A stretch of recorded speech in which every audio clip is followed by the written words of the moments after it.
This audio presentation of The Magic of the Mind, How to Do What You Want with Your Life by Louise Berlay is brought to you by audioenlightenment.com. Copyright 2013, all rights reserved. I dedicate this work to my beloved son, Neville. Experience is the mirror of the mind. If your thought is desirable, joyfully accept its presence. If not, reverse or abandon it. Every thought has its like consequence.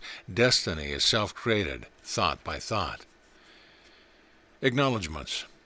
The merit in this book is due to those whom I have longingly studied and to the many noble hearts who have lovingly enhanced my life. I am ever grateful to my late and beloved husband, who is my idol and inspiration, to our fine son Neville, whom I love and admire, who enriches my life, and to my extended family, each of whom is deeply imprinted in my heart. Our closest friends, Neville, the mystical philosopher, teacher, author, and his family, who were treasures beyond price and sorely missed. Dorothy Gilbert was priceless in assisting my New York lectures on this subject and will always have her own special place in my heart. Cavett Robert, well-loved modern sage of Phoenix, Arizona, and founder of the National Speakers Association, has been a great source of guidance and inspiration. In this second edition, I thank my dear friend Don Ginn of La Jolla, California, for great kindness to me, and whom I hear from his followers is a masterful teacher in his seminars for fulfilling the dreams of our heart and determining our chosen destiny. I am ever grateful to Glenn Roberts for his special kindness, his generous and best of all gifts, his time and personal efforts on my behalf, and for his unsurpassed nobility of the heart. Leslie Davison, glorious spirit of the light and love, in addition to her own busy schedule, has lovingly taken on the multiple efforts of republishing this new edition of my work. To these and others who believe in me, my loving thanks. Preface. Greetings, dear reader. Ralph Waldo Emerson, author, lecturer, poet, and transcendentalist, was one of the greatest influences on American thought. Among his idealistic words of wisdom was this concept: the only gift is a portion of thyself. In this light I offer you the best and kindest of my thoughts and hope to be admitted into the inner sanctuary of your own. I studied the creative process from among the wisest minds of whom there is any record. This enabled me to fulfill all my goals. Now I am committed to sharing this knowledge in order that you, too, may benefit from their wisdom. What more could we ask, dear fellow wayfarer, than open our mind to one another, unless perhaps wonder should smile upon my efforts and you should also accept my love? Louise Berlay. Note: important, to be successful, review this page daily. Is your desire morally justified? Set aside a minimum of 15 to 30 minutes the first thing after waking and the last at night to create and fulfill your desire. Don't try and make it happen. Your desire will materialize as soon as you have embodied and rehearsed it until it has sufficient energy to move from imagination to the outer world of your experience. 1. Happily assume that fulfillment is present. 2. Silently rehearse in happy imagination that which would naturally follow its presence.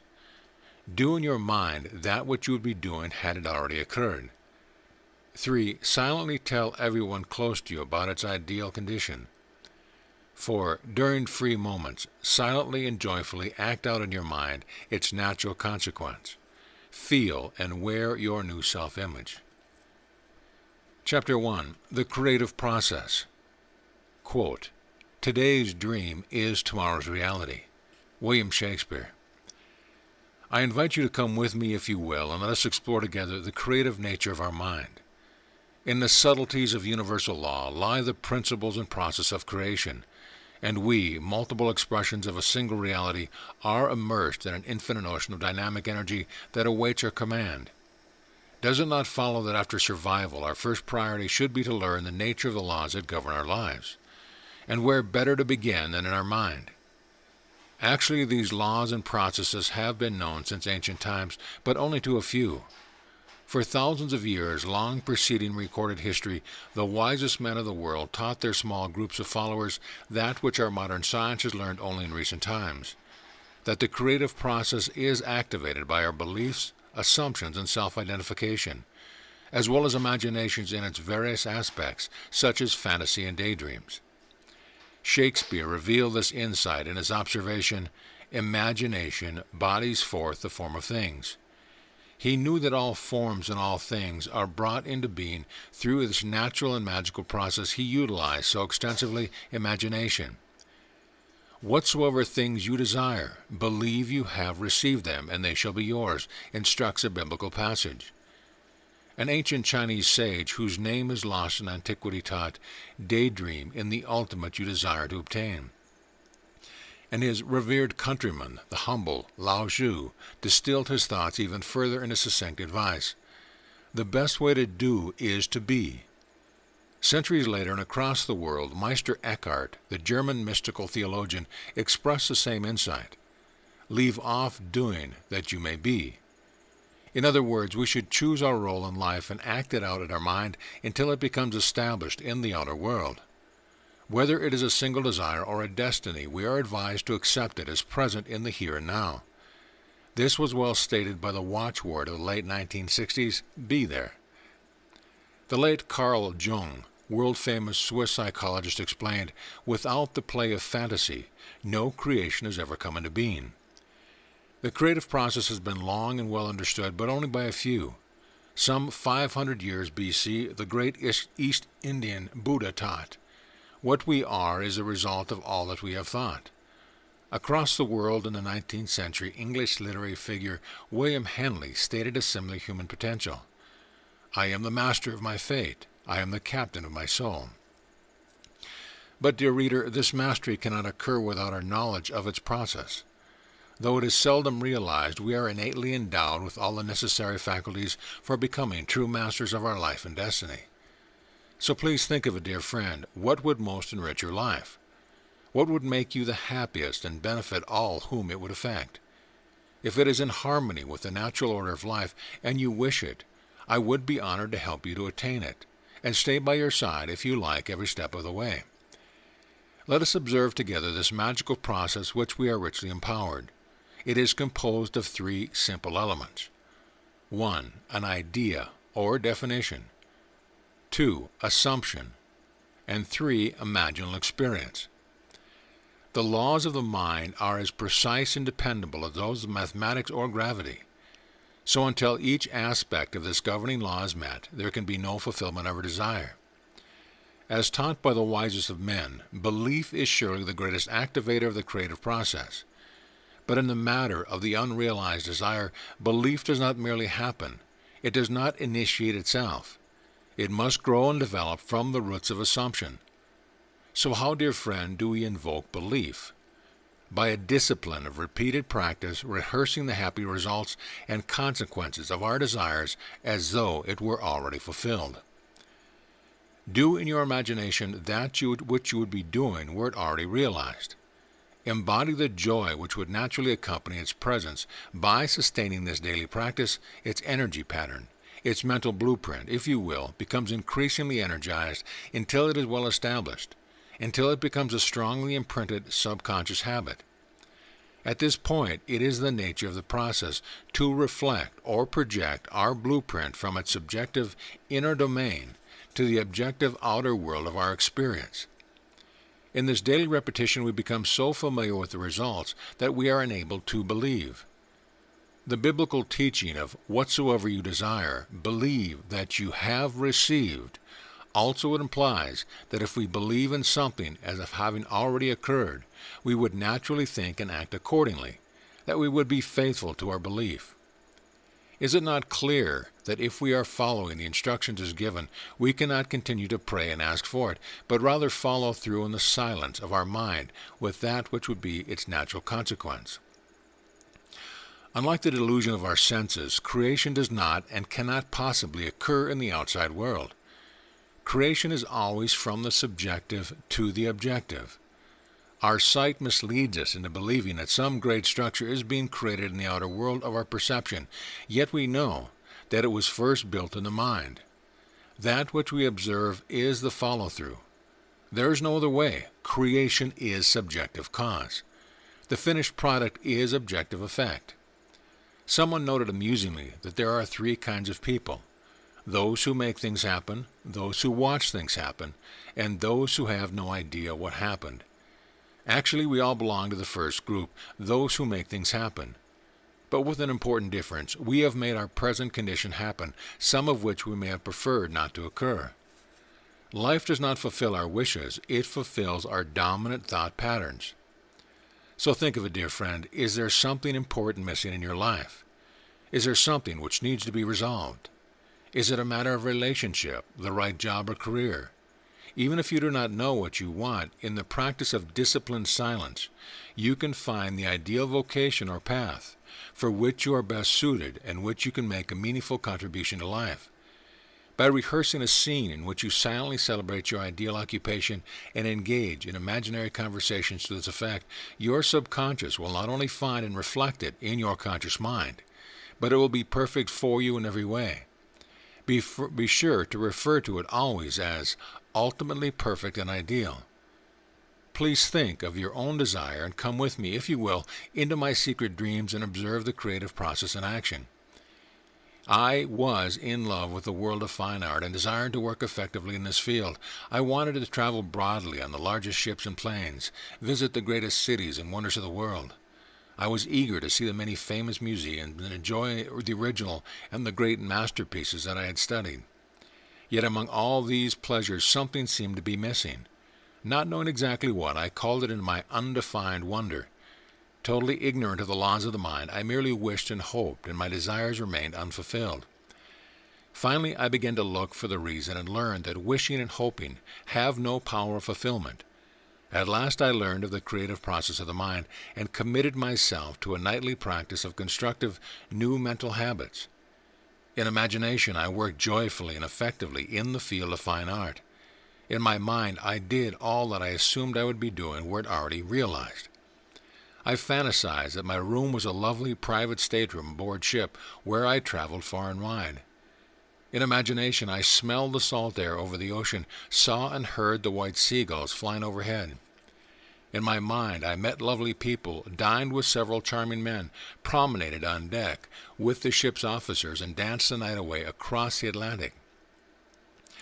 In Europe, I thrilled at the famous museums and enjoyed a variety of social activities. And I finished each dream rehearsal silently celebrating my undefined wonder. And so vividly and happily did I embody all the sensations and tones of reality that after only 3 weeks of faithful nightly practice, and without a word to anyone or any outward effort whatever, suddenly I was offered an elegant position in the field of fine art. And I worked with a collection of Renaissance masters, including Rembrandt and Leonardo da Vinci. Then one day my employer came to me and announced that something very important was about to occur in the field of great paintings, and he needed to send me to Europe for 5 weeks, all expenses paid. Imagine my joy. Soon I was actually in my lovely private stateroom, traveling first class and round trip on the 2 largest ships afloat. Everything was a delight.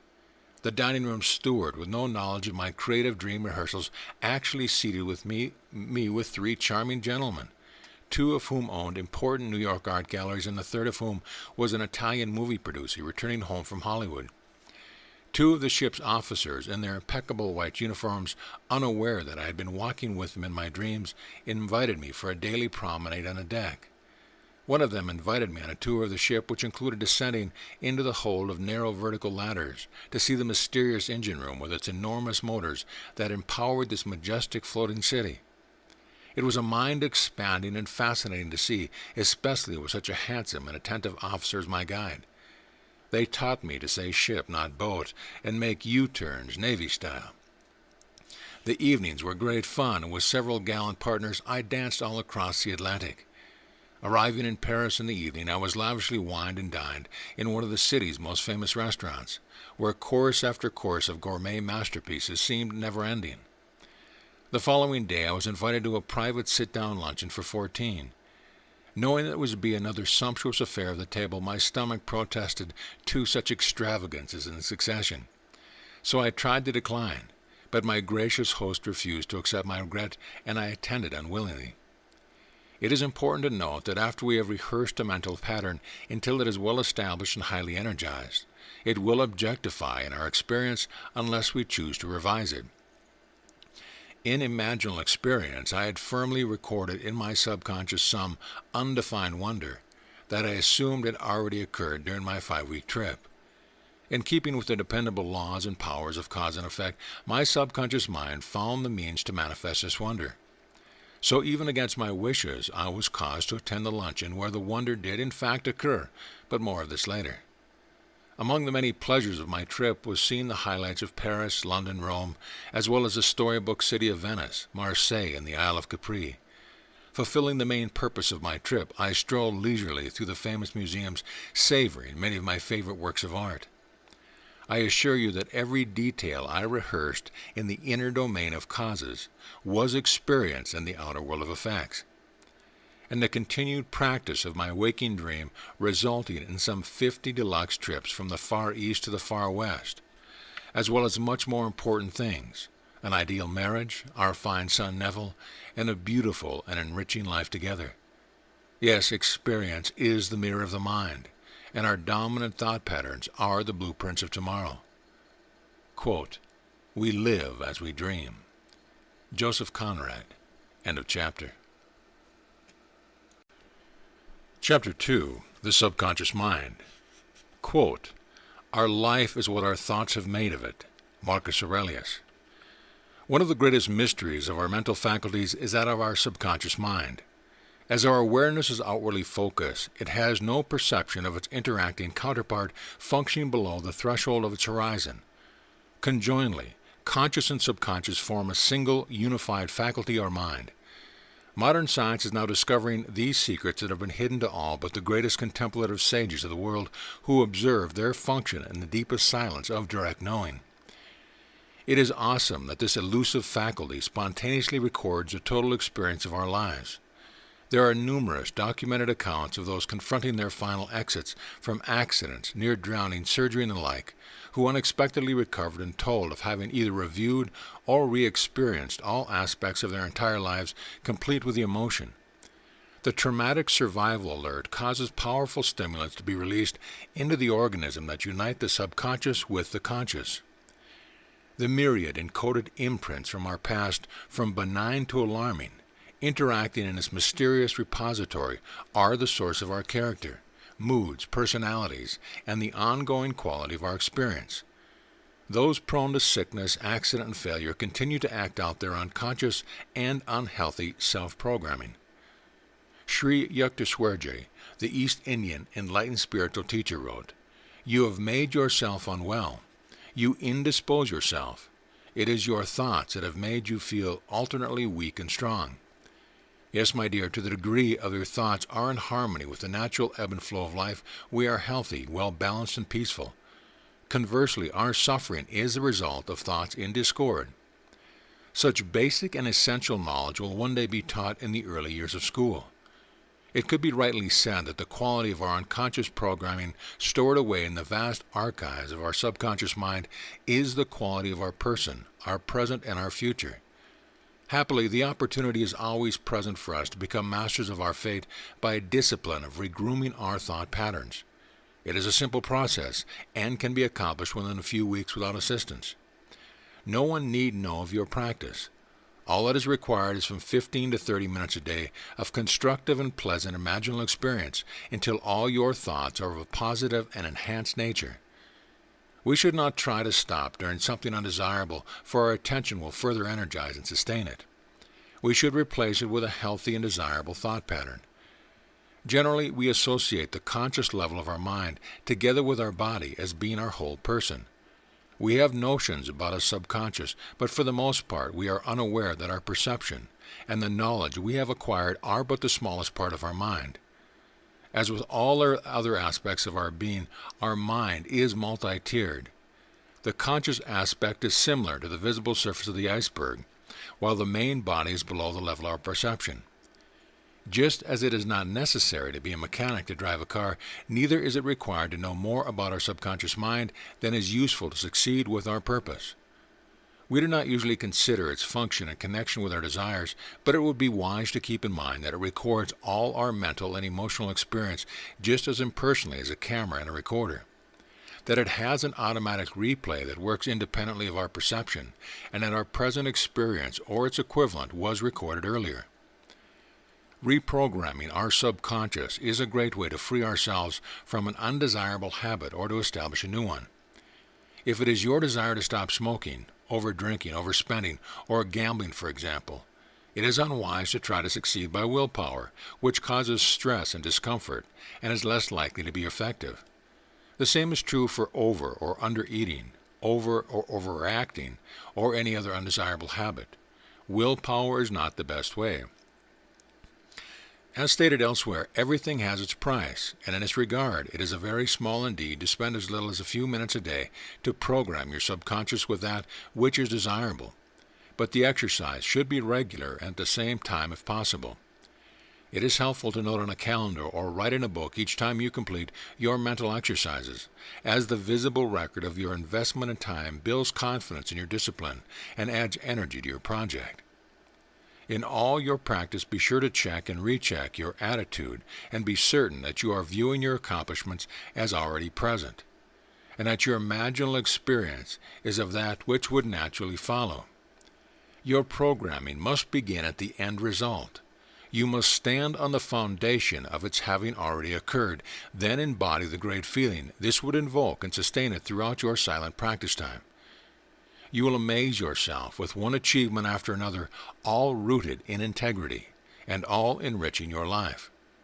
Verse: whatever is true, whatever is honorable, whatever is just, whatever is pure, whatever is lovely, whatever is gracious, if there is any excellence, if there is anything worthy of praise, think about these things.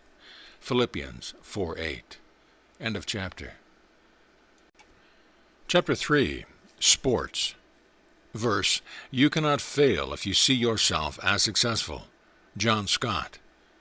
Are you a golfer, bowler, or tennis buff? Are you involved in any active sport? If so, and if you are not already using the creative process in your game, someone else will be, and this will give them an enormous advantage. So come closer and listen carefully to which the wisest of men have said about the laws of the mind. All fulfillment of our desires must pass through the gates of imagination. There is no other entrance. If we would improve our game, it is essential that we open our mind to the creative powers at our disposal. We can never achieve our highest potential if we depend only upon our intellect and its limited knowledge. It is not unlike a great airport with its thoughts arriving and taking off in all directions. Even at best, it is sensitive to myriad distractions and is unable to access perfectly every changing situation and follow through with reliable accuracy. Miraculously, we have powers that can do precisely that. Sportsmen of the Far East, certainly the winners, have known and practiced for many centuries some form of silent time, in which they rehearsed in the creative powers of imagination not how to improve their skill, but winning the game. The great sages became great not through intellectual brilliance, but by disciplined silence, which has access to all knowledge. As the result of their profound insight into the cause of things, they taught their followers the mental discipline of fixing their attention upon the ultimate fulfillment of their desire. Experience it over and over again in their imagination until it becomes strongly imprinted in their subconscious mind. The greatest motivating force is desire, and the greatest implementing force is imagination. This activates the creative force in its own likeness. So what is the ultimate of your desire? Is it not the way you hit the ball or any other single aspect of your game? It is winning the game. This is the ultimate goal, and this should be the single, one-pointed focus of your attention.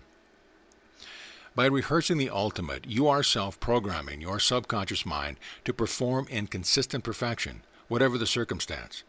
The conscious mind is not capable of all that is encompassed in such accuracy, but the subconscious, which has no faculty of reason or logic, performs its natural function of recording our imaginal experience in the degree of energy and emotion with which we have endowed it.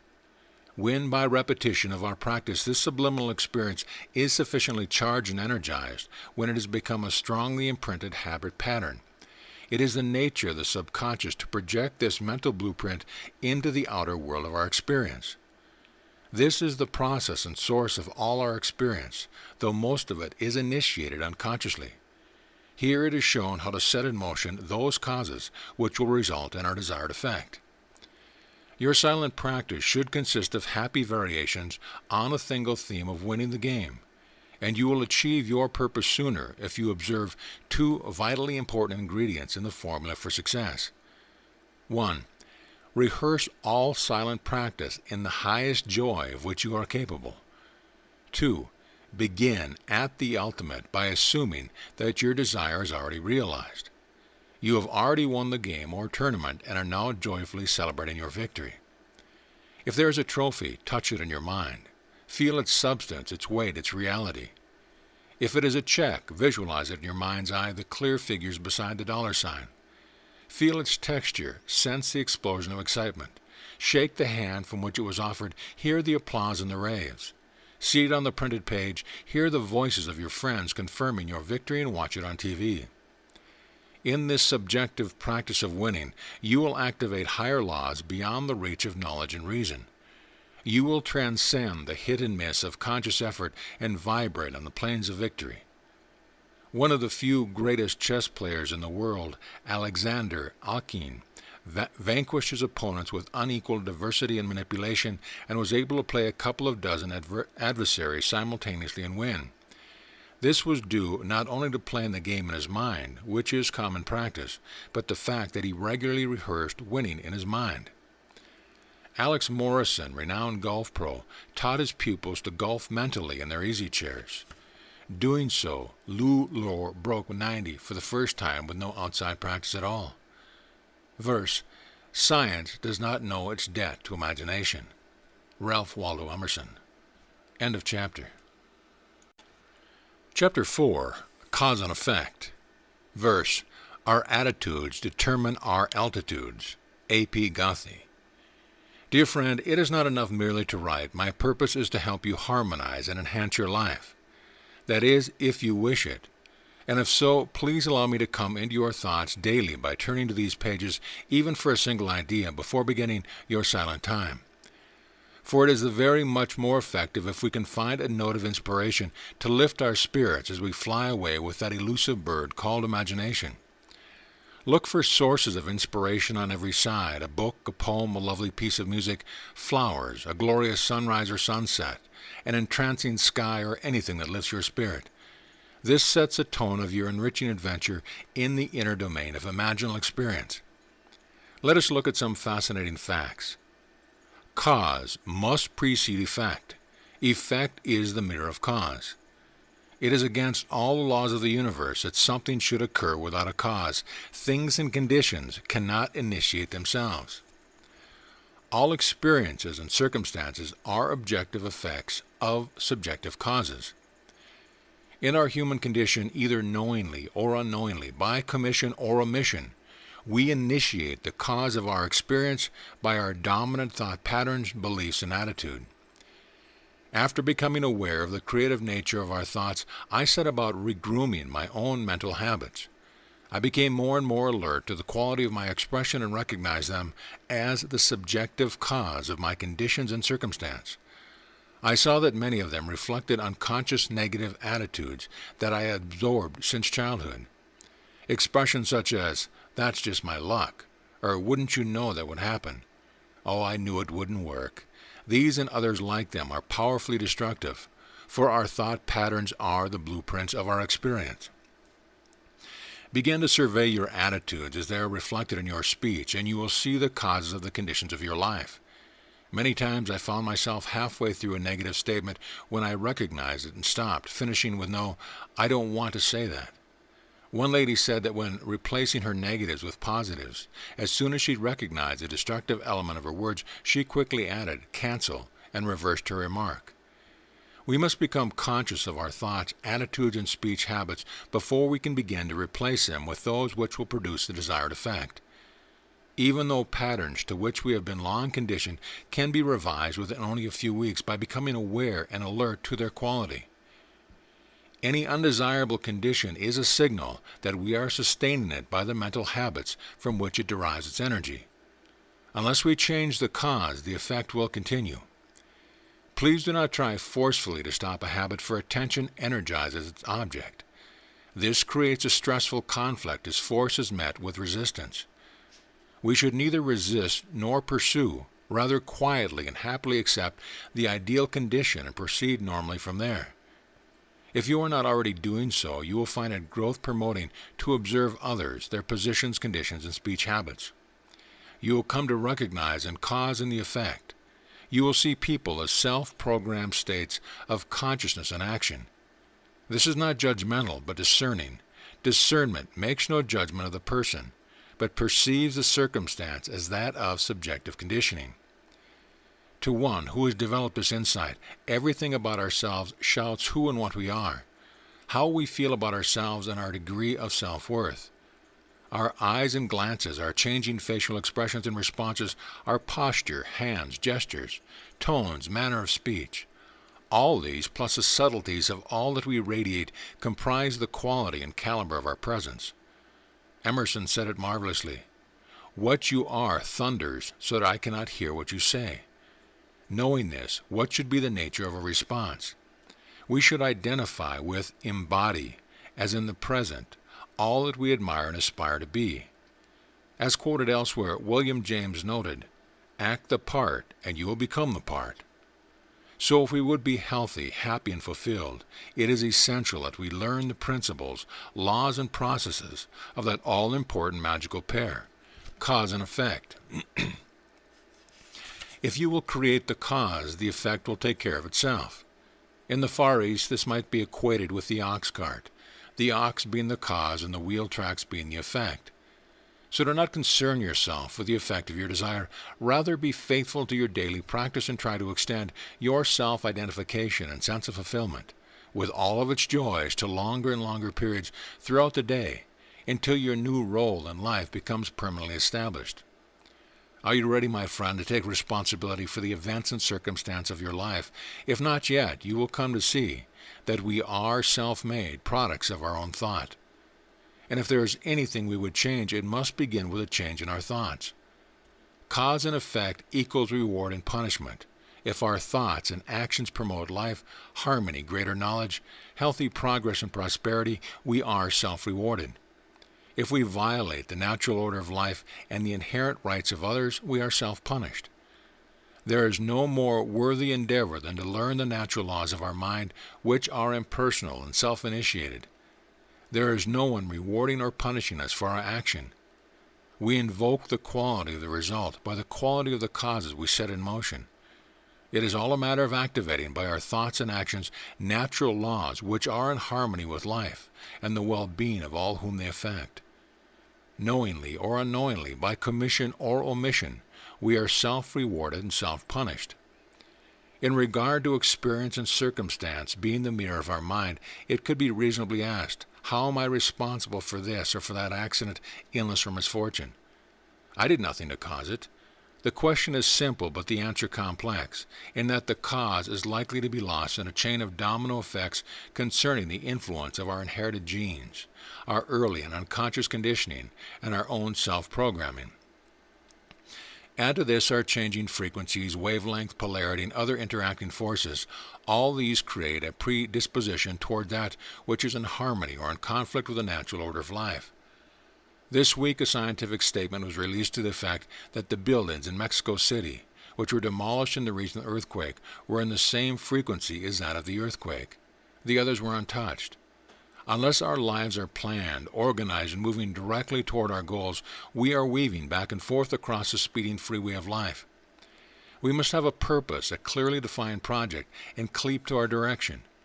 If we don't know what we want or how to begin, we can still succeed very well with the following practice. It is simple, easy, and powerfully creative. It takes very little time, but it must be done regularly, as in keeping the fire burning to keep the tea kettle boiling. First, we must activate a desirable cause. Effect takes care of itself. Sit comfortably, relax, close your eyes.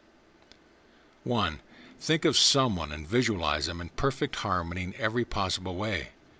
See them ultimately ideal, active, fulfilled, and radiantly healthy and happy. Hold this vision about 2 minutes. You have just made the highest possible gift, a portion of yourself. You have activated a beautiful and highly creative cause for another. You are a noble spirit, for you are a divine being. 2. In the silence of your mind, imagine that you are engaged in something undefined, but useful and beneficial to all whom it concerns. You are wonderfully enriched and fulfilled. Life is beautiful and you feel marvelous in its free-flowing harmony. Hold 3 to 5 minutes. Practice this night and morning, the same 2 steps, and don't look for results. Assume they are present. Be happy, be light, and be smiling, and you will have much to smile about. I visualize you in the same ultimate ideal. Verse: if you think you can, or you think you can't, you are right. Henry Ford. End of chapter. Chapter 5. Out of the Blue. Verse: enjoy to the fullest the resources that are within thy reach. Pindar. For years I have talked with Jerry and Gary, my endearing sister and brother-in-law, about the creative process of our mind and how it reproduces our mental habits.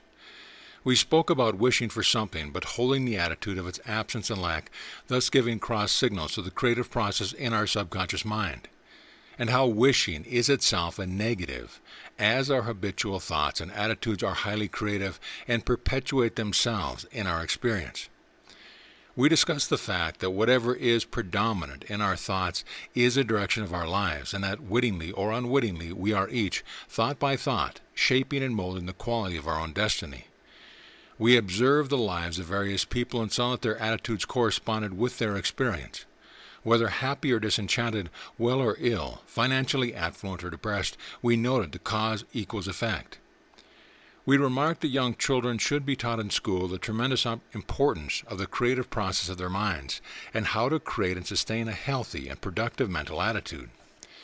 During one of these conversations in which we shared our most recent successes of the creative laws of our mind, Gary remarked that he had never engaged in a discipline of imaginal experience to demonstrate increased finances. He suggested to my sister Jerry that they choose a figure and invest some daily creative time toward this goal. She liked the idea, and they settled on a figure of $150,000. They had fulfilled other goals.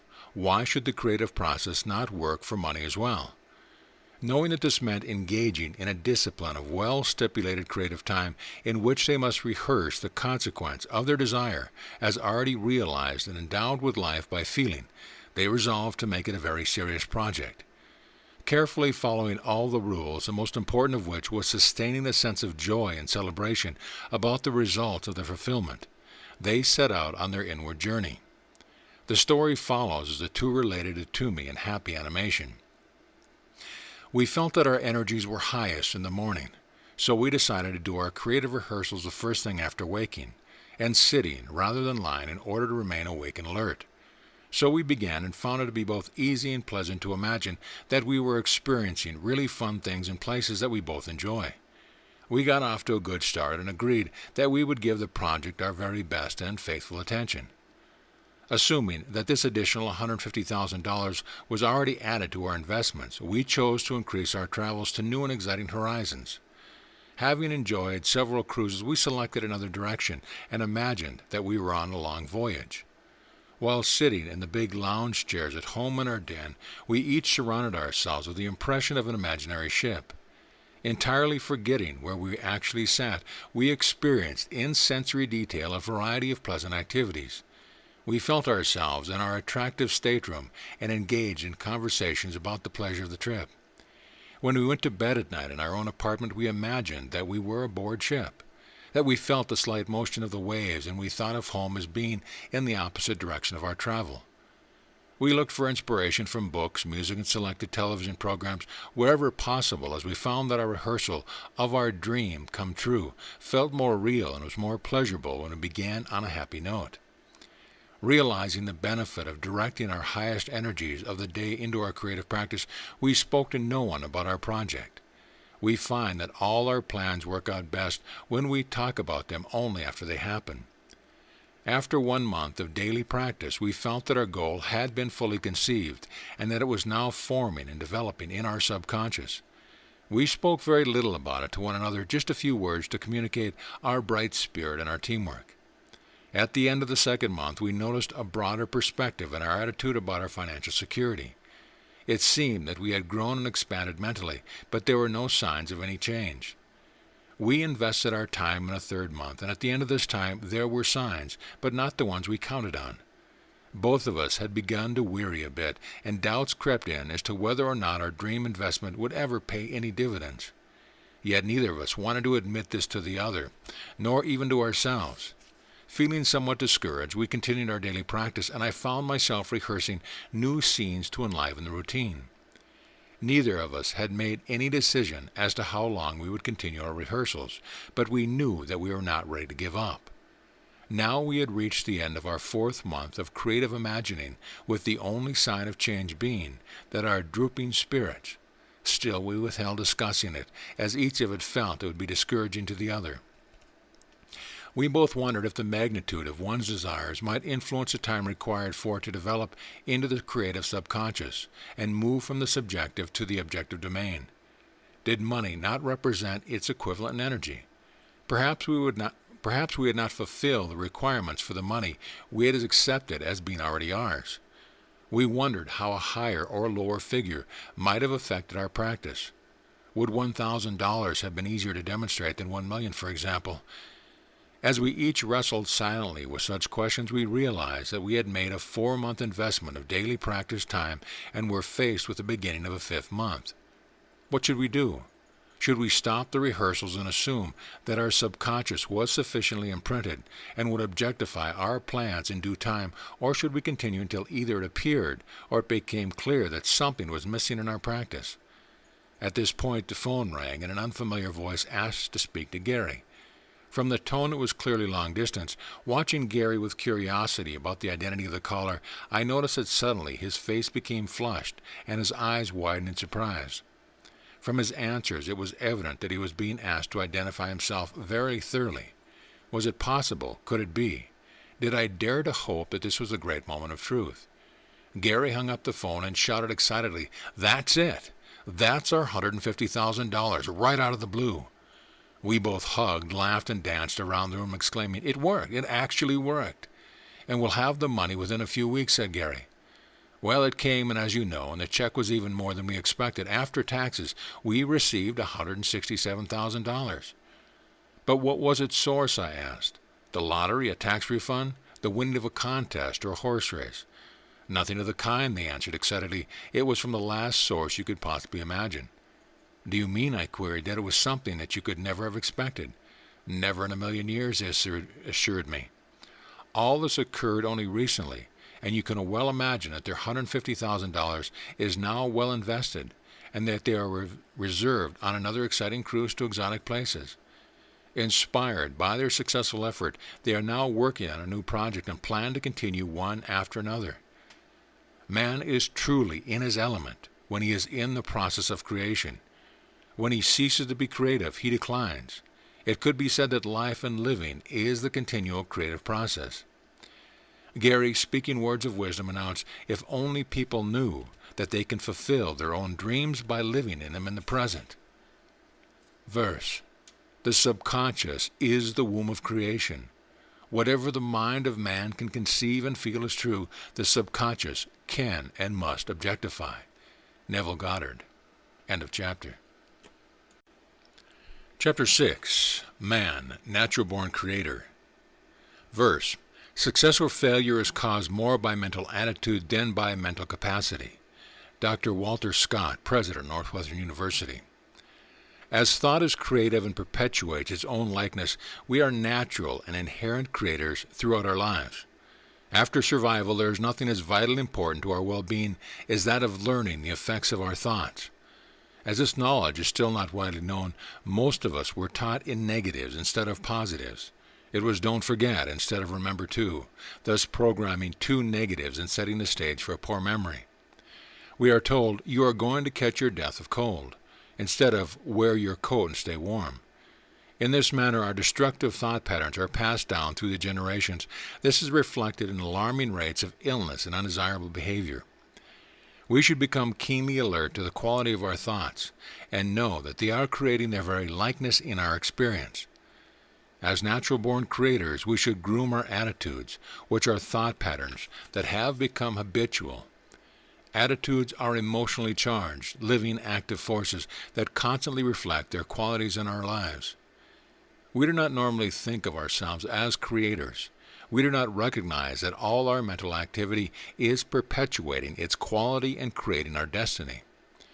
Through the true nature of life is mystical, for all practical purposes, it could be rightly said that life is for growth and enrichment. And the more we can learn of our creative nature, the brighter and more fulfilled will be our lives. Verse: in the creative state, a man is taken out of himself. He lets down, as it were, a bucket into his subconscious and draws up something which is normally beyond his reach. He mixes this thing with his normal experiences, and out of the mixture he makes a work of art. E. M. Forster. End of chapter. Chapter 7. Cavett Roberts' Human Engineering. Verse: the ability to deal with people is as purchasable a commodity as sugar or coffee, and I pay more for that ability than any other under the sun. John D. Rockefeller. J.J. didn't like his job. Every morning he went to work, down in spirit, dragging his feet and dreading another boring day. He thought about how easy and unencumbered his life had been before he saddled himself with a family. If only he had waited until he could afford its heavy responsibility. Hindsight was so much clearer than foresight. More and more he hated to go to work. It was affecting all aspects of his life. His energy was low. His digestion wasn't working, and he slept poorly. Its influence was also reflected in his wife and children. His wife was becoming strained, and intimacy was no longer welcome in the bedroom. One day he was called to his boss' office to be told that his services were not an asset to the company. He had lost his job. The bottom had fallen out. How could he tell his wife? She wouldn't understand. How he hated to go home. Now followed months of job rejection, devastating to his confidence and self-esteem. His life declined on all fronts, and J.J. despaired of ever resolving his problems. Then one day there was a call from one of his friends at his former job who knew of his plight and who announced that the company had engaged some famous man named Cavett Robert to teach a seminar on success with people through human engineering. He asked J.J. to sit in on a lecture with him. J.J. was not interested and found every excuse not to attend. His friend persisted, and at last he agreed to go. At the seminar, J.J. was stirred by the clarity, wisdom, spirit, and dynamism of Mr. Robert. The man spoke so eloquently from his heart that everyone present felt that he was determined that each one of them should succeed in his endeavor. Never had J.J. been so shaken and so moved. In Mr. Robert's teaching he recognized himself as having been a round peg in a square hole. He had transgressed all the laws of success. He had worked strictly for his salary with no concern for the welfare of the company. He now saw the folly of his former attitude and resolved to put his mind and values in proper order. J.J., now armed with Mr. Robert's guiding wisdom, reflected over his assets and liabilities concerning the workplace and found himself to be sadly lacking in assets. Pondering his likes and dislikes, he realized he must make a career change, but he was unsure about the direction. Discussing it with his wife, he decided to go to evening classes at a local school or college and see what was being offered in adult education. This proved to him to be an ideal solution, and he promptly enrolled in a subject that had long held his interest.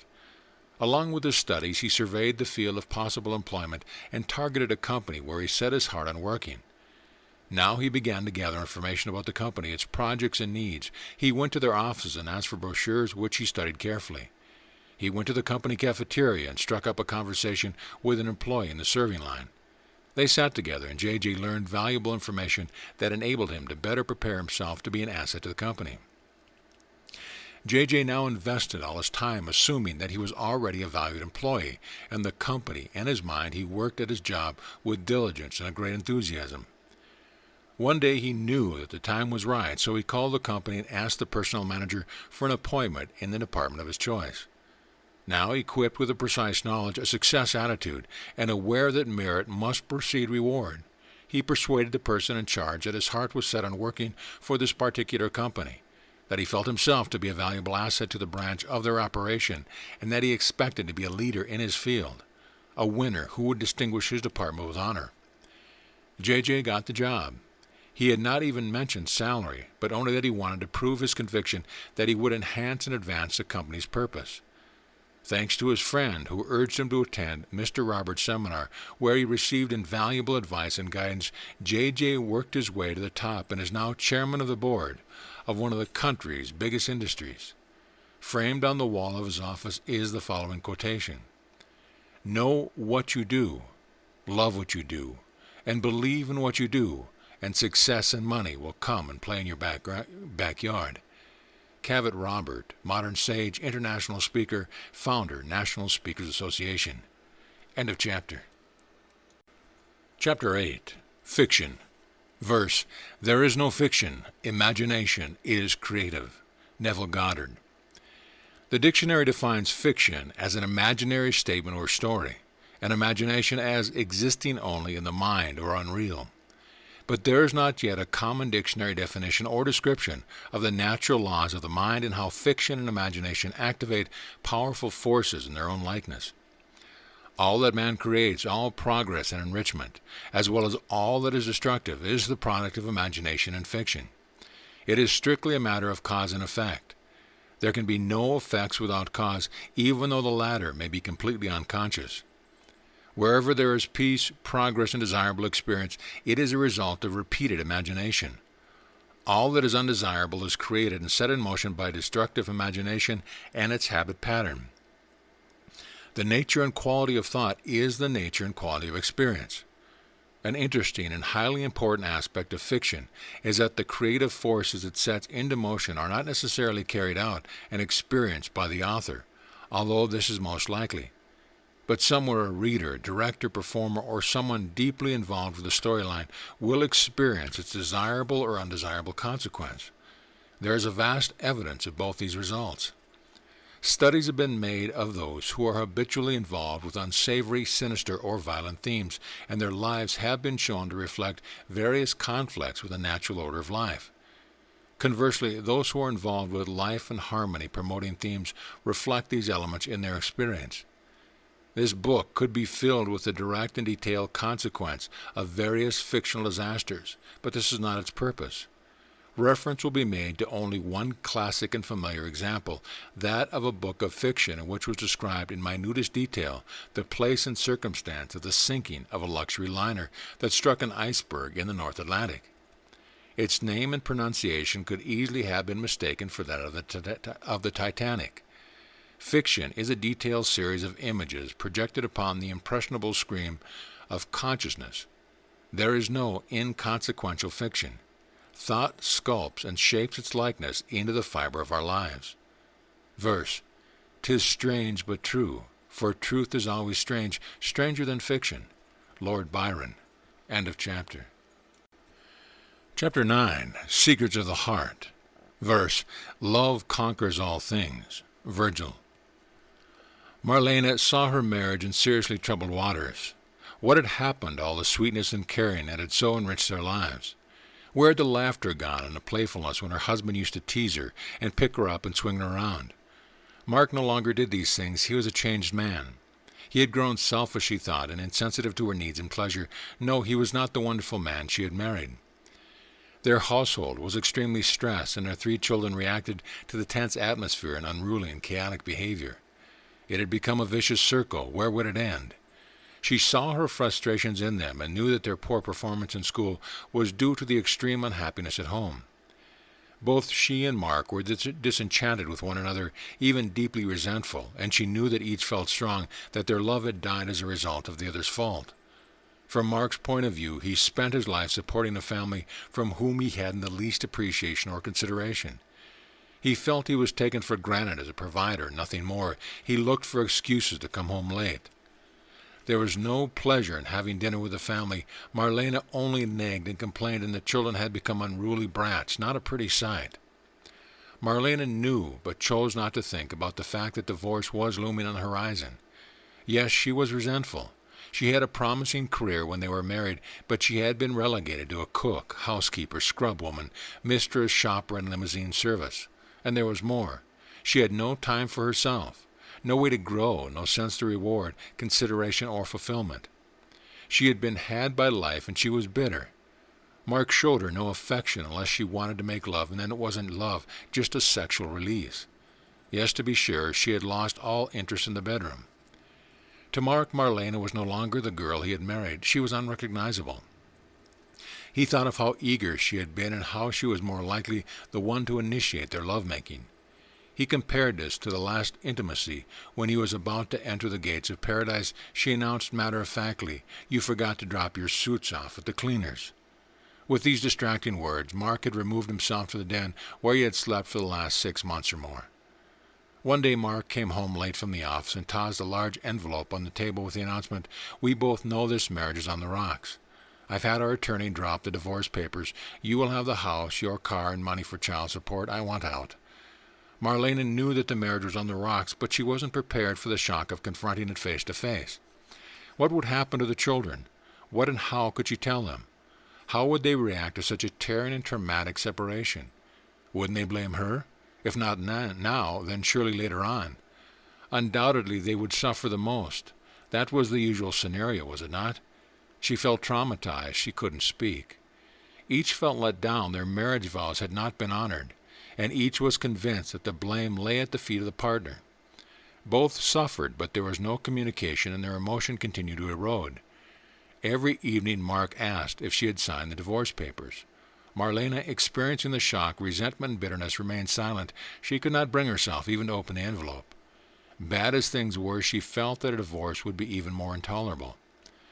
One mid-morning, Mark called to say that the attorney had gotten a court date for a hearing and asked her to sign the papers, as this was delaying the formalities. The next morning, as she was leaving, he asked for the signed documents. She was too confused to answer. The days wore on with no communication between them. It was all too painful. Their beautiful dream had become a nightmare. What could be more dead than a love which had died? There was no affection in the home. The children became more and more unruly as the stresses in the home mounted. Now there were notes from their teacher that 9-year-old Melinda and 7-year-old Roger were disturbing their classes and were not studying. Would she come to the school and meet with the teacher and the principal? Marlena went, but matters became worse instead of better. She didn't know where to turn, and she too was embarrassed to tell her friends. She sat on the couch in a stupor. She had no appetite, felt weak and haggard. Mark had constant indigestion and kept popping pills in hope of relief. Never, never again, he thought. If ever he got out of this marriage trap, would he consider losing his freedom for the heavy encumbrance of a family? He thought of the lightness and unobstructed freedom that he had enjoyed before saddling himself with the heavy responsibility of a family. Why had he not waited? He should have lived more before settling down. Now his feet were as lead. He was tied and bound for at least another 15 years when little Roger, now 7, would be in college. He wondered how many men were in the same situation and saw no way out but divorce, although he knew that this would not really resolve the problem. There was the matter of dividing their community property, the problem of financing 2 homes, visitation rights, and the complications of possible estrangement from the 2 children. The marriage structure must be changed, he thought. It does not answer the needs of the individual members, and the stresses are too high. Who could possibly survive it? A month had passed, and still Marlena had not signed the paper. Mark no longer came home for dinner. He hardly saw the children as they were in bed when he returned home. He might have a glimpse of them in the morning, but there was no contact, no warmth. He loved his children and was torn between living in the present misery and living apart from them. How could such a dilemma be resolved?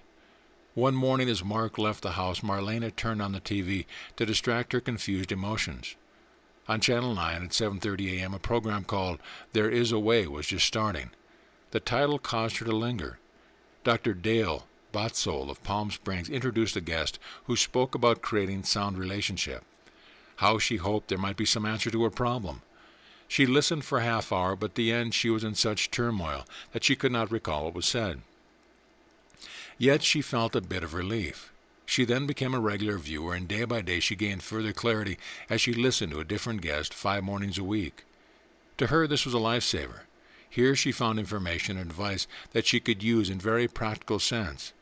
From the various guests she began to broaden her perspective and see some of her own responsibility for the chaos of the family. Day by day she pieced together the cause of the present condition and concluded that either by commission or omission she had contributed greatly to the family dilemma. She came to feel that it was the wife who should be the homemaker, especially if she remained in the home, and saw that she had not acted intelligently in organizing her myriad chores, trying to muddle through with no order left or no time for herself, and she felt relegated to a life of the most boring and wearing enslavement. With this attitude, she could be neither a good wife or mother, and instead of benefiting her family, she had created an untenable atmosphere where everyone was miserable. She now began to see that she had been unaware of Mark's needs. So busy was she thinking of her own. From the program, she learned of the enormous importance of sending a husband off to work in the morning with a bright smile and a hug, to make him feel appreciated and motivated in order to meet the challenge of the day. She saw that she had been greatly remiss in showing no sign of attention when he left in the morning. She had been too busy complaining about her lot in life to notice that his life was far from a bed of roses, yet she showed him little or no concern. One day after the program, Marlena sat contemplating upon what she had heard, and thinking how she could put this into practice in her own life. She drifted into a kind of reverie in which she experienced in imagination a beautiful and ideal life with Mark and their children. She became lost in her vision and was unaware that it endured for over an hour. Most importantly, she felt a wonderful lightness in her mind and heart. Her mind was much clearer, and she felt so benefited by her unwitting adventure into the ideal that she resolved to continue the practice daily. At the end of the week, she was astonished at the clarity and inner peace that she was feeling after so short a time. With her new discipline of creative imagination, she now lived in a world of her own choice. She saw the children healthy, happy, and developing normally. She experienced, in the silence of her mind, the wonder they used to feel and relieved its light and happy moments, its laughter and playfulness. At the end of only 2 weeks of this new practice, she saw reflected in the children an improvement in their behavior. They seemed calmer and less angry. Mark was still not coming home to dinner, and there was no communication between them.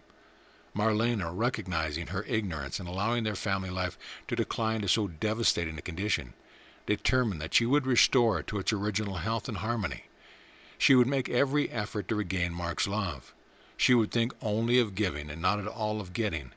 She knew that she must empty some of her bitter cup before goodness could refill it. Without a word to anyone, she set about looking after the children with love and open affection. She bought a book on household organization and learned to so order her life that she now cooked only every other day. She made a week's list of menus at a time and shopped accordingly. Now that there was free time of 3 days a week, she found she had time to go to the library, to lunch with her friends, and enjoy some long-needed leisure. Though she did not talk with Mark openly, they communicated beautifully in her imaginary conversation. She now cooked the food he liked and served it with soft glances in his direction. He seemed curious as to what had caused the change he observed in her, but was not comfortable to ask. Within a month of her silent practice, she knew she would win Mark back and renew the harmony in the family. Soon he began to talk to the children in her presence and showed an interest in their lives. Little by little, brief questions or remarks were exchanged between them. He still occupied the den, but she detected a slight thaw in his attitude. The children received their report cards, and she noted that their marks were up slightly over the last grading period. She encouraged them and praised them in their father's presence. She noticed how their compliments and affection lifted their spirits, and they showed new signs of wanting to please her as well. She was invited to become an officer in the school PTA, which she cheerfully accepted. The children seemed very pleased that their mother now took an active part in their school. She joined a woman's club as well and attended a weekly meeting at the library.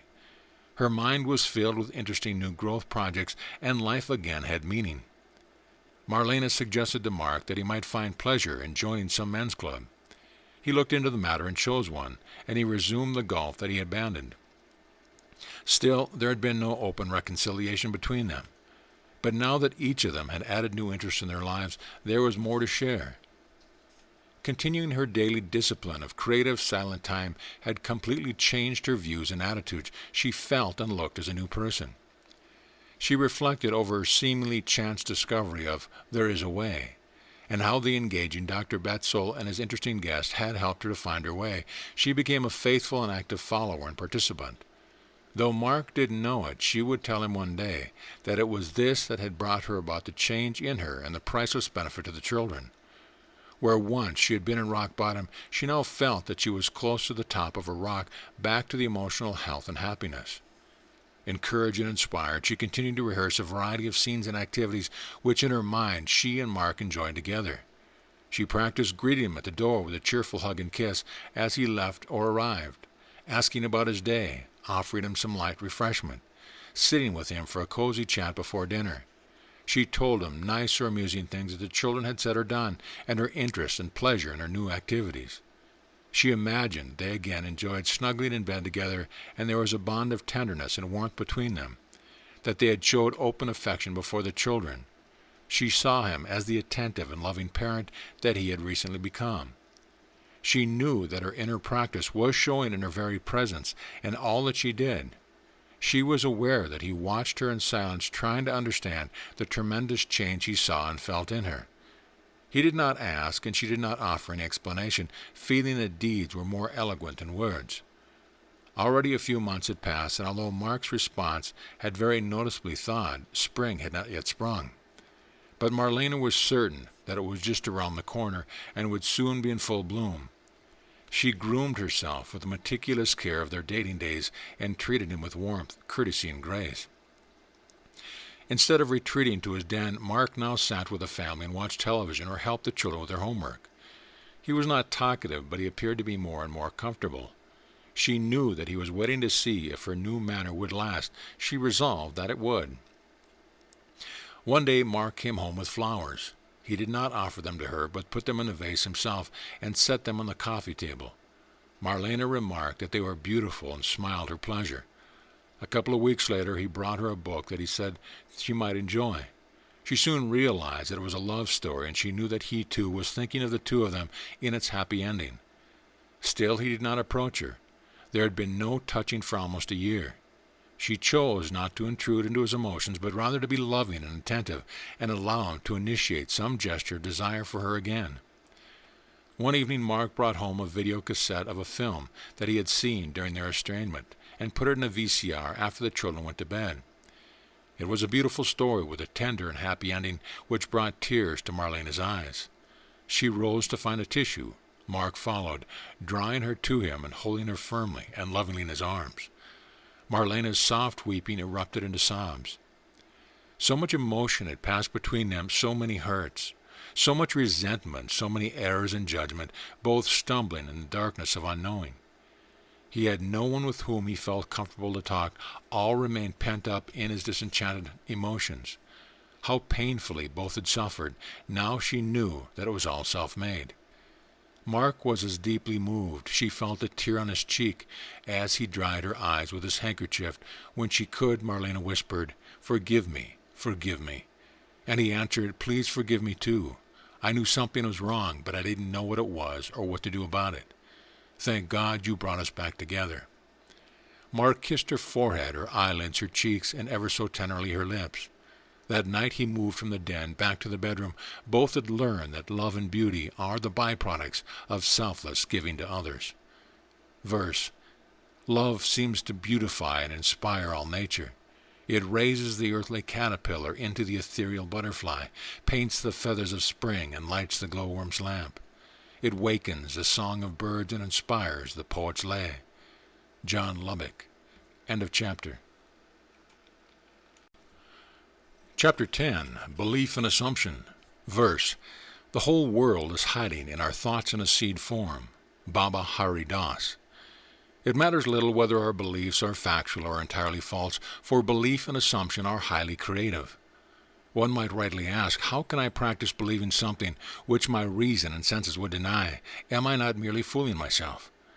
Not when the natural laws and process of creation are understood. In order to reinforce it in our mind, it will be repeated throughout this work that our mental thought patterns, beliefs, assumptions, attitudes, and emotions are being constantly recorded in our subconscious. And it is the nature and function of this faculty, the subjective and receptive part of our mind, to reflect our mental habits into our outer experience. Belief in that which our senses do not perceive requires practice. By repetition we come to believe. While highly useful faculties, as far as they are empowered, reason, logic, and the senses are undependable. They are always subject to our degree of knowledge and frame of reference, and our senses can easily mistake one thing for another. The laws of creation are of a higher order and function dependably when they are activated and sustained, even though we may have little or no conscious awareness of their process. Our present circumstances were believed into being, either consciously or unconsciously. Whether we are affluent or financially depressed, favored or unfavored, too heavy or too thin, happy or unhappy, robust or fragile, sick or accident-prone, or consistently in fine fettle, which we are expressing our beliefs about ourselves, which are stored away in our subconscious programming. These mental blueprints may date from our earliest childhood. They may have been unconsciously absorbed in our home environment. They could be the effect of a healthy school psychology or its absence, a particular teacher, a sibling at home, or someone whose influence was either life-enhancing or destructive. Happily, we can change the quality of our subconscious programming by the laws of revision. Magically, this is not only true of ourselves, but we can do this for others as well. However, we must be very sure that our influence upon others is life and health promoting, not only for their well-being, but our own as well. As within, so without. Verse, no great work has ever been accomplished except by a long interval of musing meditation.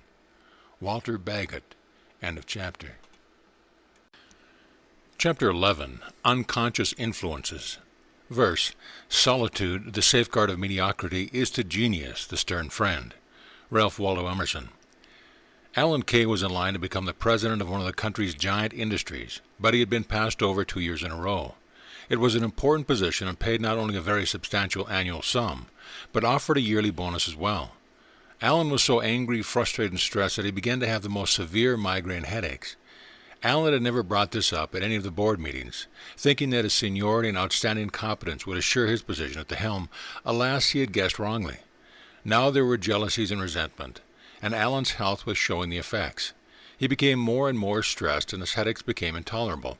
He asked for a leave of absence to pursue some form of therapy. In sessions with a career stress specialist, he recalled an incident in high school that he had long forgotten. Both he and his younger brother had applied for part-time jobs at the school. His brother was accepted for the job he wanted, and he was left out.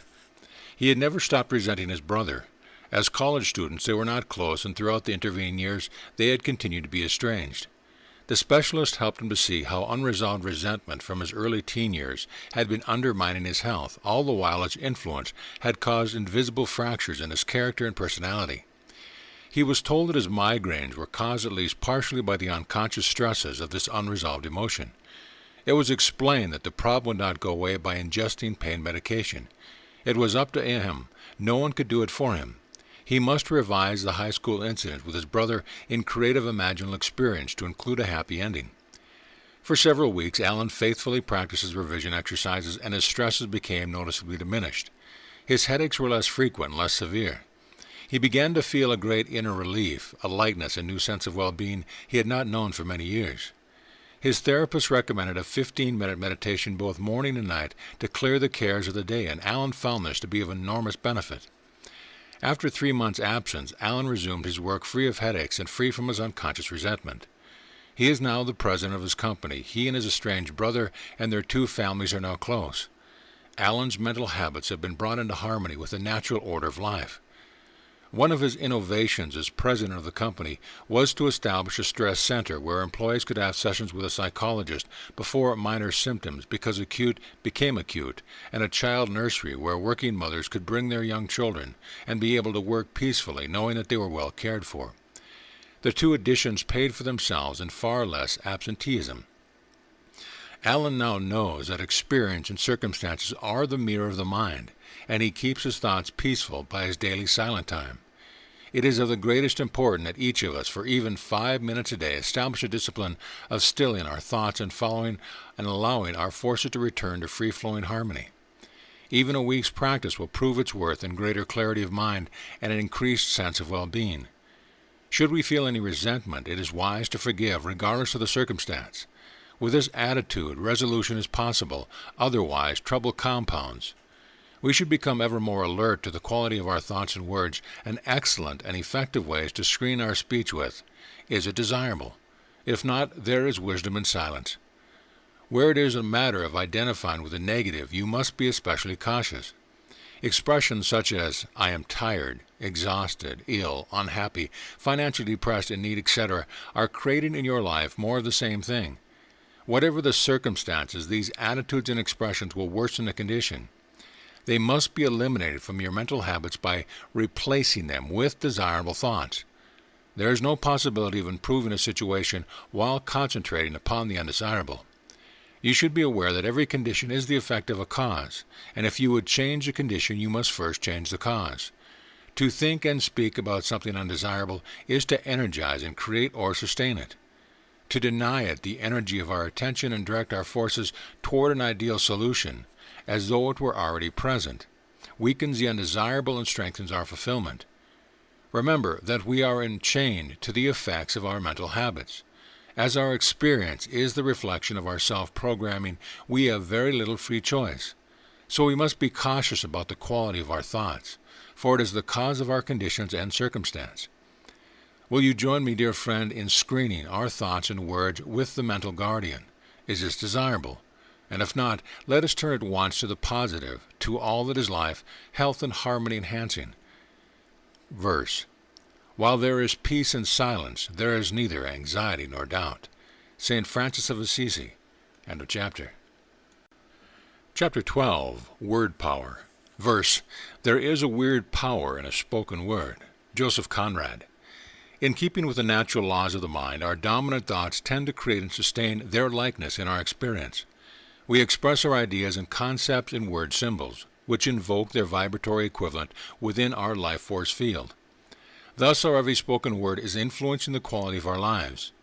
One could rightly say that to improve the quality of our vocabulary by expressing thoughts that are life-enhancing is to upgrade the quality of our destiny. This is far more significant than first meets the eye. To fully understand that thoughts and words are highly creative is the first step in determining the quality of our life. This has been long known by the sages of the world, as reflected in the biblical statement of Proverbs 18:4. The words of a man's mouth are deep water. All that we think and speak initiates natural forces that interact within our being, either increasing or diminishing the quality of our lives. It is human nature to desire peace, harmony, and fulfillment, and to one of discernment, our choice of word symbols is a clear indication of the state of our mind, our circumstance, and our destiny. Emotion is an important part of the creative process, and is largely the conditioned response to familiar conditions. Most of our reactions are automatic, but we can groom them toward that which is desirable and in harmony with life. The familiar adage, unless we can say something nice about someone, we should say nothing at all, is well grounded in natural law, for disdaining undesirable traits in others activates the same energy pattern in our own vibrations. This psychochemical reaction affects our own well-being. We should guard and groom our choice of words, for according to the wise, they soon disclose our weakness or triumph, our frailties or our greatness. Verse: Colors fade, temples crumble, empires fall, but wise words endure. Joseph Conrad. End of chapter.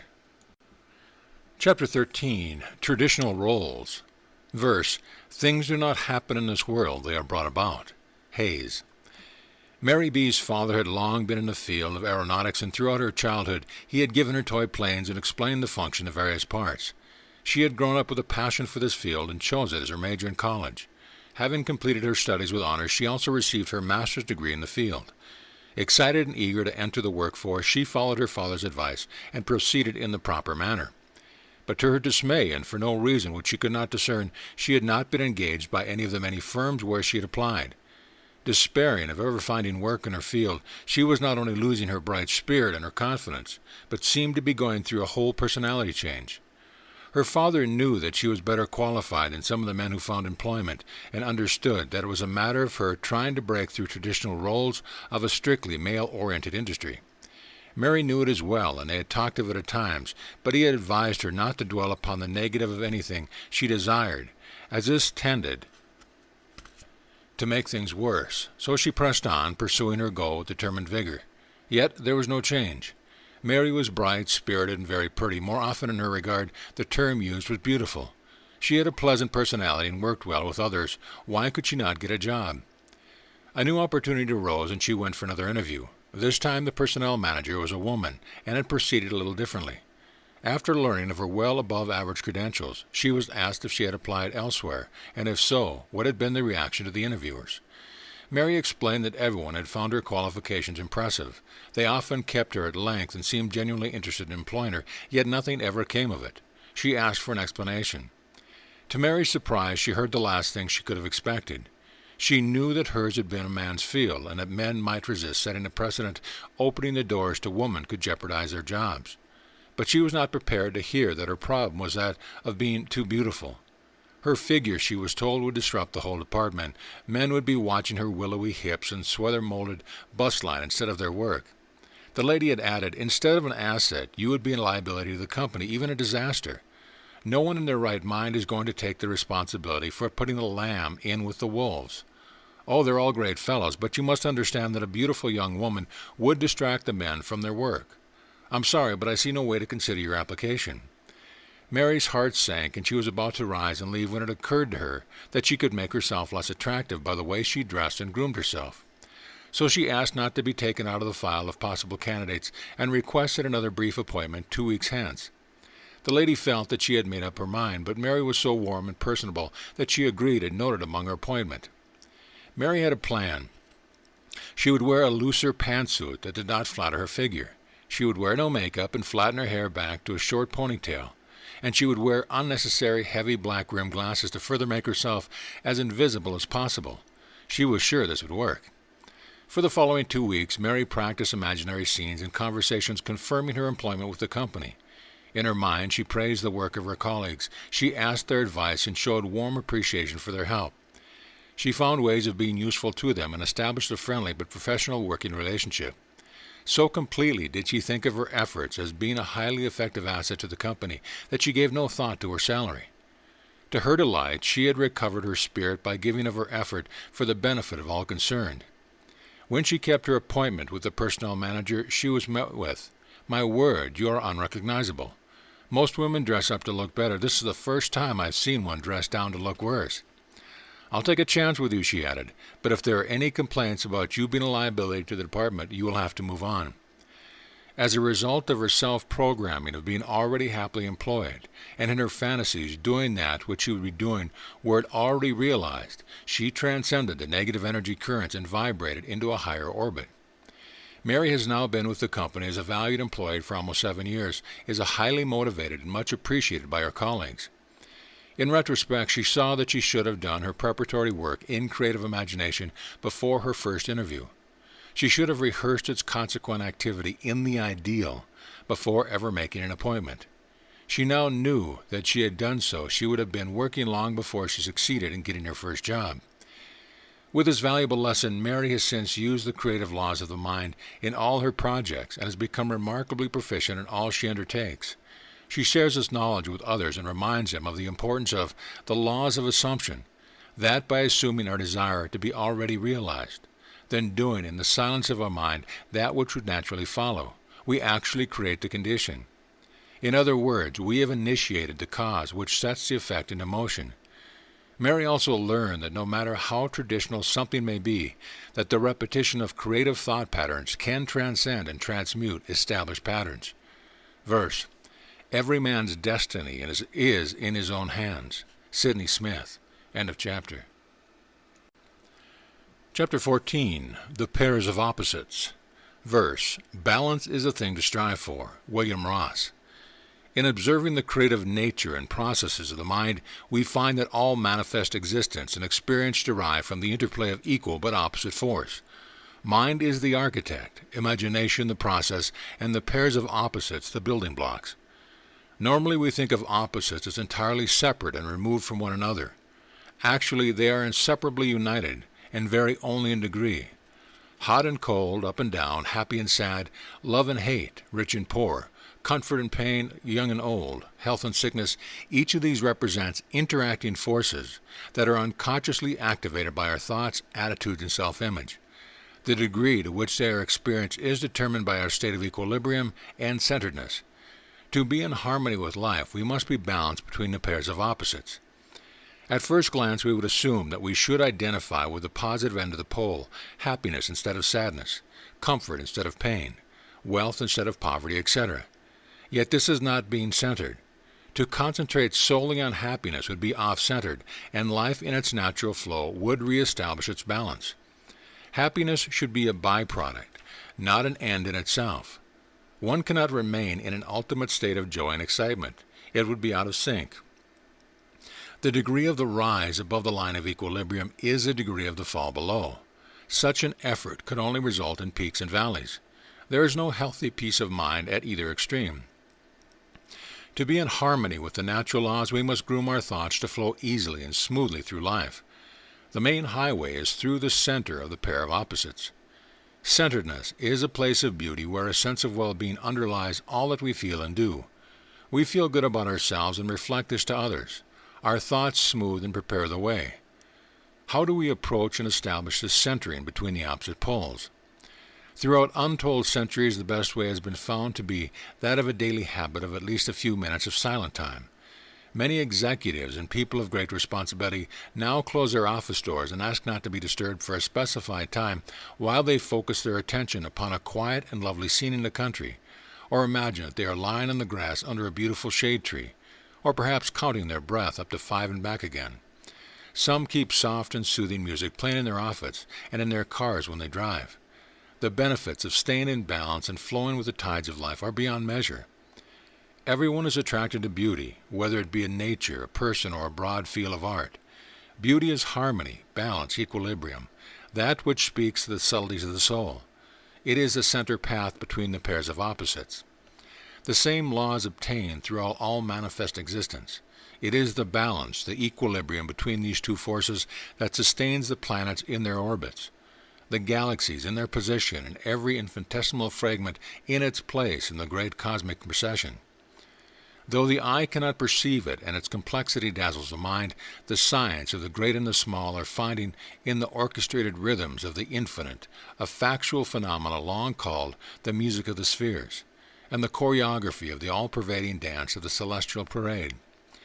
Yet it is true that nature's source and purpose are an unfathomable mystery to human intelligence, for the answers lie in frequencies far transcending the capacity of the intellect. Still, to the relatively few great contemplatives of the highest order, these mysteries have been known in their fullness since ages lost in antiquity. If not by means of the intellect, how was this elusive knowledge acquired? By using the mind to transcend itself. There are disciplines by which it can be freed from its limited and enchaining frequencies and rise into those higher dimensions of direct knowing. Consciously or not, we are all seeking harmony, for this is the only state that is truly and lastingly comfortable. Yet who does not become ruffled and out of sorts at times? This is understood. Everyone has imperfections. But an effective way to restore your harmony is to take a few minutes, sit quietly alone, and visualize a poetically beautiful little lake surrounded by the loveliest graceful trees and soft green grass. We might step into the scene, glance about, then sit down comfortably on nature's velvety carpet just above the waterline. There is not a leaf stirring, not a ripple on the lake. The water is pure and crystal clear. You can see into its depth. It is at rest. It is in perfect harmony. And you have allowed the quiet and subtle beauty and stillness to restore your harmony. You are at peace through and through, and you will sustain and reflect in your eyes and face, your every glance and motion, the pure beauty of your spirit. You are your own wonderful self again, and each time it is practiced it becomes more beneficial, for it restores your peaceful balance. You are now experiencing the wonder, the nobility, and the serenity of your gentle nature, balanced midway between the pair of opposites. Verse: a well-balanced person never does any single thing to the exclusion of everything else. He has learned that the enjoyment of anything is lost just the moment he gets too much of that thing. He quits eating just before he becomes completely satisfied, watches constantly his balance or poise. There are so few people in the world possessing this rare quality that the ones who have it shine like stars.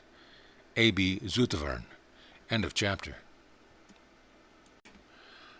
Chapter 15. Marriage and the Creative Process.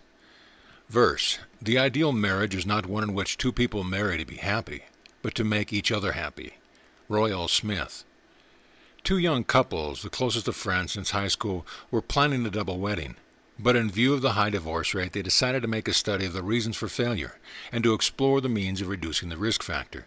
It was agreed that each of the four would utilize a library, coordinate their readings, and meet once a week for dinner at their alternate apartments to share what they had learned.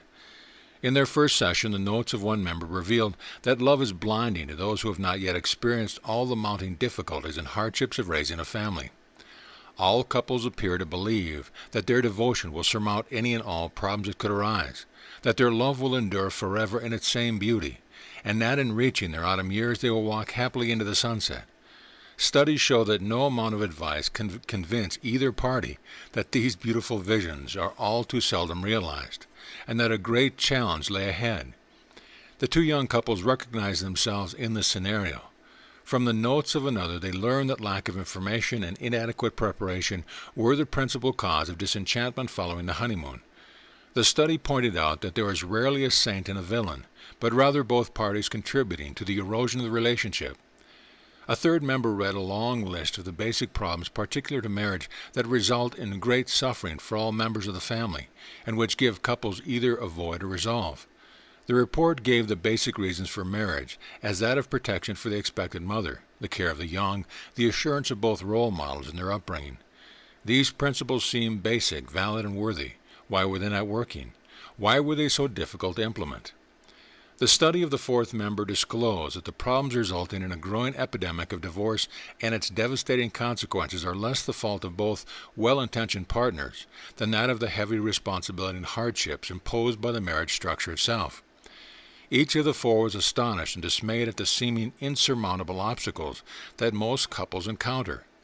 How and why, they all wondered, was something so beautiful and full of promise the source of centuries-old satirical jokes, outright contempt, and with sarcasm referred to as the marriage trap. Realizing that without serious study and preparation the beauty of their dreams could change into nightmares, they delayed their marriage in favor of further study and better planning. This concerted effort became their first priority and occupied all their free time. They devoured books and they shared their learning. They attended lectures and studied statistical surveys. Further research revealed that moral values and acceptable behavior were greatly a matter of geographies and tradition. In some countries, the age-old custom of multiple wives is still approved and sanctioned by both religion and state. And it was clear that sound and practical reason underlie this tradition. One immediately obvious was a smaller number of men due to the perils of survival in the wilderness of the times. Conflict and war often took a heavy toll on the male population. With the conditions of earlier ages, a woman unprotected and unprovided for by a male was unlikely to survive. So necessity dictated that the fewer men should protect and provide for several wives. In their effort toward a broader view of the human equation, the two couples learned that morality arose, in the main, from circumstance, and was as varied as the many countries and their myriad traditions.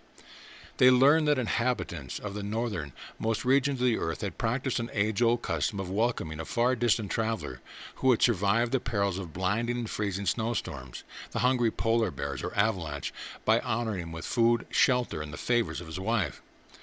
Clearly, that which was moral could be dictated by life-threatening conditions. The wisdom of nature had set the precedent throughout the earth by adapting morality to circumstance and need. The studies of the four young marriage candidates expanded their awareness to the millions of years when developing man had been strictly a hunter and a gatherer, dominant, free, brave, and adventurous. This was a far longer period than the few thousand years of the evolving nuclear family. Still lingering in his genes, they learned, are the encoded memories of the freedom of his past, and his need to express his manliness, his superior strength and prowess.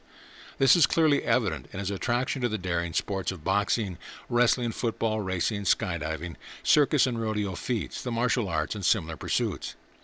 They saw that the tightly structured and confining role imposed upon the male by modern society and changed his expression of those natural aspects of his nature for which he is still greatly admired: bravery, competitive feats, resourcefulness, protection, adventure, and strength. They learned that the changing role of men and the demands made upon them appear to be even greater stresses than those of modern women, who outlive men by several years, and that society at large, while becoming more aware of the long-standing hardships of women, seems relatively unaware of the painful lot of men and the stresses upon their spirit and health. Further study expanded their awareness of the changing role of women, mainly during this century, and their need to develop their minds and express themselves outside their home. They discussed the problem of combining child-rearing with a career while still serving the entire family, Birth control had given women a measure of freedom, but the major issues were yet to be resolved. Happy housewives were few indeed. In matters of children, authorities advised that physical punishment was primitive, psychologically harmful, and inadmissible. A calm and quiet explanation and the denial of privileges is more effective. The parent's actions must be worthy of respect and invoke a sense of justice in the child's eye. One member read that children's questions about their origin should be answered honestly, if sparingly, and that a child needs to learn that what he is taught is true and dependable. He will not have the same confidence in his source of knowledge when he learns that babies are not brought by a stork or, as in France, found in a cabbage. When this information is begun before the age of embarrassment, it can be added as to the child's curiosity developed. A well-informed child is far more likely to make the right judgment and avoid the often devastating consequence. Two of the most common false techniques that have contributed to the suffering and ruin of untold thousands of marriages they learned are well-intentioned but misinterpretations. One is believing the nude body to be vulgar, indecent, and to be hidden at all cost. The other is the ignorant notion that lovemaking is sinful, and therefore all babies are born in sin. This is due to the inability to discern in a literal word of the Bible the mystical wisdom it conceals. In their wide reading, they found that books by marriage counselors were an excellent source for solutions to the classic problems most couples confront. So our four marriage candidates, recognizing the folly of entering into the most complex of relationship with no instructions and preparation, decided to find a highly qualified marriage counselor with whom they would each have a private session once a month on a continuing basis. This would provide the foresight, planning, and organization that must be the foundation of any successful endeavor. After making a survey of the marriage counselors in their area, they prepared a list of names, and one of their group called each with initial questions. Noting the answers from each call, the four friends discussed this information, which included the educational background, degrees if any, their years of professional counseling, their marital and parental status, whether or not any organized program was offered, and if they had done any teaching or writing on the subject. Lastly, terms for the monthly service for each of the four were discussed. It was decided to choose the three most interesting from the list and make an appointment with each for the two couples together. Afterward, they would evaluate their impressions and select the counselor who was most appealing to the four. This proved highly interesting, and they established themselves with a very wise lady and began their sessions together. They were given progressive reading material and a guideline debit and credit ledger. All were delighted with the informative and mind-stretching program and followed it joyfully and meticulously. After a few months of fundamental preparation, their counselor suggested that they were ready to set their double wedding date. Following the ceremony, the two happy couples and much wiser couples left for a week's honeymoon cruise. And here we shall leave them in the wise shepherding of their counselor and return some years hence to see how their training and its application has affected their lives. An author friend of their counselor, writing a book on compatibility in marriage, asked to meet with them for research purposes. The four agreed, and he found them discussing the following excerpt from Shakespeare. Neither a borrower nor a lender be, for a loan oft loses both itself and friend. Have more than thou showest, speak less than thou knowest, lend less than thou owest. One of the wives quoted William James' discerning insight. The art of being wise is the art of knowing what to overlook. Indeed, agreed the author, then shortly asked for the single most beneficial aspect of their marriage guideline training. All four enthusiastically concurred that it was the daily record-keeping in their debt and credit ledgers, together with their monthly sessions with their counselor. This enabled them to review and evaluate their daily performance, and it was studied in their monthly counseling sessions. Hearing all the concerns of each partner enabled the counselor to steer them clear of the classic pitfalls. Questioning about their families revealed that one couple had 2 children, the other 3. All the offspring were healthy, happy, respectful, and courteous good students who enjoyed mutual affection with their parents. The 2 families were the closest of friends and a valued support group for one another. Their comfortable homes were within a few minutes' drive of each other, and they socialized frequently. Each couple enjoyed others' friends as well, and the benefits of their counselor's training were passed among them. Asked for further details, one of the wives said that the counselor's organization program had provided for each mother to keep the child or children of the other for 1 full day a week to enable her to use this time as she chose. They often exchanged weekend care so that parents could enjoy free time together. They divided their 2-week vacations into 1 week every 6 months and kept each other's children, who were beloved by both couples. Question as to the continuing with their counselor, the four responded absolutely, as the major credit for their still happy marriage after 14 years was truly hers. The author, still curious about the ledger, asked how they self-evaluated their performance as a partner. A daily entry was made, they explained, with 100% for excellence, 50% for average, and lesser credits for poor performance. No attention to the requirement rightly received a 0. Demerits also had their value rating. At the end of the day, each partner reviewed his debits and credits, added to the column, and had a clear picture of his performance. In the passing weeks and months, he was able to see the state of his marriage. At their monthly sessions, their counselor evaluated the ledger and made suggestions accordingly.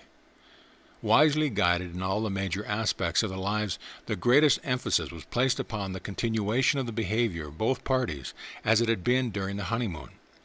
Recognizing the difficulty of sustaining the same attentive and tender habits after the responsibility of children and mounting hardships, their counselor played an enormously important role during those early years. The most important single aspect of their training was that of placing their partner's happiness and well-being before their own. Every day, each was to give some attention to that which would please his partner, and it was the duty of the spouse to respond to this kindness with a sincere and cheerful appreciation. Another accent was upon attentive listening to one another's needs and comments, and responding satisfactorily. It was pointed out that if one partner's needs were being met while the other felt unfulfilled, this was a serious alarm that required immediate attention. Even 24-hour delay in restoring harmony would allow for erosion of the marriage to begin. Small though it may be, unless feelings are restored to inner peace and harmony, a minor resentment left unresolved would likely go to the way of one bad apple spoiling the lot. High on the list of their training was mutual courtesy and daily outspoken appreciation. Each was to truly expressly look for and comment on the other's virtues and kindly deeds. They were also encouraged to do so in the presence of their children and friends, and apply to them as well. Among their various guidelines was attention to organization and timing, contributing greatly to the smooth and easy flow of relationship. This alone eliminates stress. Another important factor was that of preparing meals in a bright and cheerful atmosphere, happy mealtime being basic to the health of the family. The wives learned to cook only every other day, and later on the children were taught to help. Their counselor insisted upon open and demonstrative affection between all members of the family, and this was to be visible at least every morning and evening. Children were to be praised and hugged for every sign of service, kindness, and pleasant behavior. Everyone was expected to try and bring out the best in one another, to look for the positive, and to be quick with cheerful praise. Special attention was given to selected soft music that was always played at mealtime on auto-reverse cassettes. Music was enjoyed at home during most of their waking hours and set a pleasant, relaxed mood. Careful attention was also given to color in the home as well as in their clothing, as it invokes unconscious response. All was in soft, clear, and harmonious tones. Color harmony was carried out on the table and even in the food. Their counselor had advised them that instruction of natural functions of the body should be taught to their children beginning around 4 to 5 years of age, well before the teen years when embarrassment would cause rejection. Meanwhile, the children's accumulated knowledge was built upon solid ground, and on reaching their teens they were already well informed and able to make sound judgments. Recognizing its enormous importance, the two couples established a daily discipline of responding to a one-page review of their guidelines, which kept right thought and right action in the forefront of their minds. You can only win with this system, they assured the author. When asked how long they had used this method, they answered 14 years, more than adequate proof of its validity. Both couples and their children were healthy, happy, and entirely pleased with the direction of their life. Pressed for other details of their guideline program, they said that table habits, bathroom habits, and bedroom habits were high on their list for special attention. Mealtime must become imprinted in the subconscious as a happy togetherness and sharing time. This establishes a vitally important free-flowing harmony throughout the body's interacting system. Bathroom habits were a matter of neatness and order. Bedtime was drawing to a close, all the day's activities settling down, a time for affection before sleep. With parents and children together, the young should be held quietly and lovingly by both parents and given full attention. This should not be a quick peck on the cheek or forehead, but at least several minutes of quiet togetherness as a family. Affectionate signs of approval are magical to children of all ages as they prepare to sleep. Young adults and residents are no exception. Practiced together in each other's presence, the family unit will develop deep and loving lifetime roots and add stability to the lives of each member. And the bedroom habits of the parents, are they included in the guidelines? The author asked. Yes, in their training this was the most fragile and crucial area of human relationship, and one of the richest and most rewarding if wisely attended to. All aspects of behavior in this area should be groomed to promote harmony. The couples discovered that sleeping in the nude has been both positive and negative elements. Psychologically, the positives appear to be outweighed by the negatives. If the senses become accustomed to nudity, it is less stimulating than when kept for tender moments. Except for nudists who have their own values, an unattractive nude body should not be paraded about nor displayed in casual setting or reclining. A semblance of covering is more aesthetically appealing. Both families taught their children that the nude body was neither vulgar nor indecent, that attire is a matter of appropriateness. A nude baby on the beach around a well-enclosed yard for safety, or a supervised splash pool can be charming, but older mixed sexes should be slightly clothed. The counselor explained that teaching little girls that their nude body was shameful resulted in untold thousands of ruined marriages, with countless frigid wives. She advised that except for nudists, parents should not be nude around the home, neither should there be any scrambling for cover when surprised by the presence of a child. This is an alarming sign that there is something bad about one's natural self. For many years of listening to couples' complaints, fears, and desires, the counselor developed the following guidelines for intimacy in the bedroom. If pleasures and closeness are to endure, lovemaking should be made its most romantic and beautiful. The first order of concern is to keep the pleasure of one's partner before one's own. The second is to engage only in that which is mutually pleasurable. One's likes and dislikes should be delicately discussed, keeping in mind that love in its expression is as delicate and a fragile flower, enhanced by carrying sweetness, but destroyed by insensitivity. It should be understood that the sexual nature of men and women are wisely different, due to their respective physiology and roles. Women need more open and demonstrative affection, not only in the bedroom, but in general. If her interest in intimacy is to endure, affection should be a daily expression of both parties. Men should be aware that most women need at least a few minutes of mutual tender touching and caressing before they are ready for union. The love-making embrace should always begin with affection in the northern hemisphere, beginning with tender kisses and caresses, then warming to more pronounced desire. Attention should then move southward to the softness of the twin cushions of sensual delight, where unhurried caressing will be richly rewarded in the cooperation of the female. With signs of her mounting response, he should proceed caressingly to the southern hemisphere. And if he is wise, he will find it magical to her pleasure to linger and explore the miniature crest above the mysterious inner passage. Reciprocally, a woman's first order of concern is to remember that his pleasure must be her single purpose. Men, contrary to what some women believe, need the same tender caressing as their corresponding parts as foreplay to lovemaking. Mounting desire will guide a woman in following his most sensitive areas. Her gift of love in this magnetic terrain will dazzle her mind, senses, and emotion. Women or men who feel inhibited about pleasuring their mates can familiarize themselves on a gradual basis by using the creative process to imagine themselves bestowing such pleasure in the resulting delight of their partner. Overcoming initial aversion, many women and men learn to enjoy such sensual giving and joyfully add it to their repertoire of lovemaking. Penetration should only occur when all physical signs are present and the woman is intensely eager and sweetly aggressive. From here, wise nature will guide both partners to ecstasy. All of this advice and more our happy couples employed in the service of their marriage. Their wise counselor knew of the benefits in the creative process of the mind and continually reminded them to hold their marriage in the ideal, resolving any lapses in communication with an openness to the positive quality of their spouses. Both couples continue with their counselor and give her full credit for the ideal and enriching family life. Verse, the basic needs for a successful marriage. That leaves, it seems to be, but one recourse. A purposeful, willing, sympathetic desire on the part of the male and female to understand each other. Such understanding presupposes a willingness to give as well as to take, to forget as well as to remember, to love as well as to be loved, to become mature rather than remain infantile in our reactions to the people in our immediate environment. Peter Steinkron, M.D. End of chapter. Chapter 16, Reason and Logic. Verse, I will not reason and compare. My business is to create. William Blake. In the hierarchy of human faculties, reason and logic hold highly esteemed offices. Their function is that of ministries of the mind. Not unlike our other faculties, they too have their subordinate officers with their different departments.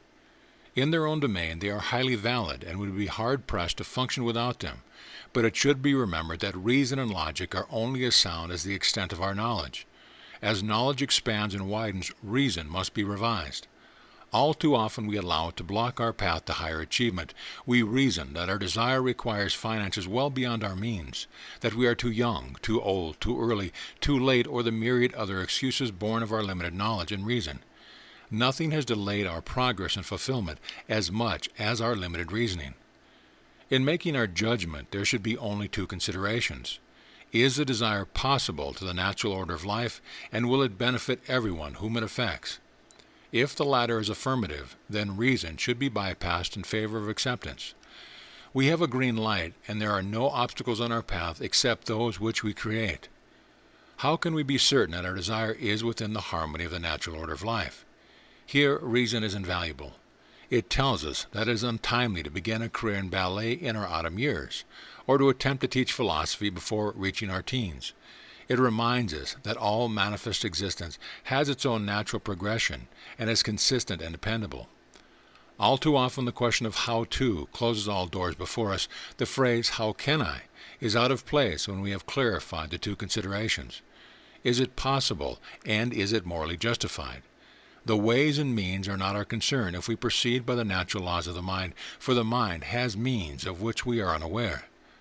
Verse, so long as you are concerned with by means of, you will always be depending on something else. Huang Po, Ancient Chinese Sage. End of chapter. Chapter 17, The College Student. Verse, it is not in the stars to hold our destiny, but in ourselves. William Shakespeare. Tom was failing in college, especially in math, which was his weakest subject. It was at least partially due to the fact that his modest means required his working nights to pay the ever-rising tuition, his rent, and food. He was always sleepy when he tried to study, and the noise and disturbances were so discouraging that he was considering dropping out, getting a day job, and relieving his stress. Still, Tom hated facing the future with no expertise and being relegated to the leftover of life. He despaired on ever graduating or resolving his dilemma. One night, a diner in the all-night restaurant where Tom worked as a waiter forgot a book on his table. Tom noticed that it was entitled Imagination, and in the wee hours when things were quiet, he began to browse through the pages. The author described the function of the mind and how to initiate the right causes for the desired effect. So fascinated was Tom that he took the book home, devoured it, and returned it to the restaurant the following evening. He felt that the instruction held a solution to his problem, and he set about putting it into practice. Though it seemed to him to be highly speculative, Tom changed his attitude from worry to creative imagination by assuming that he had already graduated and was now enjoying the consequence. After about a week's practice, he discovered that he could determine his own state of mind. Where he had been discouraged, he was now creating his self-designed future and already felt lighter and brighter. With a positive attitude, Tom practiced thinking that he had a great job. Shortly, he was motivated to cross the campus to an office of employment to see if there was anything new. Noticing a listing with a day date, he found that it was a request for a live-in babysitter. He hadn't thought of himself in such a role, but decided to check it out. To his great surprise, the request came from the home of an astrophysics professor. The duties were very light, and it offered a pleasant room, food, and a bit of pocket money. Realizing that this was infinitely better than his present situation, Tom jumped at the chance. The couple was pleasant, and watching the baby while they were frequently out was an ideal time for him to study. About twice a month, the couple invited friends to dinner, and Tom enjoyed helping his working hostess prepare and serve the food. He was so pleased to live in their pleasant home and to be treated with kindness and respect. He looked for ways to help them well beyond their expectations. To show their appreciation and growing affection for his host and their child, he elected to do all the cleaning, shopping, errands, and help the professor with his home preparation for class, as well as look after the child. His host, a brilliant and resourceful professor, suggested that Tom prepare for a teaching career at the university level. Tom felt that he had not sufficient preparation in math so essential to the field, although he was fascinated by the subject. The professor offered to teach him all it was required to prepare him for his prestigious position. Tom couldn't believe his good fortune. His spirit soared. With his less than modest means and inadequate preparation, he could never have hoped for such a marvelous career. How, he wondered, could he have been so lucky? But on reflection he realized that it had not been luck, but his desire to improve his condition and his effort to check out offers of employment on the campus bulletin board. Yet the fact that he was engaged to take care of a child with light home duties did not account for his most incredible career opportunity. To be privately tutored by so respected a person was an honor for which he could find no merit. Tom was beside himself with joy. With the help of the professor, he was assured not only of graduating, but of becoming a fully fledged professor of one of the most highly advanced sciences. His elation mounted, his love and appreciation for both his host and their dear child were unbounded, and the spring in his step was so light that he could barely feel the ground under his feet. With the help of his professor, Tom made great strides in his studies, and the mutual benefits of their home arrangement were so delightful and highly valued by all that Tom remained in the family throughout his studies, his graduation, and the additional degrees required for his teaching career. Best of all, his host was instrumental in his receiving a professorship at his alma mater. One day Tom asked his host why, with no merit of his part, he had offered him the honor of his private coaching to prepare him for his career. He was astonished and deeply moved by the unexpected answer received. Because, said the host, you gave your best effort to all you undertook. Your attention to our comfort and pleasure has been unbounded, and you are persevering and meticulous in all details. Together with your natural intelligence, this is the stuff which able physicists are made. Tom turned his head away to conceal his misty eyes. Verse, it takes a person who is wide awake to make his dreams come true. Roger Bacon. End of chapter. Chapter 18. Dinner for 12. Verse, success in life is a matter not so much of talent or opportunity as of concentration and perseverance.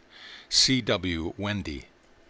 Mr. and Mrs. C wanted to buy a home in Pacific Palisades overlooking the ocean near Los Angeles, and Mr. C gave his wife a figure beyond which he was unwilling to pay. Driving around the area where they wanted to live, she searched among the many handsome homes for one for a for sale sign which would meet their requirement. Her vision was clearly detailed. She wanted 4 or 5 bedrooms with as many baths, a large living room and a large separate dining room, another sitting room for game tables, television and wet bar. In addition, she wanted a large front and back garden with trees and flowers, a bright roomy garden, butler's pantry, service porch, laundry room, maid's quarters, at least a 3-car garage and ample guest parking. But most of all, she wanted all the rooms to have an ocean view. Her husband thought her long list of specifications was surely non-existent. In no way, he thought, would she ever find already built such a precisely self-designed home. Several times Mrs. C passed by what appeared to be just a house, except that she felt unlikely that all the rooms had an ocean view. She did not ask to see its interior. One day, passing the house with a friend, she pointed it out and remarked what a pity that it was surely missing the ocean view that was so important to her. Her friend disagreed, felt that most of the rooms would have such a view, and she urged Mrs. C to ask to be shown the home. Upon seeing it, she and her husband both fell in love with it at once and felt that it was truly their house. But when they were told the price, Mr. C found it greatly exaggerated and refused even to consider the purchase. In fact, he left the following day for business affairs in the East and told his wife to forget that house and look for another within the price range that he had specified. But Mrs. C had already imprinted in her subconscious a house with its precise features, and she knew that this was equivalent to finding the proverbial needle in the haystack. She was not ready to abandon her dream so quickly. But respecting and adoring her husband, neither would she disturb his peace of mind. He had made a generous offer and it was rejected. She could not ask more of him. So she drove him to the airport and said a smiling, loving goodbye. Now she knew that if it is to be, it is up to me. And she drove back home. She made a decision. She would mentally live in that house and practice believing that all parties concerned were happy with the outcome. Having young children and the many distractions of family life, she felt the need to be mostly alone in order to concentrate on her project. Instructing her housekeeper that except for meals with the children and at their bedtime, she did not wish to be disturbed. Mrs. C stayed in bed for 3 days and nights. She had never confronted such an impasse and knew of no other way to sustain her focused attention on living in that house. She knew that it would require all her creative forces if she were to break the spell and reverse the seemingly impossible deadlock. Not knowing quite how to go about it, her thoughts ranged over a suitable plan. At last it occurred to her to give a dinner party in a new house. She would invite several friends who would be especially happy about the purchase, and it would be an evening of joy and delight. In her creative imagination, all the family activity occurred in that house. From there she planned the dinner party, invited the guests, and composed the dialogue of their bright conversation. Gathering flowers from the garden, she made several large floral arrangements to enhance its beauty. Again and again she rehearsed every aspect of the evening. Repeatedly she heard her husband express his pleasure over the mutually satisfying agreement. Including their 2 young sons of 10 and 12 in the celebration of their new home, she rehearsed them as always in the proper behavior of dining with adults, coaching each one with a funny story that she could tell at the table when she gave the signal. During all her waking hours, Mrs. C remained concentrated upon some aspect of their happy life in their new home. When she joined her sons for a meal at their bedtime, she pretended that it was all occurring in their dream house. And when she went to bed, she lay her head on the pillow in the lovely bedroom of the new home and thought of her actual location in its relative direction. After 3 days of concentration in her bedroom, she resumed her usual habits with her children, but sustained her inner vision. As she drove about in the car, she practiced feeling that she was leaving and returning to the new place. It was the foundation upon which all else occurred. Several days later, her husband returned from the East Coast and asked if she had found another house. Answering no, she showed no emotion and turned to something else, but continued to experience its realization. Within the week, the impasse resolved itself, and 1 month later, Mrs. C, radiant with joy, gave her dinner for 12 in the house of her dream. Verse, there is a key to every door, and that key is persistence. A.B. Zoutevern. End of chapter. Chapter 19, Mental Blueprint. Verse, your life will be no better than the plans you make and the actions you take. A.A. Monteper.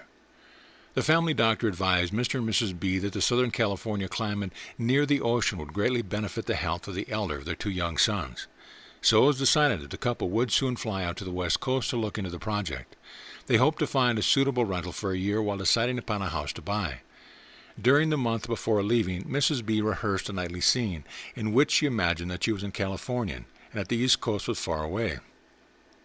In her creative fantasies, she experienced the family as settle into a charming house on a street corner with lots of tall trees and enormous windows everywhere.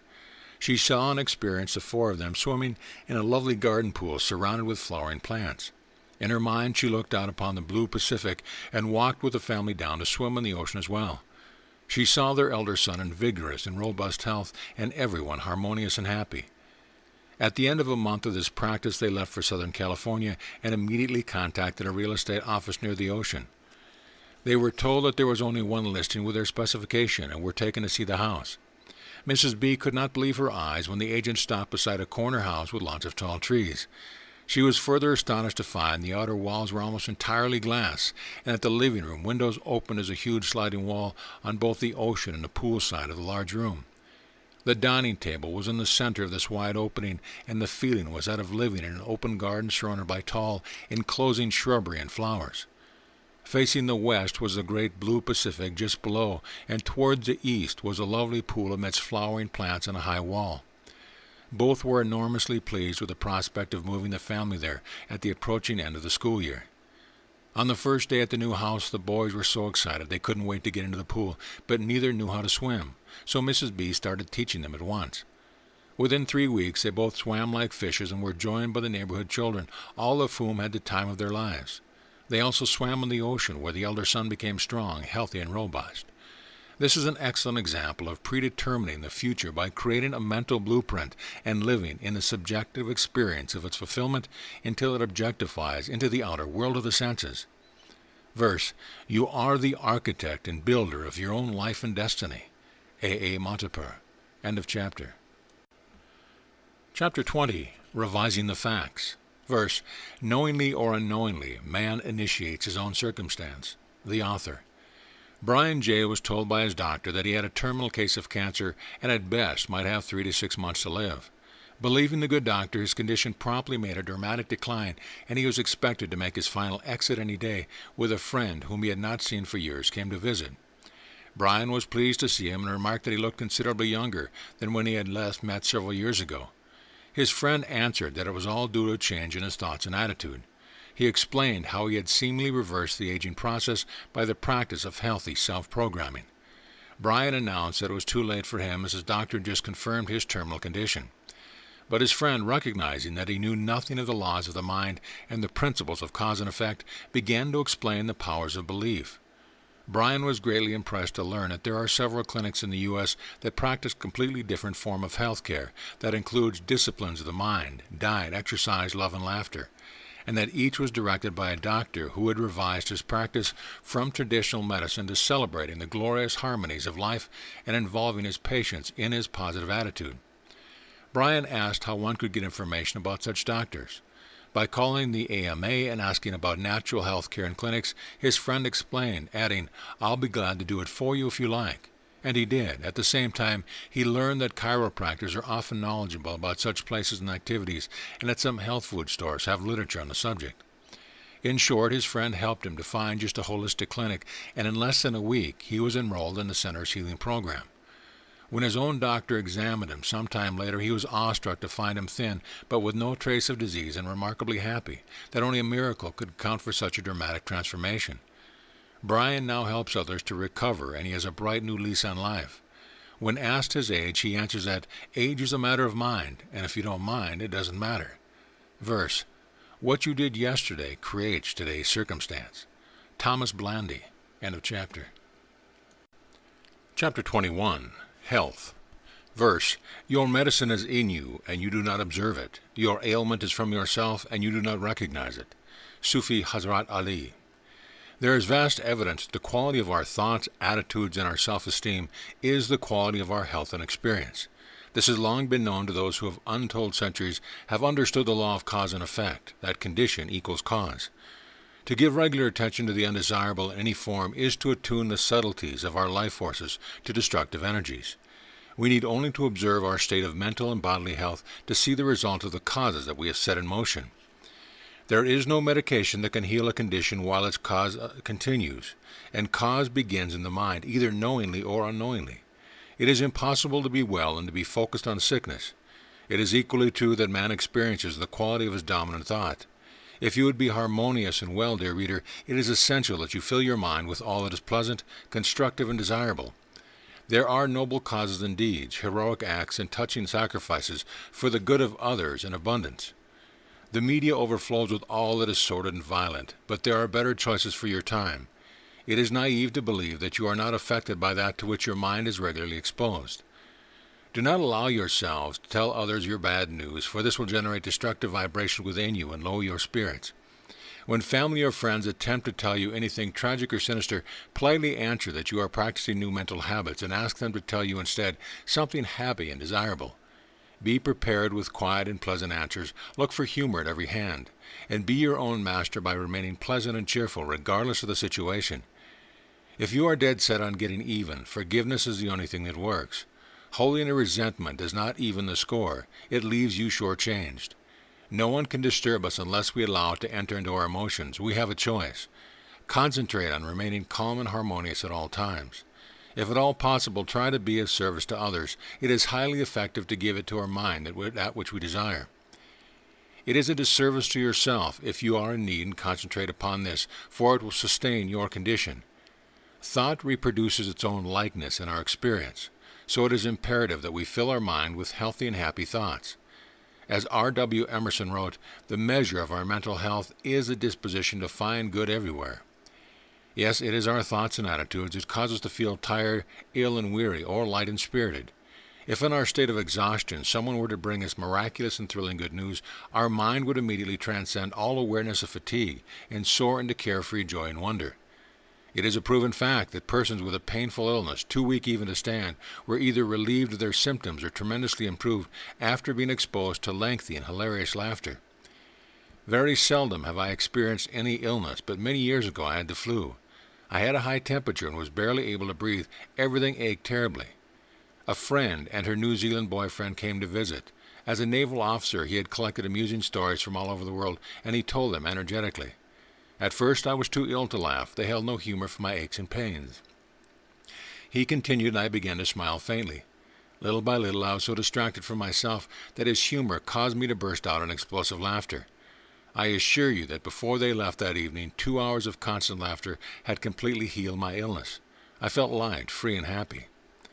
Once while lecturing 4 times a week in New York, I experienced laryngitis and had no voice at all. With only a few hours before lecture time, I began to feel panicky.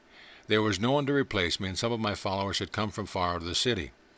Finally realizing that I had no choice but to transcend my condition, I set about focusing on the ideal. Weakly at first, I began to imagine, and that I was on stage and speaking in a full and clear voice. In imagination, I repeatedly presented the subject that I had prepared and finally became completely unaware of my condition. So lost was I in its stories and examples. After continuing my silent lecture for over 2 hours, I tried my voice to see if there was one, and to my relief it sounded almost normal. While dressing and grooming myself, I embodied a sense of radiant health, and then I left for the lecture hall. Throughout the evening, my attitude was that of superabundant energy, feather lightness, and soaring spirit. No one guessed that 3 or 4 hours earlier I could not make the faintest sound. A healthy diet is also important, with whole grain bread, cereals, fresh, lightly cooked vegetables, and fresh fruit. Study the chapter on the creative process, and in your mind, live in the ideal. I visualize you in perfect and radiant health, joyfully active in the field of your choice. Be peaceful, be happy, and be loving. But most of all, in your creative imagination, experience the life of your dreams. Verse: the good or ill of man lies within his own will. Epictetus. End of chapter. Chapter 22. The White House. Verse: as within, so without. As above, so below. Hermes. Janet's aging parents owned no apartment or home of their own. Their modest rent was too high for their small monthly income, and they lacked various simple comforts. Janet reflected over their hard lives and wished she could provide them with some measure of ease to offset so many sacrifices they had made for her benefit. Seeing no way to buy them a house on her small salary, she sadly wondered if there were not some way, some miracle that would enable her to help her parents. One day Janet saw an announcement of classes taught by this author in New York's Steinway Concert Hall on the subject of fulfilling one's desires. She decided to attend one meeting to see if she found it interesting. I taught the creative process of the mind and explained its function in detail. Janet was glad she came, as she recognized for the first time that if she used her creative faculties properly, she could have whatever she wanted. Following the teaching, she set aside a fixed time of 30 minutes every morning in which she brought the vision of a lovely white house with rose vines growing around a nice porch, where her parents could sit outside and enjoy the flowers and green lawn. She saw it on a large corner lot and noticed the white garage in the back garden. Janet, who now attended every meeting, learned from my instruction that she should not visualize the house as in a distant city, but rather bring the city around her presence. Forgetting where she actually sat in her silent time, she imagined her surroundings to be the city of her parents, and that her own home was toward the south. In her mind, she was situated in the center of the action. As Neville Goddard explained so marvelously in his book Resurrection, one should never project oneself elsewhere, rather bring elsewhere here, and Janet did this in a spirited mood of joy and delight. Bringing her parents' faces before her, she heard them announce their great pleasure at her gift to the house. They loved the large corner lot and the spacious white porch with its climbing pink roses. She imagined again and again that she saw and heard the other family members stating their pleasure over their parents' new home. No one knew or could have guessed that Janet had such a project in mind, and she, not relying upon the natural laws of our mind, put all her faith and trust in me. She could not understand how her attitude and practice could possibly provide the money to purchase a home, but she committed to this mental project her very best and faithful effort. Janet had no religion, but she remembered her father, no church member himself, quote from the Bible something about believing in whatever you desire. So she practiced believing that she had already bought the house.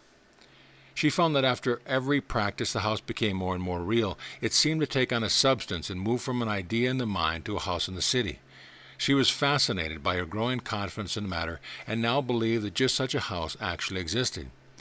So every morning she strengthened her mental blueprint by actually experiencing all the sensations that would naturally accompany her dream come true. After 2 weeks she recognized that her vision grew more objective, and she could see the White House in her mind's eye.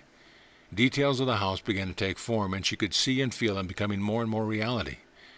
One day, Janet's office manager announced that she was retiring and asked if she would like to be recommended as a replacement at a salary twice that of her present earning. Janet was spellbound with joy and excitement. The office manager knew that with some advanced training, Janet would be the ideal person for this responsibility, and explained this to their employer. Janet was replaced in her own work and became the assistant to the office manager until the latter's retirement. Now, with her doubled salary, Janet knew she could buy the house for her parents. Yet there were other considerations. With her new responsibility, she could not take the time off to go house hunting in another city. Finally, she arranged for others to help her parents locate a suitable house, and a few weeks later she drove to their city for the weekend to see and discuss the possibility of its purchase. She had not specified to those who were to find it that she hoped it would be wide, or that it would have a front porch with climbing roses, a white garage, and a back garden, or that it should be on a corner lot. But to her great astonishment, when they went to look at the house, it had precisely those features. All agreed that it was well worth the price, and the papers were prepared for her signature. A few weeks later she returned to the house, found her parents nicely settled, and celebrated the completion of her subjective mental blueprint having crystallized into objective fact. Every idea carries its own solution. We can seldom see how something will work out. But if we begin by assuming that it is already complete and resolved, the means will present themselves. Verse, belief creates its verification in fact. William James. End of chapter. Chapter 23, A Flaming Heart. Verse, before water will generate steam, it has to boil. Every great achievement is a story of a flaming heart. A.B. Zuthevern. Conception occurs in the rise of temperature, and so it is with all desire and fulfillment. Thought is the architect of desire, but feeling gives it life. Every time we think happily about our desire as already realized, we add life to its formation and development. Feeling is creative energy, and the more we join emotion to our inner vision of fulfillment, the sooner our desire will be realized. All we see around us, all that man has created, first began as ideas that were embellished with vision and feeling. While a small desire that is relatively easy to attain requires very little additional energy and heat, we can readily see that a mammoth project would require the energy of a flaming heart and a longer period of conscious and subconscious gestation. We may wish and hope, pray and expect intermittently for the fulfillment of our desire, but unless we give it life by activating the creative process, it will remain as an unfertilized egg. Many studies have been made of the greatest achievers of history, and it is clearly evident that they were all men and women with hearts flaming for their cause and purpose. We might feel that we have no such driving and compelling desire, and are therefore incapable of achieving our goal. Happily, we have all the resources by which the necessary forces can be activated. By accepting our desire as already realized, then regularly experiencing in imagination that which we would be doing and feeling were it actually present, we can initiate the equivalent energy and spirit. It is important that these principles and laws be repeated again and again, that you may associate them with all aspects of your life. You would be wise to read and reread this book until you have mastered the creative process. Neville, the late author-teacher, related the story of a man who was despondent at being unable to support his family.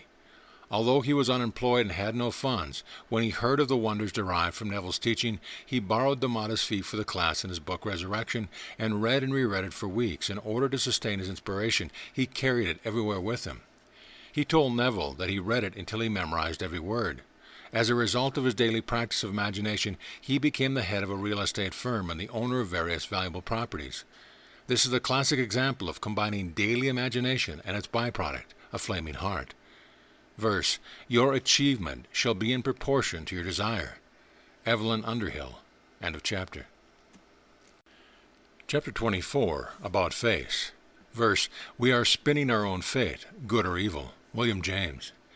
James found himself on the threshold of bankruptcy, stressed to the limit and desperate. He thought only of failure and despair. Daily he announced to his wife that his life savings had all used up in trying to save their long-declining business. He had mortgaged both their home and their business property, and soon he knew they would both belong to the bank. What could he do? To whom could he turn? His dilemma compounded daily. One day in utter despair, James looked into the bright face of one of his suppliers entering his office. I was just passing and thought I'd drop in to see why you haven't ordered anything for so long. Well, no business, no money, answered James. See this stack of overdue bills? When the phone rings, it's not orders, it's creditors. How can I order anything? James, said the supplier, I just attended a lecture by a woman who teaches the creative process of the mind, and she says that experiences and circumstances are the mirror of the mind. You brought this disaster on yourself. I've seen it coming for a long time. Your attitude is down on everyone and everything. You created a miserable environment for your employees, and you surely don't inspire your customers to come back. No wonder that you have no business. How do you expect to succeed when you're doing all the wrong things? James angrily replied, But I've given my sweat and blood for this business. It's not my fault. It's the economy. Business is just bad all over. Well, not so, said the salesman. Most of my clients are making money. I can tell by their regular orders. Well, it's too late now, lamented James. I see no way to avoid bankruptcy, and with that both the house and the business go. Well, not necessarily, answered the salesman. If you will listen, I'll tell you what the woman said. It sounds reasonable to me, and I'm now using it myself. Signed, James Surrenders. What have I got to lose? See that pile of bills? I want you to imagine that they're all checks. You must change your whole attitude, and if you'll cooperate, I'll help you climb out of this impasse. James agrees to do anything. Well, good, said the salesman. Now you must spend every free moment doing something creative. I want you to write letters of appreciation to every one of your clients. I want you to start looking for reasons to compliment each one of your employees, even for being on time. Chat with them a little every day. Ask about their families. Ask if they have any ideas about better ways of doing things. Encourage them to come to you with suggestions. Try to make them feel appreciated. Everybody needs that. Now they work strictly for their paycheck. Change your attitude and get them to work for the benefit of the company, which will secure their jobs. James went home that evening with hope in his heart. The more he thought about it, the more he realized that the salesman was right. If he wanted to be successful, we must think success. He talked it over with his wife, who agreed to practice with him and try to save the business by changing their entire mental attitude. Following the principles and laws of the creative process, James made a full 360-degree turnaround and directed all his energies into doing, in his imagination, all that he would be doing were his desire already fulfilled. In his mind, he went to the bank daily with a full money pouch and saw the figures growing in his bank statement. He called clients for a friendly chat and offered incentives for their business. He made himself both visible and friendly among his new clients. He now showed a sincere interest in his employees, communicated with them daily and encouraged their suggestion, and they responded cheerfully. James and his wife rose half an hour early every morning and rehearsed in the silence of their mind, seeing, hearing, conversing, and doing all that they considered ideal. They practiced sustaining their healthy and prosperous inner vision throughout the day. And in the evening before their early bedtime, they invested another half hour in self-programming, a prosperous and growing business, and a happy and enriching life. After 1 month of the about-face practice, they were already small signs of change. 6 months later, they were making regular payments on their bank loans. Today, James' firm is not only the leading company of its kind in the city, but it has branches all across the nation. Now he knows that our dominant thought patterns and established mental habits are the blueprints of our experience. Verse, mind is the master power that molds and makes, and man is mind and evermore he takes. The tool of thought in shaping what he wills brings forth 1,000 joys, 1,000 ills. He thinks in secret and it comes to pass. Environment is but his looking glass. James Allen, end of chapter. Chapter 25, Fame and Fortune. Verse, keep your head cool, your feet warm, your mind busy. Talk and act like a winner, and in time you'll become one. Stephen Hardit. Coming from a large and very poor family, a young man found his every path blocked due to lack of funds. Bright, ambitious, and eager for a quality of education with the highest degree, he found that trying to work, study, and do his own research was a great challenge. It required almost everything he could earn in his part-time work to pay the high tuition, even though he denied himself the smallest comfort. It was a time of great sacrifice, menial work, and late-night studies. Little pleasures such as a meal in a modest restaurant or going to a movie were luxuries far beyond his means. Apart from this, of course, he needed clothing, books, and other essentials. So painful was this struggling period of his life that he resolved to rise above it. If others climbed to stature and position, so could he. He now turned his thoughts away from poverty and need and began to self-program abundance and a rewarding and respected position. To clarify, concentrate, and strengthen his resolve, he composed an affirmation with which he identified daily as follows. I have a lavish, stable, and dependable income consistent with integrity and mutual benefit. Faithful to this resolution, he began to live in his dreams as though they were already realized. This relieved him of the heavy emotional burden upon his spirit. At last he graduated from the highest academic studies in his field and confronted the fiercely competitive job market. Now armed with his creative mental habits, he was sure that he would climb the ladder of success. Being exceptionally bright, talented, and resourceful, he created his own opportunity and began his ascent toward fulfilling his dream. The more he identified with his goal as already realized, the faster he progressed. Every year he found himself on a higher rung of the ladder until he became the president of California Institute of Technology, or Caltech, in Pasadena, California. He was none other than the world-famous scientist Robert Millikan. Verse, "You cannot fail if you see yourself as successful." John Scott. End of chapter. Chapter 26. Desire and Self-Image. Verse, "We are always acting out some role in life. Why not select the role as a successful person and rehearse it?" William Marston. George C. was trained as an engineer and put himself through college washing dishes, mopping floors, and taking out the garbage in the college cafeteria. At last he graduated and set out to find a job with his new degree. He sensed that his interviewers were not impressed with him, although he did not understand the reason. Strangely, he felt the same reaction from each interview. Something was surely wrong, but George couldn't imagine what it was. After each rejection, his confidence weakened, and his pattern continued month after month. Still living at home because his part-time job doing dishes could not sustain him elsewhere, George grew increasingly discouraged. Any discerning eye could see in his body language and facial expression total frustration and complete absence of self-esteem. Listless and without an appetite, George withdrew from the pain of the outside world that had rejected him and spent more and more time brooding in his room. His parents were alarmed, but not understanding the problem, they could be of no help. His mother put the want ad section of the daily paper in his room, but George had lost hope. He couldn't face any further rejection. One day George saw a television program about a story very similar to his own, and the man had resolved his problem by going to a psychologist. But George had no money. How could he avail himself of this counsel? Continuing to think about it, he remembered that in the classroom next to one of us was a professor of psychology. Drawing upon what little courage he had left, George waited outside the professor's class and timidly spoke to him as he came out. Recognizing at once that George had a problem, he said, "Come along, I'm on my way to the cafeteria. I'll listen over a sandwich." George explained that he had graduated from the college almost a year ago and had worked his way through school here in the kitchen with dishes and cleaning. The professor saw at once that George had identified himself with his work. Although he had a degree in engineering, his self-image was that of a dishwasher.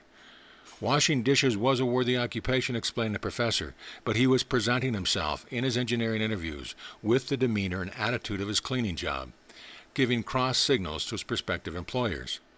His qualifications were good, but he seemed more like their messenger than the person who had earned them. The professor explained to George that he was lacking in self-esteem, that he didn't feel worthy to work alongside the other engineers. His feeling of inadequacy was obstructing his way. An adult education class was about to begin in a local high school, and the professor suggested that George look into it. It was simply called self-esteem. George left feeling hopeful and followed through on the night class. Part of the training included silent identification with a useful and honorable role in life. Soon he began to see and feel differently about himself. He stood erect and walked tall. He practiced the feeling of having an ideal job and being respected among his colleagues. Continuing his part-time job in the kitchen and doing it as thoroughly as possible, he now identified himself as a highly valuable engineer with a job that he loved. He invested all his free time in rehearsing his new self-image, and in the silence of his mind he gave full attention to being a great asset to the company. George's parents remarked that he had become a new person, and he noticed that people now treated him with respect. He found that he liked people and enjoyed the camaraderie of new friends. Feeling ready to become involved in his own field, he secured an interview and this time was very well prepared. The week before the appointment, he had invested all his extra time in silently celebrating his new job. Now, he did not mention salary, but only that his heart was set on working for this particular firm, and that he would make every effort to see that his department was exemplary in the company. He had picked up literature and brochures about their activities and was knowledgeable about their products and services. He was spirited and confident, and he sensed that his interviewer was impressed. To be sure, George was engaged as an engineer and has made a noteworthy contribution to his department. Recognizing the creative powers of imaginal experience, George now used it in all aspects of his life. He developed a warm, friendly, and effective working style with his colleagues, among whom there is mutual respect and camaraderie. A happy and fulfilled team leader in his company, he has a healthy and harmonious family and teaches them and others how to use the magical power of their mind to achieve their goals and enrich their lives. Verse: full 95% of our behavior, feeling, and response is habitual. Healthy self-images do not bruise easily. Maxwell Maltz, M.D. End of chapter. Chapter 27, Ideas. Verse: an idea is the highest sense of that word, cannot be conveyed but by a symbol. Samuel Taylor Coleridge. All language is but symbols of ideas and concept, and even ideas and concepts are but symbols of things, states, and conditions. Thus all thoughts and all speech, as well as all written word, are synthetic in that they are psychological signs or characters, ideographs representing something else. H.G. Wells maintained that human history is in essence a history of ideas. Yes, our quality, character, and caliber are equal to our most intimate companions, the ideas that we savor, enhance, act upon, or store away in that vast and mysterious repository that we call the subconscious. Even if never acted upon, noble, expansive, and enriching ideas are better company than mingling with mediocrity. He is the greatest artist who has embodied in the sum of his works the greatest number of the greatest ideas, wrote John Ruskin. Such ideas do not arise upon command. They should be courted as a lover, and according to the wisest of minds, no better way has been found than that of assuming the presence of one's fulfilled desire, than mentally living in its consequence. Our subconscious will present the appropriate idea in its proper time. Every idea carries its own solution. If we find it appealing, let us be not only its host, but its joyful embodiment. This quickens and vivifies its likeness in our life force field, adding its enriching tones to our unique and silent song of life. Verse: it is a lesson which all history teaches wise men to put trust in ideas and not in circumstance. Ralph Waldo Emerson. End of chapter. Chapter 28, Finances. Verse: money is a terrible master, but an excellent servant. P.T. Barnum. Money, as all else, represents its equivalent in energy, and we are either growing or diminishing in this commodity. Most of us feel unfulfilled in this domain, for which there are two major reasons. 1. We merely wish and hope for greater supply, which strengthens and sustains its likeness, more wishing. And 2. We pursue money as a means of fulfillment. Both these approaches are in conflict with the natural order. To wish is to imprint in our subconscious a blueprint of lack and absence. As thought is creative in its own likeness, wishing and hoping perpetuate themselves. Pursuit is an inner thrust and is met with equal resistance. To run after a desire is to find that it eludes us. Unaware of the creative process, most of us obstruct our own path with the false assumption that before we can fulfill our desires, we must first pursue and acquire the necessary means, money. This is the work against our own best interest. If we are to succeed in any endeavor, we must proceed by the laws of its nature. Effect equals cause, so we must learn to initiate the proper cause for the desired effect. In our learning, we must come to recognize that striving, pursuing, willing, and forcing are out of harmony with the natural order of life. The resulting discord will equal the extent of our force.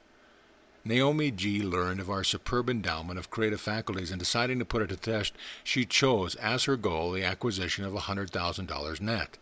She worked outside her home and decided to so organize her day as to give her half-hour each night and morning to experience, in imagination, the consequence of her desire as being already present.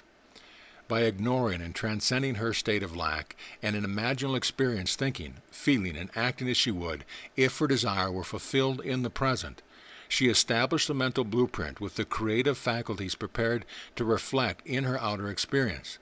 And so vividly and joyfully did she embody her wish as fulfilled that in just under 3 months she was invited by a television studio to host a program of cooking classes for which, after taxes, she received precisely $100,000. Verse: what you habitually think largely determines what you will ultimately become. Grenville Kleiser. End of chapter. Chapter 29, Consciousness and Mind. Verse: consciousness is the root, embodied experience the flower. The author. Generally, little or no thought is given to the important distinction between consciousness and mind.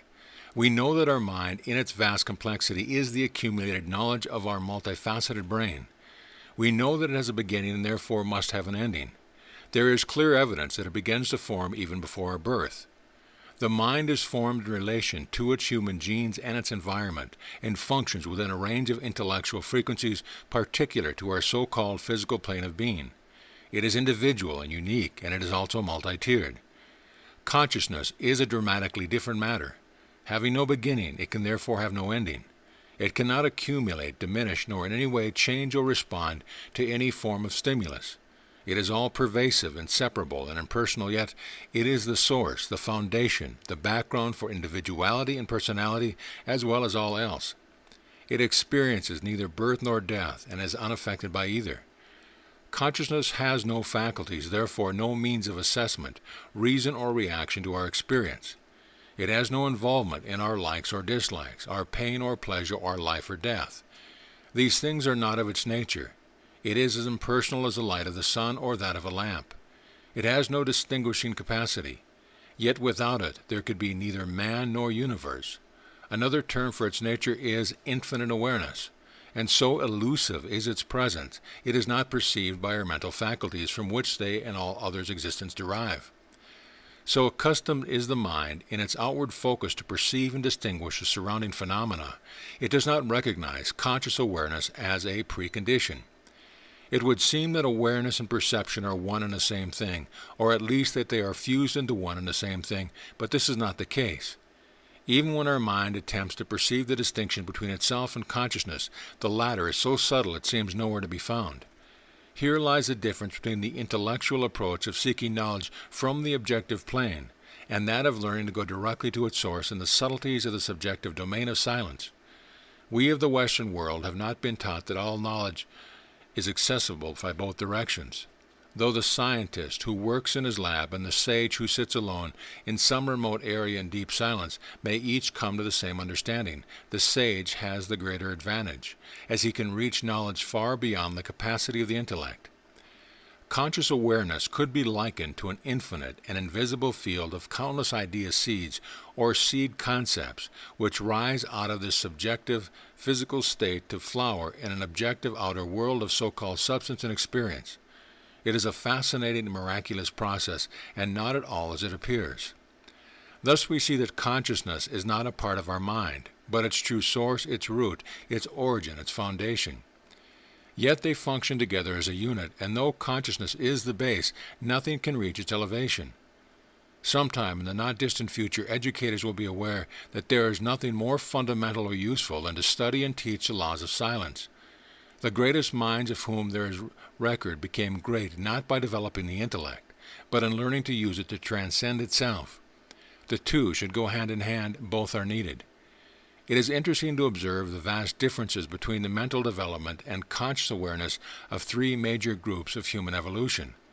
The primitive bushman, restrained by law from his cannibalistic practice, the great majority of humanity, attempting to broaden its understanding and to advance on all fronts, and the all too few enlightened sages of the world, to whom the mysteries have revealed their secrets. Even centuries are a short period in which to discern any noteworthy progress in the evolution of the mind. It seems to advance in groups and subgroups. Ours appear to be the age of science and technology, and it could be rightly said that our advances in these fields surpass our ability to live together in peace and mutual service. We are painfully lacking in the teaching and practice of ethical culture, yet great strides are being made in the compassionate endeavor of some segments of the human family. Dr. Raynard Johnson, astrophysicist and retired master of Queen's College, Melbourne, Australia, with whom I had the honor of addressing a large New York audience, asks, "Where is consciousness? Is not consciousness extraspatial? It is a fundamental idea which cannot be defined, yet without it nothing else can be defined. We wonder about its source and location, but it has no source and its presence is everywhere. It is the one and only question without an answer. It is unanswerable. All else is knowable. So important, yet so subtle is the nature of consciousness, not even the most brilliant intellects can find a way to approach it.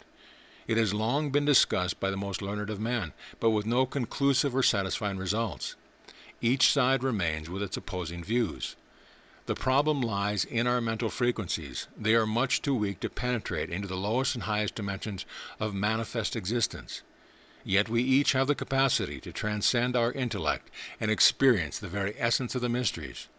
One certainty, no amount of discussion can resolve the matter. It is equal to the attempt to light the heavens with a match. Manly Hall said of the process, man first passes from the subconscious unity to the semi-conscious diversity, and then from the semi-conscious diversity to a conscious unity. In other words, down through the lowlands of involution, across the plains of evolution, and up through the highlands back to our source. Meanwhile, be kindly, be loving, and be happy, for our thoughts are creating the quality of our experience. Awareness contains the universe. Verse: the mystery of man is imperceptible to the senses or to any human power. St. John of the Cross. End of chapter. Chapter 30. I meditate my class. Verse: meditation is a clarifier of a beclouded mind. Unknown Tibetan sage. During my twice-weekly lectures on the nature of reality and the creative process of the mind, in which I include disciplines of meditation, I asked from time to time for examples of the effective use of my teaching. One night a delightful young man who had become a regular stood and related the following story. As a member of New York's teaching force, he was assigned to one of the city's most notoriously delinquent schools. His class of 10 to 12-year-olds was beset with bedlam. So belligerent, disrespectful, and impossible was the group that no teacher would remain in the classroom. The young man had been briefed by the principal, who had given up hope of ever controlling their fighting, swearing, and destruction of school property. Clearly the young man had inherited a classroom disaster. Inspired by my promise of truly miraculous results if one would learn and practice the law of assumption, he established an early morning discipline of what he called meditating my class. Knowing all too well the disorderly behavior of these youngsters, our young man followed the teaching of seeing them in the silence of his mind, not as they were, but in the ideal. Sitting comfortably in his living room, he brought the class before his mind's eye. He imagined everyone nicely groomed, quietly enjoying their lesson and behaving in the most exemplary manner. He walked among them warmly and respectfully and cheerfully praised their smallest effort.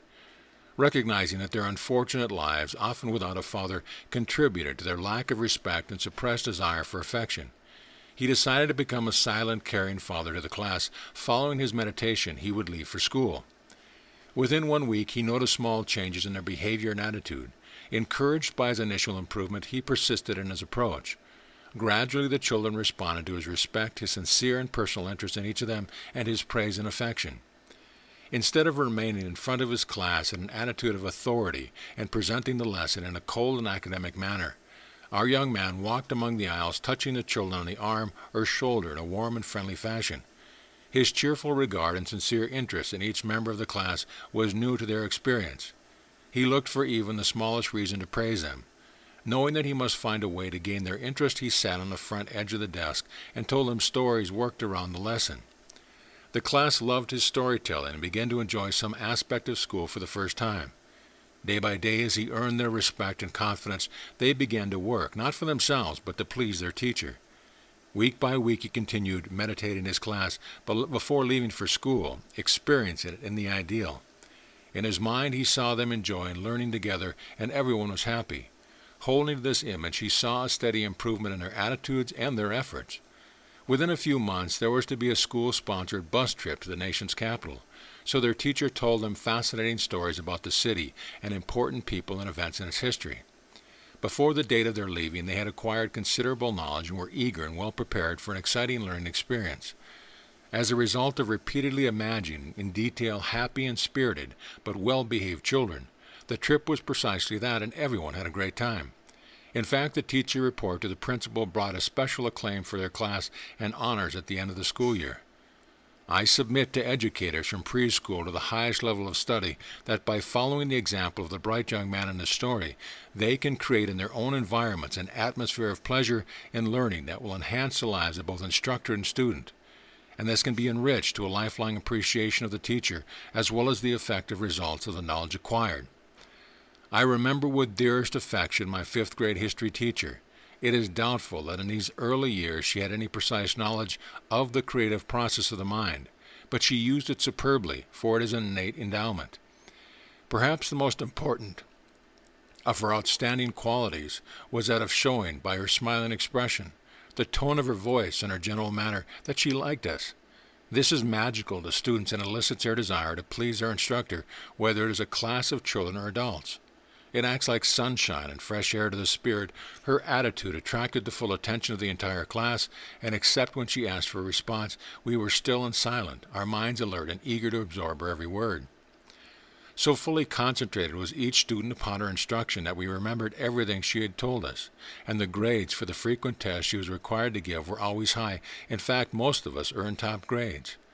Another interesting factor was our total lack of stress about the exams due to our teachers' skill in presenting the lessons. We were so interested and familiar with the material that we all competed with each other to learn the highest score. Through all my years in the classroom, she stands out as a shining example of the mutual pleasure that can and should pervade every learning environment. If only she were still alive and I could hug her and honor her with the praise that she deserved, but we were too young and didn't understand the concept or manner of expressing our affection. Perhaps the best and the most rewarding appreciation for her efforts was that of our spontaneous response when the bell announced the end of the class period. Every day, with disappointment and regret, we all sighed, "Oh no," so eager were we to remain in her presence. Verse, "Success comes to those who are success conscious." Napoleon Hill. End of chapter. Chapter 31, Castles in the Sky. Verse, "Hold a picture long and steady in your mind's eye, and you will be drawn to it." Dr. Harry Fosdick. Leroy W. was born and raised in New York's Harlem, where he worked as an engineer in its subway system. 5 days a week he took to the subway to and from his work, which is 3 floors below the streets of the city. He hated spending his days underground and wished he could work in the very top of one of the greatest skyscrapers in the world. A part of this train route was above ground, and he chose one of the tallest towers as his ideal place of employment because it reminded him of a castle in the sky. Leroy had been thinking about his castle for some time, but only in a kind of now-and-then fashion, for he didn't know how to go about getting a job that he feared might be beyond his qualifications. But one day something happened on the subway that put his mind in high gear. The person sitting next to him was reading a book that lay open on her lap, and Leroy noticed that the chapter was entitled "Dream Your Way to the Top." This so excited his imagination that he felt the message was meant just for him. Now he began to use every minute of his subway ride to concentrate on his dream. Besides the 1 hour going and coming, his thoughts were occupied with his castle during his every free moment. One day he was on his way to work. He noticed a newspaper on a seat companion was open to a section of classified ads. In the clear view he read, "Help Wanted Engineer." Recognizing the address of his castle, Leroy's heart almost jumped into his throat.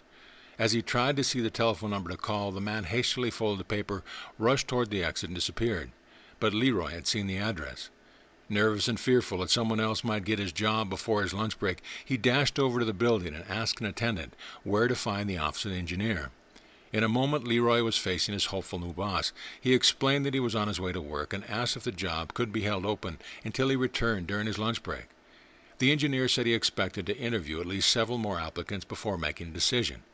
Leroy went on to his job, his heart beating faster in fear that someone else might have higher qualifications, and that he might not be the lucky man. His fears mounted throughout the morning. What if this and what if that raced through his mind. At last it was lunchtime, and Leroy dashed back to his castle in the sky, and so great was his eagerness, and so clearly was his heart set on his new job, that the engineer sensed that anything he might be lacking in experience he would surely acquire in a hurry. Leroy pleaded his case, but the engineer held his ground, saying that he expected several other hopefuls and would let him know. Returning to the underground tunnels of his work, Leroy was both excited and scared. Somehow it came to him that his best hope was to pretend that the job was already his, and if he could believe it strongly enough, surely his dream would come true. He decided at once to rise above his fears and pretend that he was happy. Yes, he would inwardly celebrate that he was he whom the engineer had selected, and he tried to sustain the feeling of his desire as already realized. It was Leroy's first effort at creating daydreaming, and he wasn't quite sure that he was going about it right. All he knew was the chapter title, "Dream Your Way to the Top." There hadn't been time for him to read the how. He knew no other way than to follow his instincts. Every child knows how to daydream. He thought so it must be instinctive. By assuming that adults were supposed to outgrow their childhood practices, he hadn't daydreamed in years. Yet there must be something to it, he decided, for it was written in a book. He would give it his best try, for this was his chance of a lifetime, to go from underground to the top of the city. Yes, he vowed, "I'm going to dream my way to the top." Several days passed. It was not an easy task to stay above his fear and to be faithful to his assumption that the job was his. In his mind, he worked in the new place. He imagined himself wearing the uniform of the engineering staff. He mentally rode the elevator's basement to roof. He looked out over the great metropolis and saw the international airport in the distance. He spent all his free time doing in imagination all that he would be doing were his dream already realized. He carried on silent conversations, heard his boss compliment him on his good work. Twice a day on the subway, he spent the hour imagining he was going and coming from his new job. A few days later, he received a call from the head engineer asking him to return for a final interview. Leroy's dream came true. Not only was he employed in his castle in the sky, but he later succeeded to chief engineer when his boss retired. To shorten the interval between desire and realization, we should make our silent time a real love affair with our project, that we may look forward to our next practice. Soon the effects of this happy time will carry over into periods of our day until all we think and feel is established in the new condition. Yes, castles in the sky are accessible to each of us if we will build them on the firm foundation of living daily in their happy consequence. Verse: if man would endeavor to live the life of his imagination and his dreams, he would meet with success unexpected in common hours. Henry Thoreau. End of chapter. Chapter 32. Destiny. Verse: every man's fate is in his own hands. Sidney Smith. Do you believe in destiny? Do you feel, dear friend, that the pattern of our life is preordained?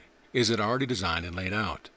According to many of the greatest minds of whom there is any record, we predetermine our own destiny by the quality of our every thought, word, and action. William James, professor of philosophy at Harvard, noted that we are spinning our own fate, good or evil. Yes, unless there is a dramatic change in our mental habits, our destiny can be quite accurately self-predicted. True, we inherit aptitudes and predispositions from our genes and environment that influence our destiny. But inexorably, the determining factor in the quality of our future is the quality of our thoughts.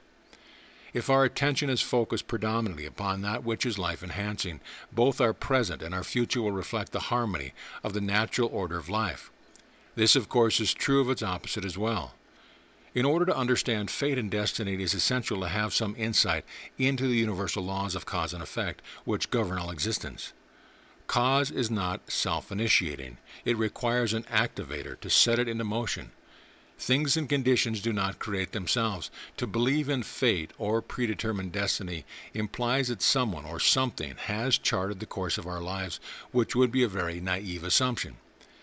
We are always the potential master of our destiny, yet we may not be exercising this freedom. In this way, we have little or no free will. We are only as free as the quality of the natural laws of the mind that we invoke by our thoughts, attitudes, and actions.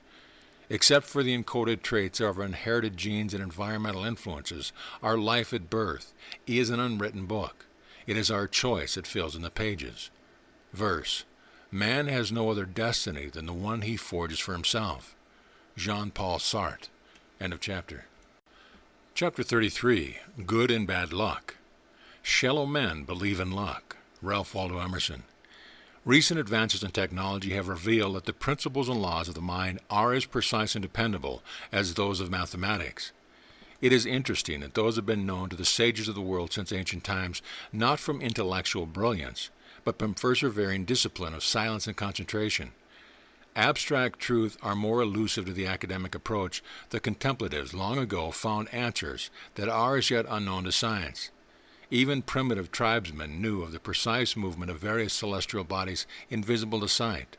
Their shaman or spiritual leader observed their cyclical changes in profound silence beyond the sense of sight.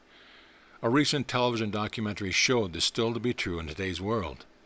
To the degree that our mental habits are in keeping with the natural laws of life, our experience will be harmonious, and of course the opposite is also true.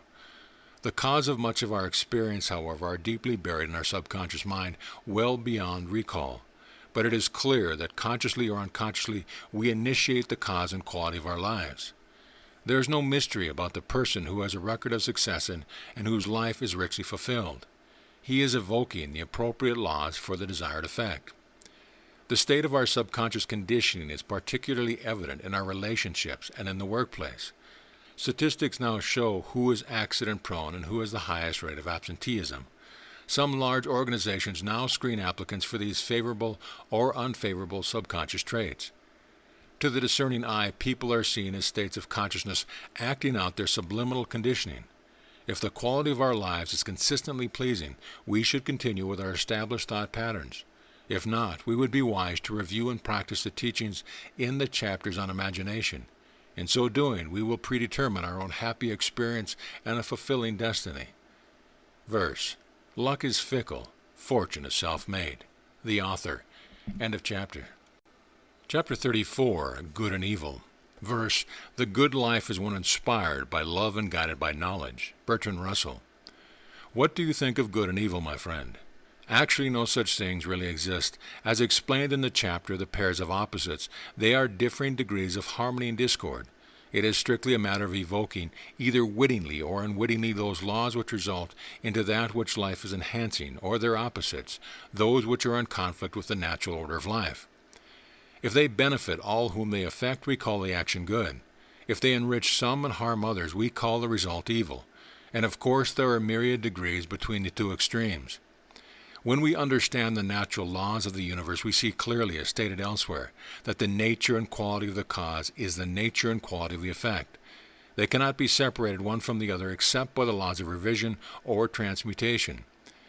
If we are experiencing something undesirable, we must understand that knowingly or unknowingly we have evoked by our action imperceptible laws that are in conflict with the natural order.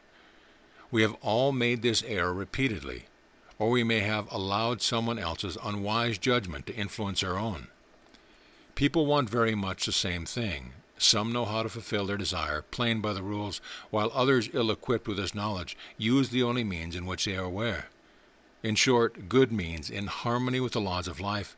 Sin and evil mean in conflict with the laws of life. Verse: Evil is a lack of cooperation with the law. Donovan. End of chapter. Chapter 35, Big Ben. Both king and servant are subjects of the clock. The author. A San Francisco couple, the man of whom had spent his life in his impassioned love of clocks and watches, had long dreamed of a trip to Europe to see the famous Big Ben and its towering landmark of London. They could have gone any time, but Mr. G, who had become something of a historian, waited for an opportunity to be received and hosted by an Englishman who shared his knowledge and love of his field. But long years had passed, and no such opportunity presented itself.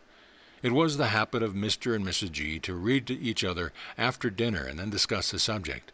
Mrs. G announced that she had found a new book in the library by a London author on the subject of famous clocks and watches of the world, and that she had brought it home.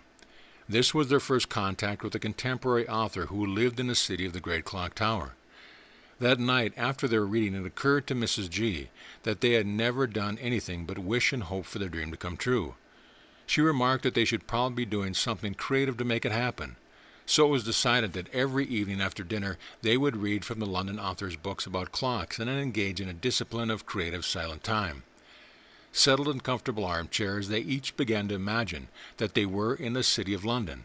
They visualized the great clock tower of Big Ben from the many photographs they had seen and felt the thrill of realizing their dream. Bringing all their senses into play, they felt the street under their feet, surveyed the London skyline, and watched the boats on the Thames. They listened to the British accents of the passer-bys, they climbed the teeny winding stairs of the red double-decker buses and savored the view of the bustling city from that great vantage point. And best of all, they each assumed that they were being escorted to the clock tower by a prestigious authority on the subject. Losing themselves in their creative imaginal experience, they embodied all the happy feelings that would naturally be present on this delightful trip abroad. They set a minimum time of a half an hour for their nightly practice, but found it so enjoyable they always lingered over time. What a difference it made in their spirit, their attitude, and their general outlook. They found themselves happier than they had been for years. And each time they practiced, they felt more familiar with all aspects of the trip, knowing that they would fly the experience being aboard the plane and visualize the attendants going about their duties. They watched an imaginary film about London. They walked in the beautiful city park, visited the museums, and attended a concert, and they took guided tours both within and outside the city. After they had been practicing their creative imaginal experience for about a month, they received an invitation to a dinner party at the home of one of Mr. G's colleagues, who himself was the greatest authority on the famous clocks of the world. They were both delighted and talked happily of buying a copy of the London author's book to take to their host. Sharing a knowledgeable interest in her husband's lifelong passion for timepieces, Mrs. G also looked forward to the pleasure of joining the conversation on this highly specialized subject. At last the evening arrived, and Mr. and Mrs. G were graciously received by their host, to whom they presented the book by the English clock connoisseur. And there occurred one of the most astonishing and brightest moments of Mr. G's life. The surprised guest of honor was the London author himself. During the evening's conversation, the two men established a spirited rapport, and the Londoner urged Mr. and Mrs. G to come to England, promising them a personal guided tour of the world-famous landmark. A few months later, Mr. and Mrs. G did precisely in the objective outer dimension of the senses that which they had been rehearsing in their subjective imagination.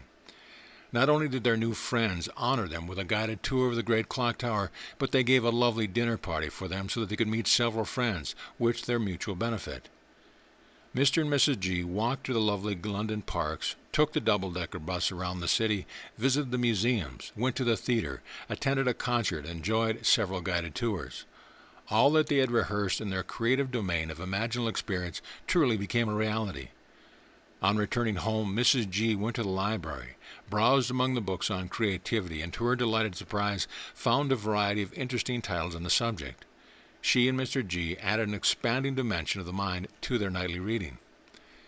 Now that they knew how to use their imagination to create the fulfillment of their desire, they began a delightful sequence of desire and realization that has enormously enriched their lives. Verse, rhythm and cycle turn the wheels of all existence. The author. End of chapter. Chapter 36, Prayer. One of mature spiritual insight knows that prayer is not asking but rejoicing. The author.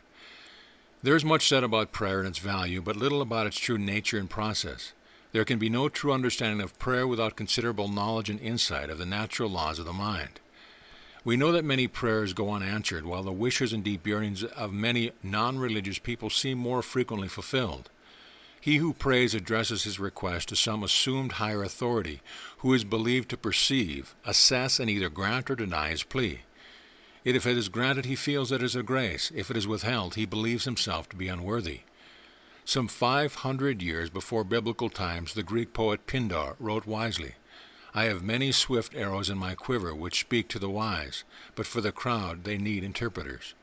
And so it is with prayer. All desire, whether prayer or otherwise, is either fulfilled or unrealized according to our correct or incorrect use of the creative process of our mind. Fulfillment is a matter of belief, and belief is not instantaneous. It requires attention, practice, and repetition.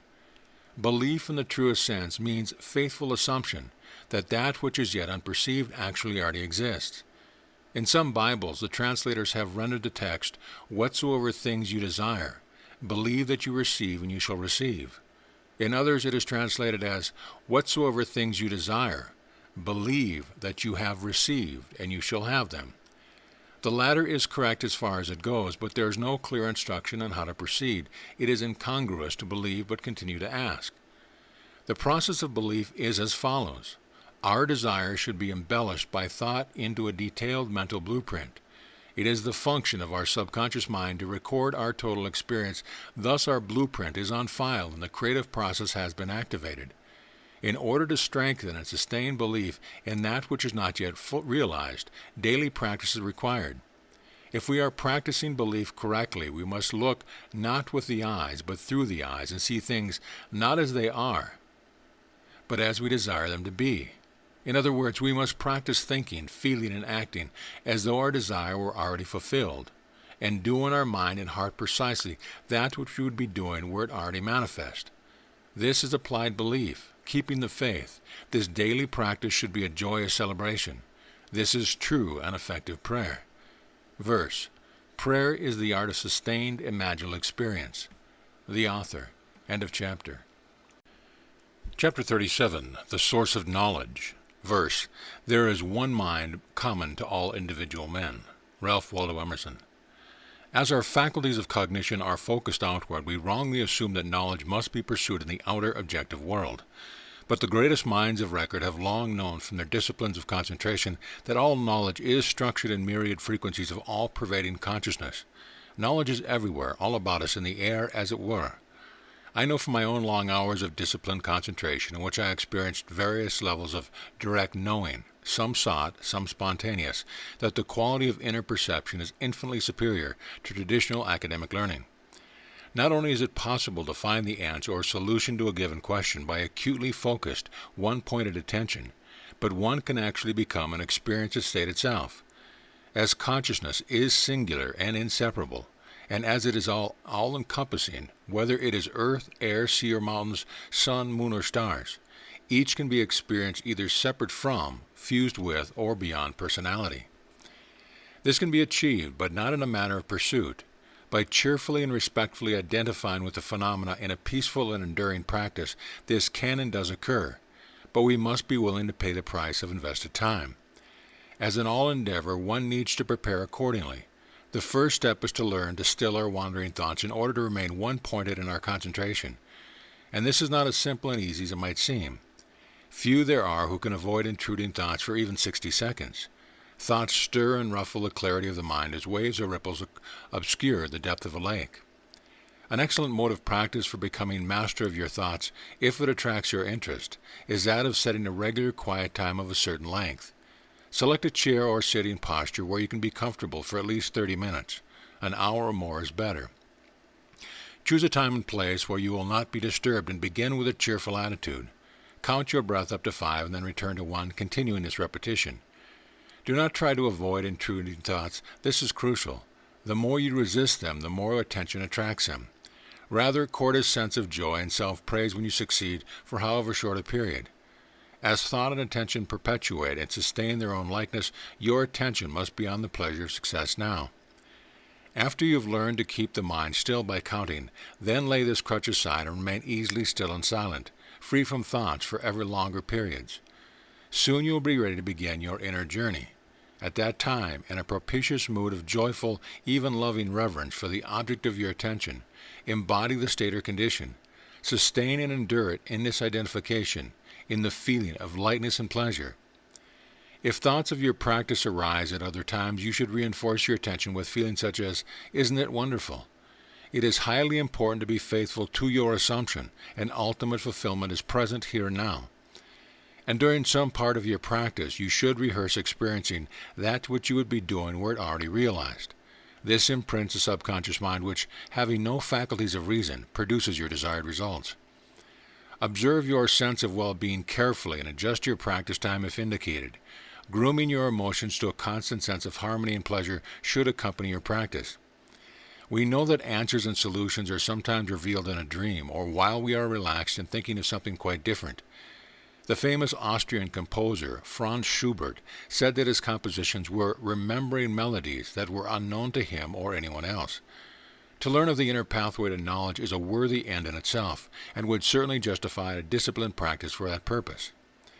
If you would know the answer to a particular question, it can be attained by assuming that it has already been revealed. Then in thought and imagination act out that which would be the natural consequence. Be sure to add feeling to your daily practice. This would be an especially rewarding investment for those in research and business.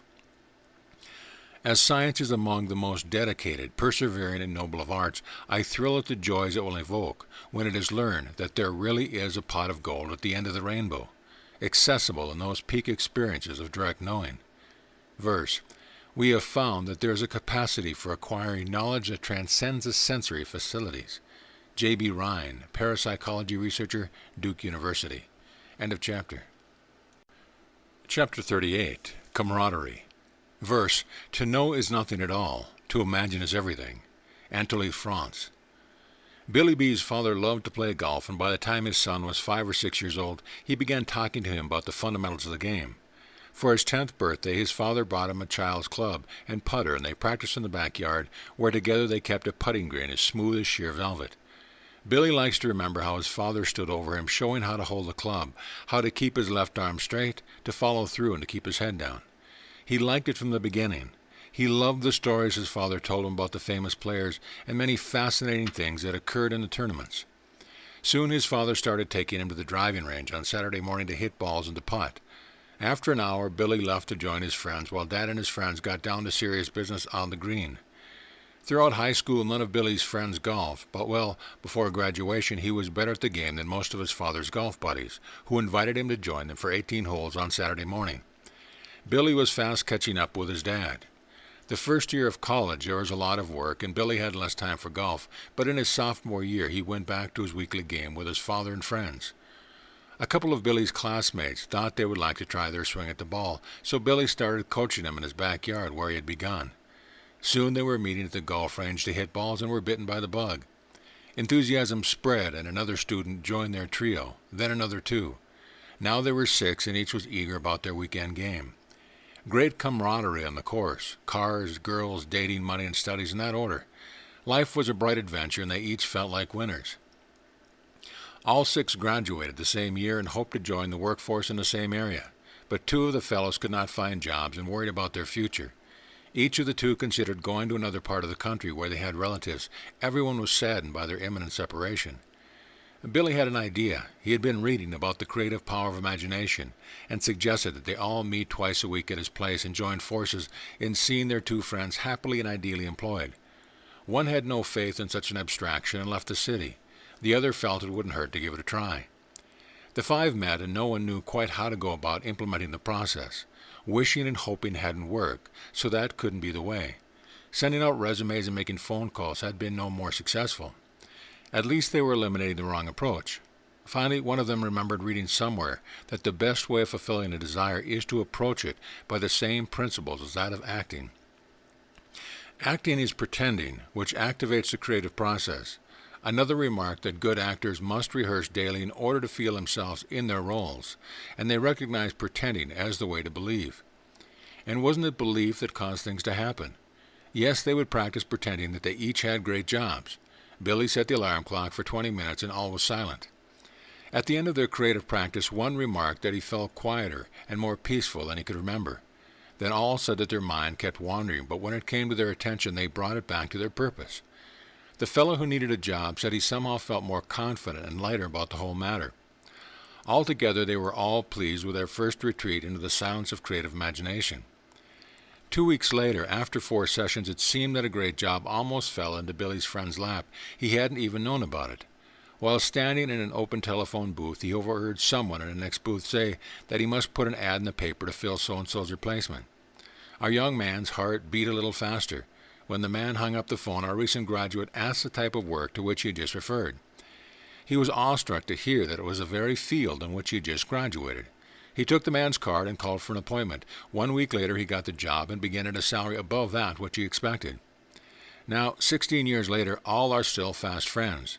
All have advanced in their careers, and when anything on the horizon approaches an impasse, they get their heads together to concentrate on the ideal solution, having been already resolved.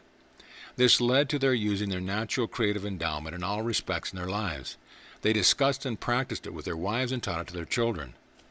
And as you would expect, they astonished other golfers with their consistently great scores. They still play 18 holes on weekends, and their families and careers are healthy and well established. All this they credit to their creative silent time. Verse: the human race is governed by its imagination. Napoleon Bonaparte. End of chapter. Chapter 39. Man, a structured hierarchy. Verse: man, how wonderfully and fearfully he is made. William Shakespeare. All manifest existence, from the smallest particle to the greatest system of galaxies, is structured in a hierarchical order. Whether it be the constellation, sun, moons, and stars, or faculties, organs, and nervous system, placement on the ascending and descending scale are in the order of their significance and expandability. Without the sun, there would be no solar system. Thus it is the reigning power among its subordinates. Without the organ of the brain, there could be no human experience. This elevates it to the ranking power of the human organism. Second in command is the heart, which could not function without the unconscious nerve centers of the brain. Through some of the illumined sages, reverse the order of the brain and the heart. The body cannot function without a liver, so this is one of the high-ranking ministries. The kidneys, a bit more expendable, are next to the descending scale. The body can function without the lower organs on the spleen and the appendix, as well as the reproductive system. Bone structure, muscle tissue, and skin are components or members of higher orders. Each organ has its various ministries and functions that perform on a hierarchical scale, orbiting as it were around their central power. The highest faculty of that rarefied and complex organ, the brain, is that of cognition and differentiation, without which, as stated above, learning or human experience would not be possible. Among the five senses, for example, sight is the ranking power. The faculty of hearing would be the next ascending office. As a sense of touch with the ability to feel is present and essential throughout the organism, it would outrank the faculties of smell and taste. The head is the apex of importance to the entire body, the torso more essential than its limbs, the arm higher on the scale than the hand above that of the finger. Throughout the universe, from the infinitesimal to the infinite, all phenomena are structured on a stratified and hierarchical order. This is evident in nature and families, in villages, towns, cities, counties, and states, in countries, and in the governing bodies of each, from the most powerful to the least prestigious. In the countless phenomena of the universe, there is an observable basic order, and only a few shapes and forms that are infinitely combined and repeated. The circle and sphere, the square and the cube, the cylinder, and the triangle form the basis for many natural structures. The human body, except for the sphere of the head, is composed of cylinders. The neck, the torso, the arms, fingers, legs, feet, and toes are all of the same basic design. It is fascinating to note that all forms and functions are structured in mathematical equations. The height of an adult is about 7 heads. His arm span, from fingertip to fingertip, is about the measure of his height. From the elbow to the wrist is about the length of the foot, and so is the circumference of the fist. The face is divided in thirds, with the crown and forehead occupying the first third, from the eyebrows to the nose the second third, and from the nose to the chin the last third. The space between the eyes is that of another eye. A line drawn straight down from the inner corner of the eyes will establish the width of the nose. A line drawn straight down from the outer corner of the eyes will touch the corner of the mouth. And the ears are positioned between the height of the eyebrows and the end of the nose.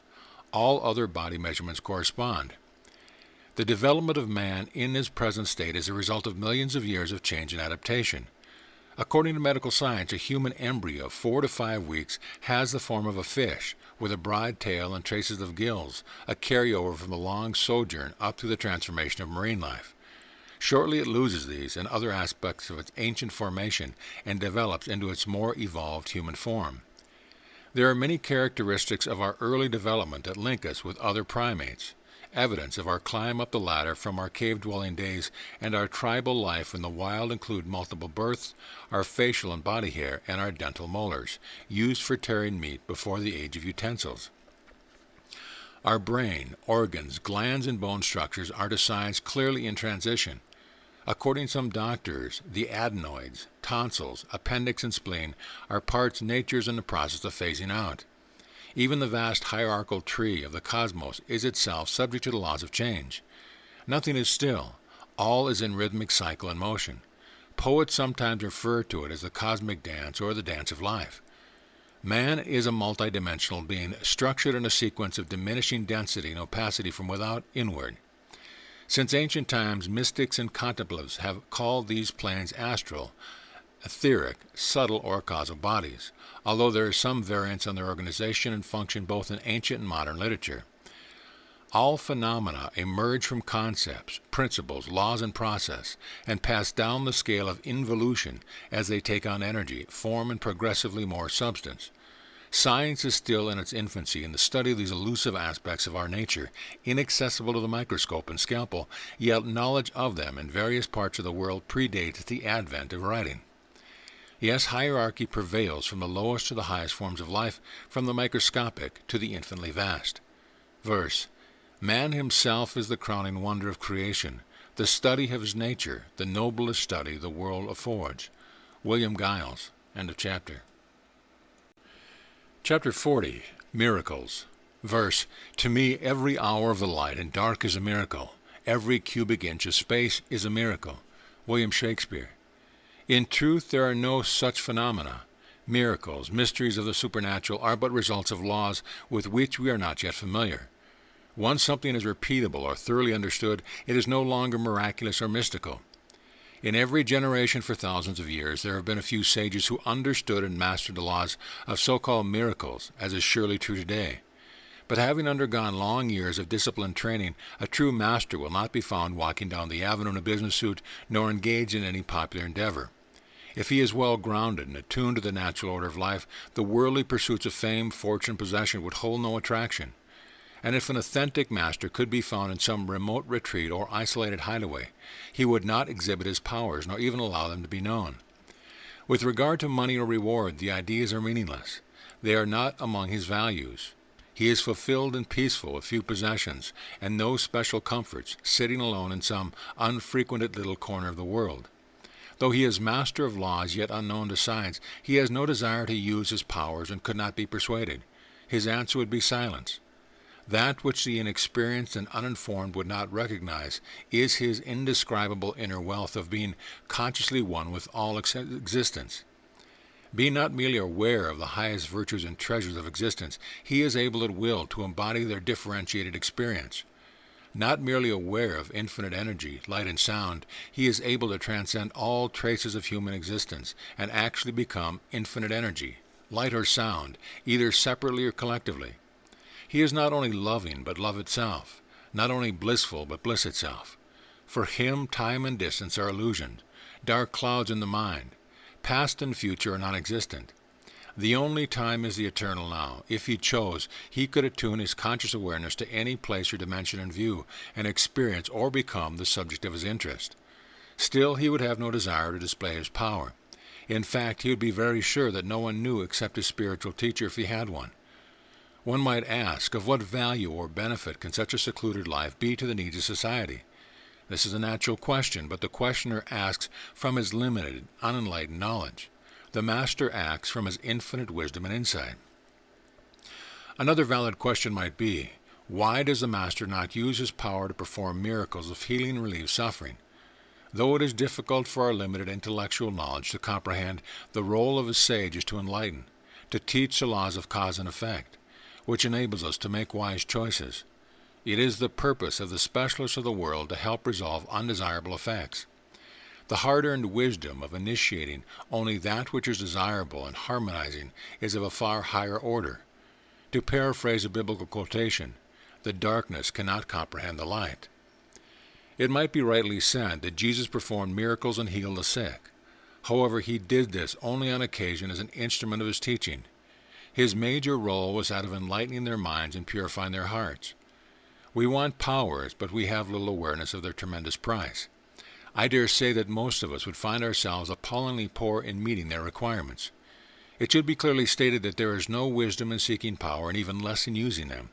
It is a very dangerous path, as more often than not the aspirant becomes unbalanced and loses far more than he gains. Valid and legitimate powers are those which result as a bonus from contemplative discipline and expanding insight, but are never displayed. Even though there are no miracles in a literal sense, we can make our lives miraculous by rehearsing a selected and joyful scene until it objectifies in our life. Having experienced a few times that which is ultimate to the human condition, union with our source, the true nature of reality is revealed to be astonishingly different from that which is perceived by our senses. With this monumental and inexplicable awakening comes the universe-shaking knowledge of the true nature of ourselves, of all existence and our own mysterious source. Only in this light can miracles be seen and assessed for which they truly are, the natural consequence of laws of a higher order. When these are understood and are repeatable, they join the ranks of science such as electric power, the telephone, radio, television, astronomy, and interplanetary travel. Man himself and his experience in the universe is a true miracle, the comprehension of which is beyond the reach of our intellectual frequencies. But the explanation of these mysteries can open our mind to the cosmic perspective, the subject of my forthcoming book, Love Light. The wonder, dear friend, is our natural endowment of the faculties and powers to make of our lives whatever we will. May our minds be filled with love and beauty, contribution and satisfaction. Verse: people are the portals through which men pass into positions of power and leadership. Dr. Paul Parker. End of chapter. Chapter 41, Space-Time. Verse: man experiences a kind of optical delusion of his consciousness. Past, present, and future are illusion.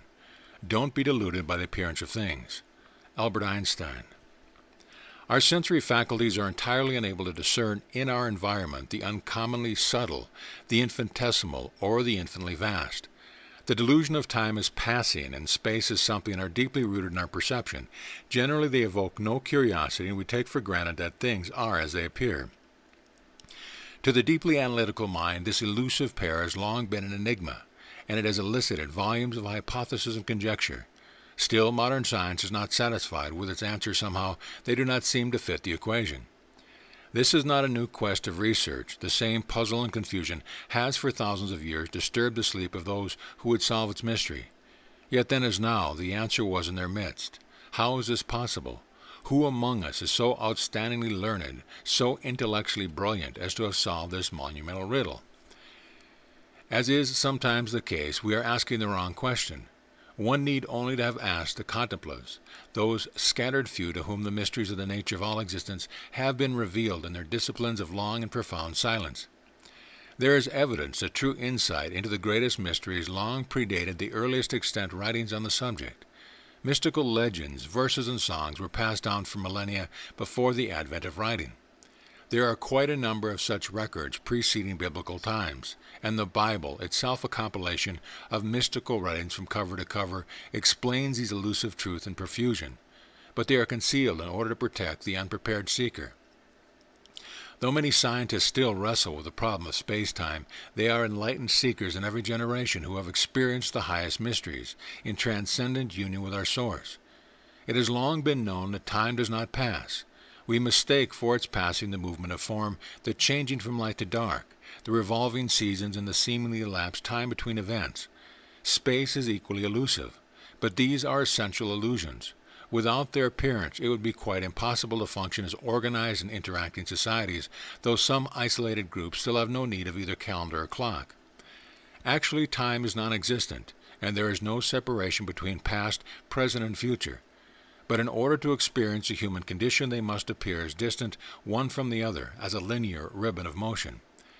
Our confusion about the nature of so-called time lies in the inability of our faculties to perceive and distinguish a difference between manifest existence and the cosmic screen of consciousness upon which it is reflected in, the eternal present.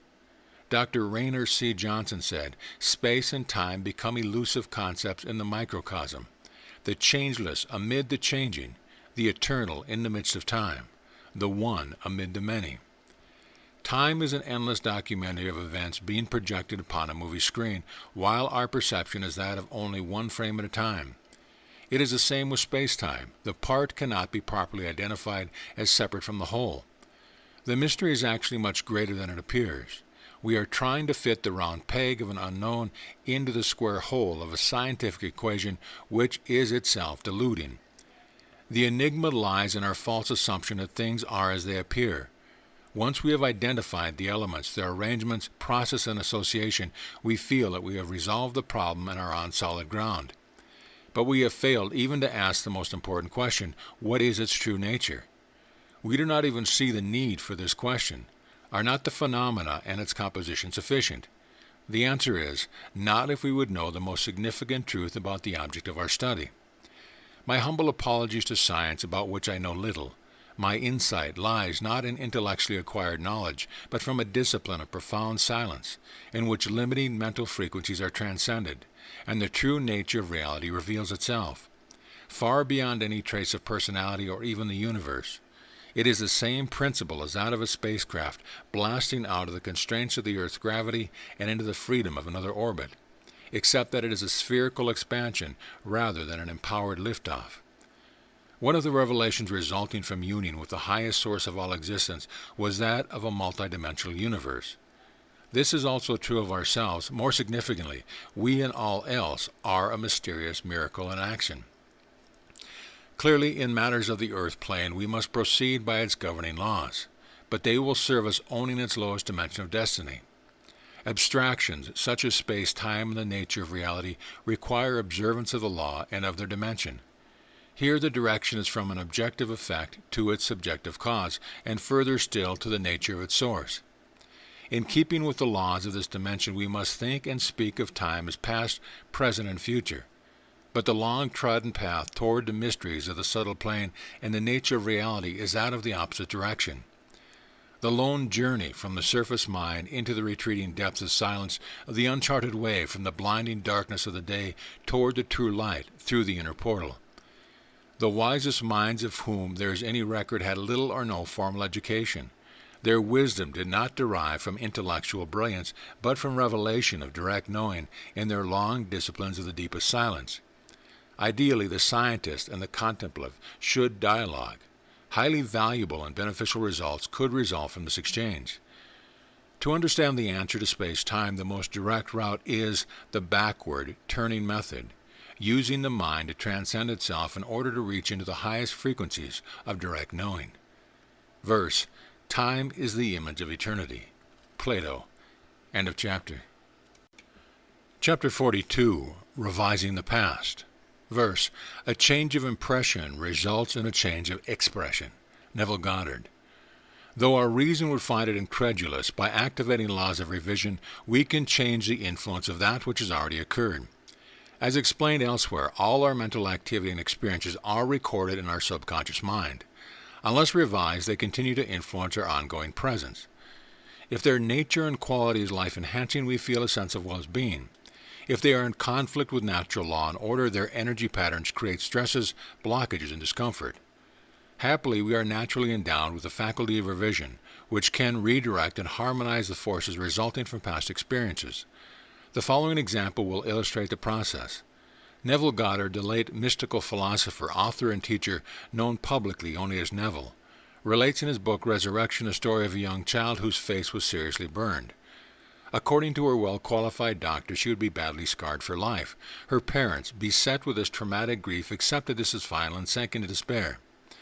But the child's grandmother, who adored her, was taking classes with Neville, whose broad teaching included the practical use of the laws of revision. Armed with this knowledge, she refused to go to the hospital to see the child, but instead practiced the daily discipline of ignoring the accident by holding a vision of the child's beautiful and perfect face before her.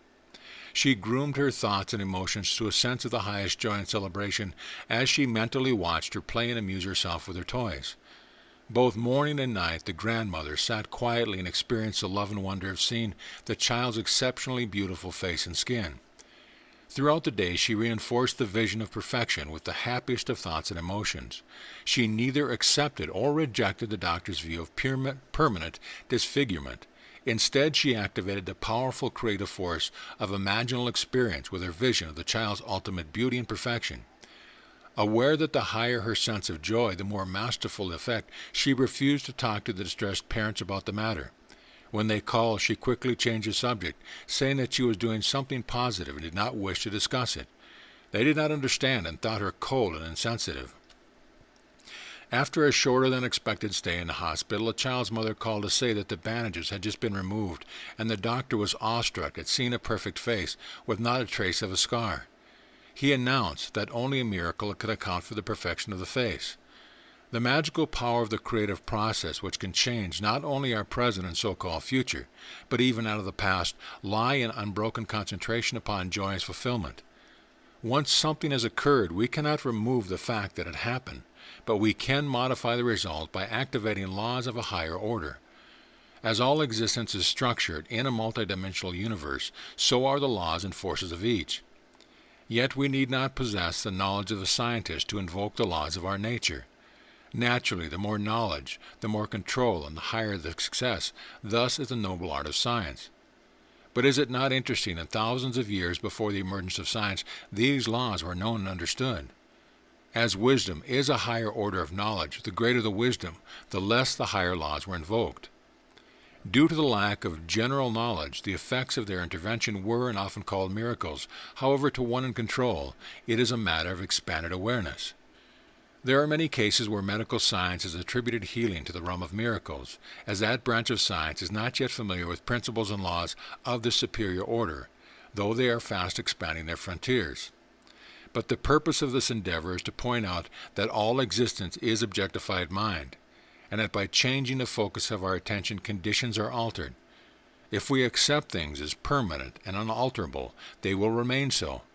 But if we deprive a negative condition of our energizing attention and practice seeing it differently, it will change according to our ability to remain focused on the desired result as present and the degree of emotional energy we engender. It could be said that mind is the architect, while feeling is the moving force. But as with all forces, they have their opposing correspondence. We must be very certain that our energies are directed toward only that which is life and harmony enhancing.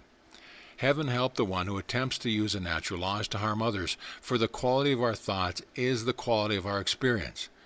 It is tremendously significant that our mind can and does affect the well-being of others, so if we would wish for another an ideal condition of any kind, we should practice thinking of and seeing the person not as they are, but in the ideal. This is the greatest possible gift. As some measure of reason must be observed, one should not attempt to restore life from the grave or to reverse other laws in conflict with the natural order of progression. We should be aware that effective prayer is not in asking some assumed outside power to change any situation, but in rejoicing that the desired condition is now present and remaining faithful to this assumption. In summary, identify with the presence of your life-enhancing desire, regardless of appearance, and groom your thoughts, feelings, and actions to reflect this position. Verse: appropriating the feeling of the wish fulfilled is the way to the realization of your desire. Neville Goddard. End of chapter. Chapter 43. Infinite Supply. Verse: declares strength for weakness. Let a weak man say, I am strong. Jesus Christ. We are innately endowed to activate limitless and all-pervading energy to our purpose. We are submerged, as it were, in an infinite ocean of powerful forces that await the subtle molding and sculpting of our thoughts, fantasies, and imagination. We are preoccupied with mastering our environment, yet for the most part we are still unaware of the means of self-empowering the required energies for fulfilling our desires. It is by learning the principles and laws of the creative process of our mind that we find ourselves to be natural creators, endowed with all the faculties necessary to initiate energies equivalent to the accomplishment of our goals. Miraculously, we need not concern ourselves with the how of any endeavor. If we will fill our mind and emotions with the joy and excitement of our dream as already realized, then in imagination do in the silence of our mind all that we would be doing were it already present. The how will find its way into the mind. Not only will the way present itself, but we will be prompted by some inner motivation to do precisely the right thing at the right time to assure ideal result. Interesting, a small three-letter word, how, so often blocks our passage to achievement. Have you not felt that you would like to do something if only you had the energy? Yes, we have all experienced this illusion. Unaware of the functioning of our mind, we falsely assume that we must first feel the strength before beginning the action. Actually, it is the other way around. Charles Simmons wrote, "Realize the power of the human mind on the human body. Mental attitudes are the greatest source of power. Thoughts are the powerhouse." Before beginning any project, we should prepare our faculties by clearly defining our desire in its ultimate fulfillment, and feel its realization, for the extent of our forces equate with our subconscious conditioning. If we have frequent thoughts of fatigue and lack of energy, they are perpetuating their own likeness. The way to abundant energy is through our imagination.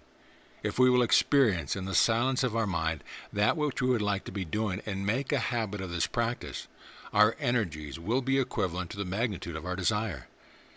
The failure to engage in some desire for lack of energy is to be unaware of our infinite source of supply. We are marvelously equipped by our thought process and ability to embody the fulfillment of our desires to achieve anything in the natural order of life. No thought should be given to the matter of energy, but only to the joy of the fulfilled desire. By making this a daily practice, we are programming our super-ingenious subconscious computer to provide all the energy required to realize our desire.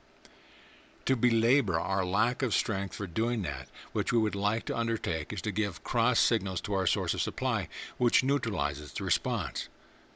Verse: believe that you possess significant reserves of health, energy, and endurance, and your belief will create the fact. William James. End of chapter. Chapter 44. Solutions. Verse: man is not the creature of circumstance. Circumstances are the creatures of men. Benjamin Disraeli. Together with millions of other women all over the world, Martha B. hated housework. With 3 children in school, she constantly complained to her husband that all she did was to shop, cook, clean, and launder endlessly. She was always exhausted, tired when she went to bed, and tired when she got up. Though she loved her children, she was frequently cross, and they responded by being quarrelsome. There was no affection in the home, and everyone suffered. Little wonder that her husband stopped off at the bar on his way home and was often late for dinner. It was not a happy situation, but one all too familiar to many housewives. One day Martha received a letter from another mother announcing a way out. Betty, an enterprising housewife who had found herself in the same position, began to look on the positive side for a solution to this common problem. She and 2 of her friends discussed various ideas and settled on one that they chose to explore. They asked the school principal if the mothers could meet at the school each Saturday to implement the ways and means of improving their common lot. The principal consulted the school board, and it was agreed that it could be a highly useful community effort. Betty had done her homework and proved to be a great organizer. All the mothers were invited to participate. At first, Martha thought of it as just another duty, but she went to the meeting out of curiosity. To her surprise, she heard Betty and her 2 friends relating a home life very similar to her own. When the other mothers were asked if anyone else could identify with the same problems, every hand in the large room rose. Asked if they would like to participate in a program for improving matters, they were all enthusiastic. First, it was agreed that the Saturday meeting at the school would continue, and the following provisions were made. The school gym, restroom, and playground would be made available from 10 to 4 o'clock. Volunteers were asked to head food services, playground, nursery solutions, entertainment, hobbies, hotline, and finances. Each group coordinator asked for volunteers for her committee, and the committee project was underway. Out of a desperate need, both the home mother and the working mother were benefited by having a weekly open forum where they could discuss their problems and help each other with solutions. Visiting specialists were invited to speak on subjects relating to family needs by taking turns with child care. Each mother now had up to 6 hours of free time every week, and many enterprising ones arranged for exchange care at other times. They learned how to organize their home duties with efficient streamlining that relieved most of their stress and fatigue. This gave them time for hobbies and workshops at the school on Saturdays and the opportunity to make friends or demonstrate leadership. They received emotional support through helping each other cope with their common problems and developed a more positive approach to all areas of their lives. Some of the teaching and administrative staff had children whom they cheerfully entered into the program. In less than a year, the principal announced that both behavior and grades had noticeably improved. And the mothers agreed that their way out learning, socializing, and child care program worked wonders on the home front. If there are conditions in your life that need attention, please begin with the idea that you have found the ideal solution. Start feeling better about it. Sit down quietly and allow your thoughts to play over the way you would like things to be. Imagine that they are so, and be sure that everyone involved will be benefited by your desire. A few minutes a day of this practice will soon result in a solution. Perhaps you would like to start a mutual service group. If so, see it functioning. Silently experience the role you would like to play in its benefits. Don't wait until you find the time, the mood, or the energy. Begin in your thoughts now, and the rest will follow. Verse, imagination is more important than knowledge. Albert Einstein. End of chapter. Chapter 45, Knowledge and Wisdom. We can be knowledgeable with other men's knowledge, but we cannot be wise with other men's wisdom. Michael de Montaigne. How beautiful Monsieur de Montaigne garmented this truth. Most of us tend to use knowledge interchangeably with wisdom, yet the two may never have met. The same is true of intelligence and education. They may also be total strangers. Let us look at the two more closely and see how knowledge and wisdom relate. First, knowledge presupposes many years of serious academic study, resulting in an uncommon degree of expertise in some specialized field. It may embrace an impressively wide-based, ingenious resourcefulness and extensive skills. It is indeed of great value, and who would not wish a generous portion? Yet knowledge does not assure a balanced perspective, integrity, morality, or compatibility. It may not encompass teamwork, a long-range view, compassion, or tolerance. Neither may it exhibit equilibrium, health, or harmony with the natural order of life. Still, towering high above the norm, extensive knowledge is much to be admired in the activities of worldly gain. Wisdom, long predating history and education, does not rely solely upon the intellectual faculties. In disciplines of long years of profound silence, the mind is used to transcend itself. This enables perception to reach into the higher frequencies of revelation and direct knowing. All is knowable in the depths of silence. Dedicated and committed aspirants to the highest truth usually follow one of two paths. Some gather in remote seclusion around an enlightened sage who guides their long years of profound silence to the metaphorical mountaintop of their further years of integration with their universe-shaking revelations. Those who choose the path of solitude spend long silent years alone in some distant and unfrequented hideaway, until knowing knew that it was timely to return to the world in selfless service. The incredible hardships that the latter one endured without possessions, comfort, shelter, or adequate food took a heavy toll. Many were unable to endure these rigors and sufferings for that which is considered the most elusive and difficult of all endeavors. These are among the demands of wisdom, that mysterious pearl of great price. To paraphrase, it is better to stand in the shadow of wisdom than in the sunlight of the unawakened. This is confirmed in the Apocrypha. If you find a man of wisdom, let your feet wear the steps of his door. With some insight into its depth and the almost insurmountable hardships of its attainment, it is not surprising that wisdom is exalted above knowledge as that of a higher order. According to some of the biblical sages, it was considered the most precious of any possible achievement, to be desired more than any possession. With all thy getting, get wisdom and get insight. The planes in which the most profound mysteries are concealed transcend in frequencies of the intellectual faculties. No amount of study or discussion can reach their revealing light. This distinguishes the truly illumined saint or sage from those who are intellectually taught, though each has its place in the great progression. In viewing the distinction between knowledge and wisdom, it could be rightly said that the former concerns itself with the laws, processes, functions, and progress pertaining to the so-called physical dimensions of manifest existence. The latter addresses the mysteries of the true nature, purpose, process, and source of man and the universe. In particular, the path of wisdom is directed toward the nature of the source from which all existence derives. As stated in the Upanishads of ancient India concerning the mysteries, truth lies beyond the known and beyond the unknown.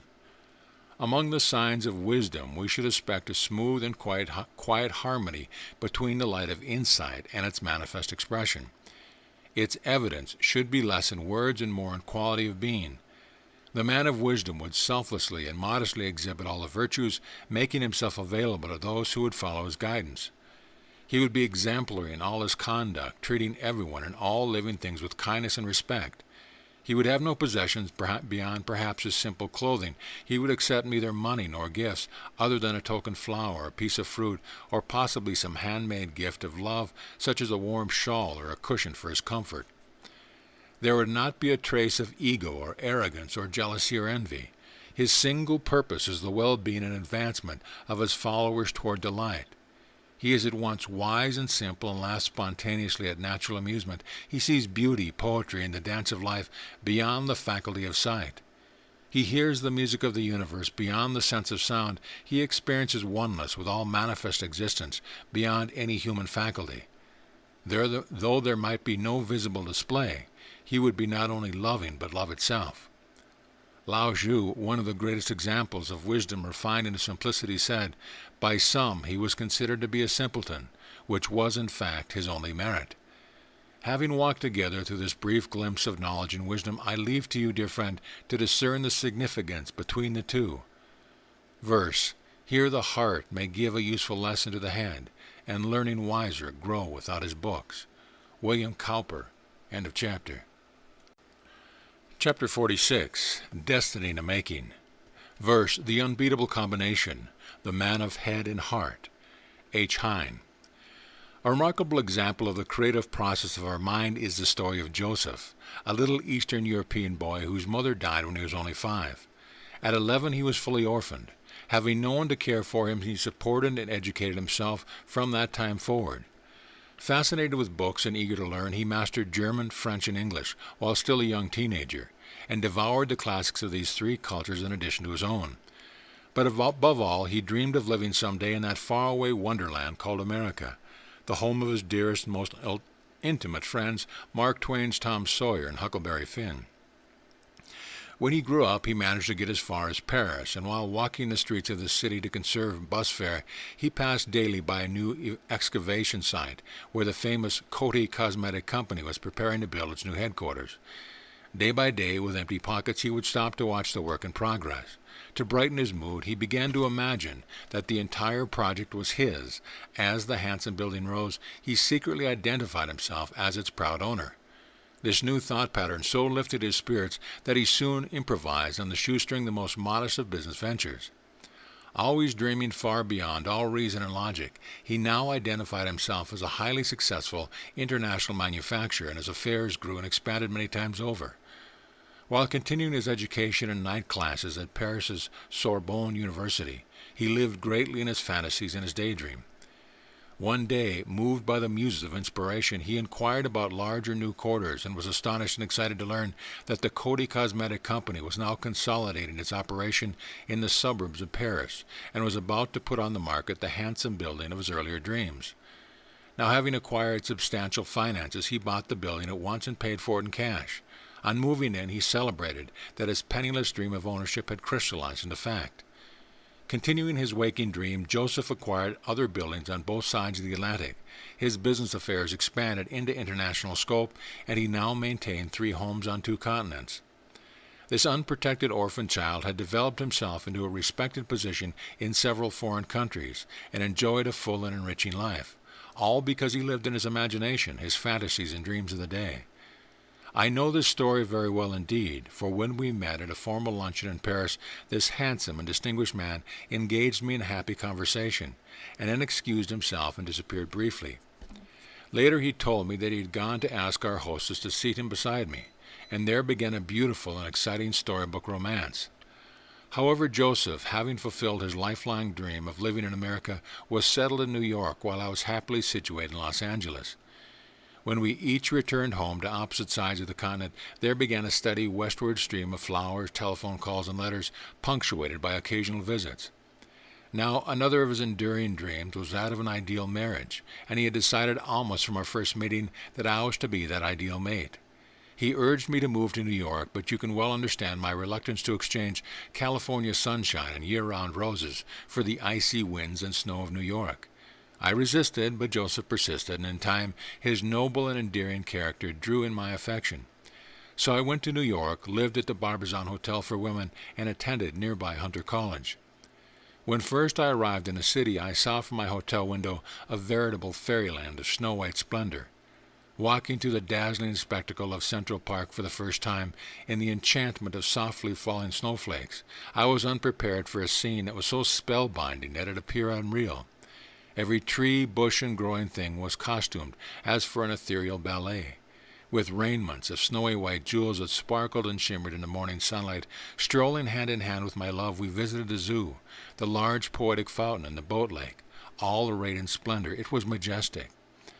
I enjoyed my college studies in the city's rich repertoire of the arts, the broad array of the world's finest concert artists, the ballet, the theater, and the wealth of treasures in the museum provided enrichment for 25 years. At that time I never guessed that I would join the ranks of the speakers I enjoyed at Town Hall, the university, the New School for Social Research, and all around me. But I have digressed from my story, and I hasten to return to the affairs of the heart, to the one I most loved and admired in all the world. I came to recognize that my own dream of some undefined wonder was crystallizing in our approaching union. His dream of an ideal marriage materialized. We were the happiest, most devoted of sweethearts for the remaining 21 years of his blessed life. It was a marriage made in heaven. Every day we took long walks together hand in hand, and throughout the years when we had to be in Europe for a month at a time, or when we lived in Paris and he came to America for several weeks, we each wrote love letters every day. He said that my loving thought and constant praise were the inspiration and highlight of his day. Clearly, he had climbed the tree of life on the branches of dreams and fantasy. Verse: Your world in every detail is your consciousness objectified. Neville Goddard. End of chapter. Chapter 47. Parish Project. Verse: Mental attitude is the greatest source of power. Charles Simmons. Elsewhere I've noted that my late husband climbed the tree of life on the branches of dreams and fantasy, but the last of his dream time did not allow him to fulfill that of relocating our French business headquarters to another part of Paris and finding a single tenant for our 7th-floor Paris office building. Reflecting over his last dream, I wanted to fulfill it in his memory. However, I was exceedingly busy with his European and American business responsibility and the management of our New York office building, in addition to preparing and developing twice-weekly lectures and television programs. I knew that if all conditions and timing were perfect, there would result a handsome gain. Otherwise, there was a risk of a substantial loss. After careful consideration, I decided to undertake this project as well. I began to invoke the principles and laws of the creative process of the mind by assuming that the entire plan was already complete and mutually rewarding. Every night for the following 3 weeks, I rehearsed imaginary scenes and conversations confirming this effect. I then left for Paris, arriving at my apartment in the evening. No one knew the purpose of my trip. There was no discussion, letters, telephone calls, wires, or requests. Yet, incredible as it seemed, at 9 o'clock the next morning, my secretary announced a caller who said, "Madame Berlay, if you will consider moving your business headquarters elsewhere and leasing me your entire building, I will pay all your moving costs and any expense of preparing your new location." Imagine, I had barely arrived with the time change between Paris and New York. It was for me 3 o'clock in the morning.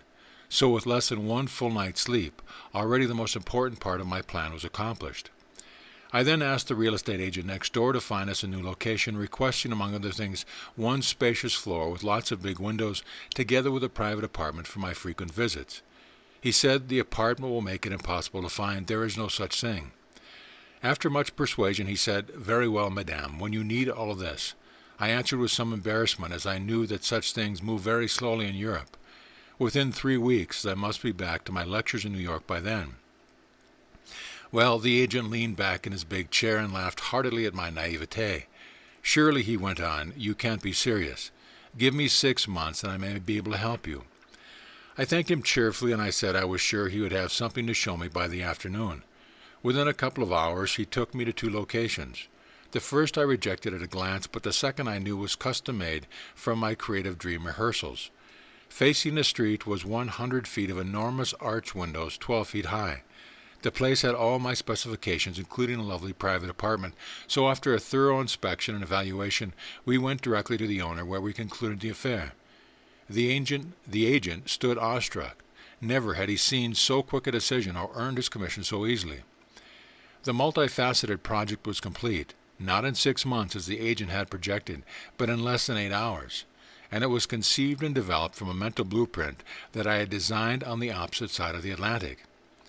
As stated elsewhere, repetition of the consequence of your fulfilled desire, together with your highest joyful emotion, are essential to building up the energy that the subconscious requires to develop your visionary negatives into strong prints. Only when this has been achieved can the creative process project them into your outer world. Remember that your subconscious has no faculties for assessing time, space, or how-to. Just as a camera records its subject as is, so does your subconscious accept and reproduce your thoughts, emotions, and assumptions and beliefs as they are. As it matters not whether your project is at hand or at a far distance, national borders, foreign languages, or complex circumstance are no obstacles to the creative process, nor are the ways and means by which things occur. The how is its responsibility, and if we are practicing properly, we are experiencing the finished product, the end result. If in our mind our desire is already realized, it follows that we cannot be concerned with how it will occur. Our great significance are the words of Neville Goddard, the beautiful soul after whom our son was named. Think not of your goal, which positions it in the future, but from it, which places it in the past. Your world, he said, is in every detail your consciousness objectified. Nothing comes from without, all comes from within. A change of feeling is a change of destiny. Do you see the magic of our minds? Truly, we can create miracles, and I've invoked a few. If we will begin by assuming that our desire is already fulfilled and practice doing it in our imagination, that which we would be doing were it already realized. Verse: Man is the architect of circumstance. G.H. Laws. End of chapter. Chapter 48. The French Riviera. Verse, the silent experience of success is halfway there. The author.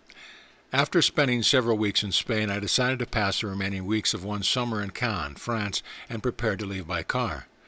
After telling a resident friend of my departure, she began to cry and beg me to stay. She and others said, "Don't be foolish. You will arrive on the French Riviera on their greatest holiday, the 14th of July, when the overcrowded city is bursting at seams. There will be not a hotel room or apartment to rent within 30 miles of the beach.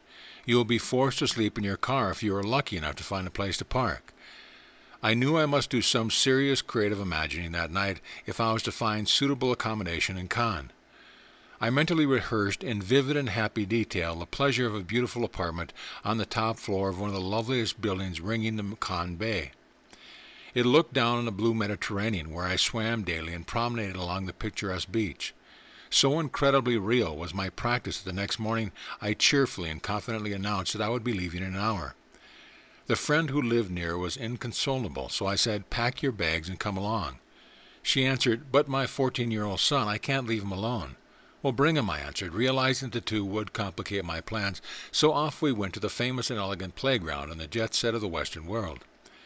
No, it would be useless to inquire at the Regal Hotel Carlton, where I had stayed a few weeks earlier, or the other fine hotels along the Croisette. I inquired at the small but lovely hotel 1 block from the beach, and incredibly a guest was just checking out. But only one night, said the firm concierge. So we had a great suite overlooking the blue bay, where we enjoyed a delightful breakfast on the terrace. Realizing that we must check out within 3 or 4 hours, I left early to visit the real estate office for apartment rentals. When I explained that I needed at least 3 bedrooms on a high floor along the Croisette, everyone laughed. Not for love nor money, they assured me, was there one vacant apartment in the entire city of Cannes, as well as for many miles around. Undaunted, I thanked them cheerfully and went on my way to the next agent. After 6 agencies that laughed with roars of amusement at my naivety, I saw that it was up to me to fulfill my own dream. This is the point at which a seemingly obstacle to our plan triggers the self-programmed negatives in our subconscious, which then begin to send up messages of doubt, fear, failure, and disappointment. Immediately our spirits were invaded by all these conflicting forces, reminiscent of a football team of dauntless heavyweights running interference against our plans. And it is here the knowledge and experience are vital. Recognizing all these signs, I immediately thought of guests whom I invited from Paris and New York, and wondered where and how I would house them. But I quickly recognized the situation that confronted me and began silently to celebrate the ideal apartment in which we were all happily settled. I put on a happy face and strolled lightly down the avenue, pretending that all was wonderful and that I was leisurely returning home. Noting the lovely curve of the bay, I allowed it to attract my feet in that direction. So I walked toward the building which I found the most attractive, and courting the joy of fulfillment, I pretended that I lived there. Cheerfully confident, I went around to the back of the building and found the small quarters of the concierge, but she was nowhere to be seen. After a little walk, I returned just as she appeared. Sustaining the bright feeling and manner of my position, I asked her cheerfully, not merely for a 3 or 4 bedroom apartment, but I stipulated the top floor, adding that I needed it at once and that I expected to stay for 2 months. "Well, you are very lucky, madame," she said, "for one of our tenants just moved out unexpectedly, and I was up there cleaning the apartment." In less than an hour, the 3 of us were happily installed in a beautiful 3-bedroom apartment with a terrace on the top floor overlooking acres of formal rose gardens and the famous Cannes Marina with its abundance of opulent yachts. My friend and her son from Spain stayed with me for a week and were replaced by other friends from Paris. We had only to cross the flower and tree-lined street and walk through the rose gardens to swim in the iridescent blue waters of the Mediterranean. Reflecting over these recent weeks, I saw that this had been one of the many lovely summers that was startled in thought, rehearsed in imagination, and outpictured broadly in the 4 directions. It was a delightful holiday, despite predictions to the contrary. Once you have adequately imprinted your subconscious with your desired blueprint, all other conditions will bend to the laws of the mind. The real estate office in Cannes, for example, were stating absolute facts. There was nothing to rent within 30 miles of the city. But I had self-programmed a very pleasant summer, and the thought seeds that I planted in New York bloomed brightly on the Spanish and French Riviera. Verse, the Kabbalah, transcend and transmute by identifying with conditions which evoke laws of higher order. End of chapter. Chapter 49, Love Story. Verse, to love for the sake of being loved is human, but to love for the sake of loving is angelic. Alphonse de Lamartine. A classic example of the quality of our dominant thought patterns being the quality of our experience is that of Donna, who was deeply in love and engaged to marry a man of admirable character and intelligence. But after a lover's quarrel, she broke the engagement and moved to a faraway state where she foolishly thought the great distance and new surroundings would help her to forget and reestablish her life. However, cut off from family and friends and thinking only of the man she still loved, she found herself drowning in sorrow. With no interest in making new friends, her life consisted only of home and work. This pattern became so strongly imprinted in her subconscious mind that for the next 20 years she led an uneventful and lonely existence. Reading was her only pleasure, and she devoured at least a book a week. One evening, as Donna watched the news, she was shocked to see the man she loved attending the funeral services for his wife. He had later married and become a prominent public figure. Her heart pounded and her emotions ran wild on seeing him again. It seemed as if the intervening years had not occurred, for her love was as deep and alive as ever. She could think of nothing else and wanted to call him, but didn't dare. Reflecting over the matter, Donna decided to listen to the reason of her heart, which led her to spend every free moment in thoughts of him and their reunion. Realizing that had she not broken their engagement, they would now be married, she fantasized that they really were, and in her imagination she included him in all she did. In her daydreams before leaving for work, she kissed him goodbye and wished him a happy day. She thought of him frequently during her working hours and almost counted the minutes before they would meet again in the evening. At home she greeted him happily and lovingly, asked about his day, and thought only about his pleasure. Living so strongly in her imagination, where she preoccupied herself in trying to make him happy, Donna was, within a few weeks, transformed into the bright and cheerful person of her former self. In her secret dreams, they enjoyed the theater, concert, museums, and lovely evenings of dancing as before. She gave fun dinner parties and enjoyed a variety of social events with their friends. Life was beautiful again, and everything took on a bright new promise. Not knowing where it would lead her, she had lived in her happy fantasies for several months, when one day Donna saw her beloved's picture in a local newspaper, with the announcement that he would address a prominent public function the following week. Again her heart pounded and her hands trembled as she realized that she would soon be in her city, and that she might have a chance to meet with him. Immediately her thoughts turned to how she could properly and discreetly contact him at the meeting. As the function was held in a large assembly hall, she would arrive very early and sit in the first row directly in front of the podium. She would wear a bright-colored dress so he couldn't miss seeing her. But would he recognize her after 20 years? How much had she changed? Would he remember, and if so, would there still be a trace of their love in his heart? Would he want to talk to her? Would he show any sign of recognition? Or would he just be another blurred face among hundreds of others in the audience? Such thoughts ran away with her until she recognized that she was defeating her purpose by being entirely negative. She regained her focus and began to rehearse the imaginary scene that she wanted to occur. Throughout the week, Donna lived every free moment in scenarios of imaginal experience. Assuming that she sat directly in front of him, she imagined that he caught her eye, and with a flushed face, he hesitated slightly in his sentence on recognizing her. She saw him glancing back to her repeatedly, and felt his eagerness to meet with her at the first possible moment. Over and over she re-experienced all that she wanted to see and hear, how he hastily sent someone to bring her backstage at the conclusion of the address, his excitement in finding her again, his invitation for dinner, asking for her address and telephone, and his desire to meet with her right after his luncheon with his host and the other invited guests. Not only did Donna re-experience every happy detail of her desire, but her emotions were highly charged with joy and excitement. She knew that this would greatly increase the forces of the creative process, which in turn would influence their meeting. At last, Saturday morning arrived, and she dressed and groomed herself with meticulous care, making a point of leaving early to be assured of a front-row seat facing the podium. Happily, she settled into just the seat of her choice and waited spellbound for the program chairman to introduce the honorable guest. As she was the first one in the assembly hall, the waiting seemed interminable. She knew that she must be backstage and that someone was watching the time for him to appear. If only he knew the surprise that awaited him in the front row. At last the hall was full, and someone walked toward the podium carrying papers of introduction, Donna with breathless. She sensed her nearness and waited for the final words before he would be presented. Any instant he would step out into view and back, she hoped, into her life. Her excitement mounted. Then suddenly there he was, striding briskly and elegantly towards the podium. Before his first words, his eyes swept across the audience, accompanied by his wide and winning smile. He showed no awareness of her presence. Her heart was doing acrobatics and her palms were wet from nervous tension. Her whole future depended upon what occurred at the end of the hour. Donna knew that no one in the audience watched or listened with anything approaching her rapt attention. How marvelous he looked, how confident and persuasive. Already the audience had twice applauded his remarks. She noticed the gray at his temples and found it wonderfully attractive and wondered how much she had aged. Would he still find her pretty? Her emotions created waves of energy flowing from head to toe as he made popular and emotionally charged points. He was in the middle of a sentence when suddenly he glanced down toward her row, sweeping right past her, then quickly back in clear surprise. He hesitated for a second before finishing his sentence, and his face became flushed, as if from the emotional impact.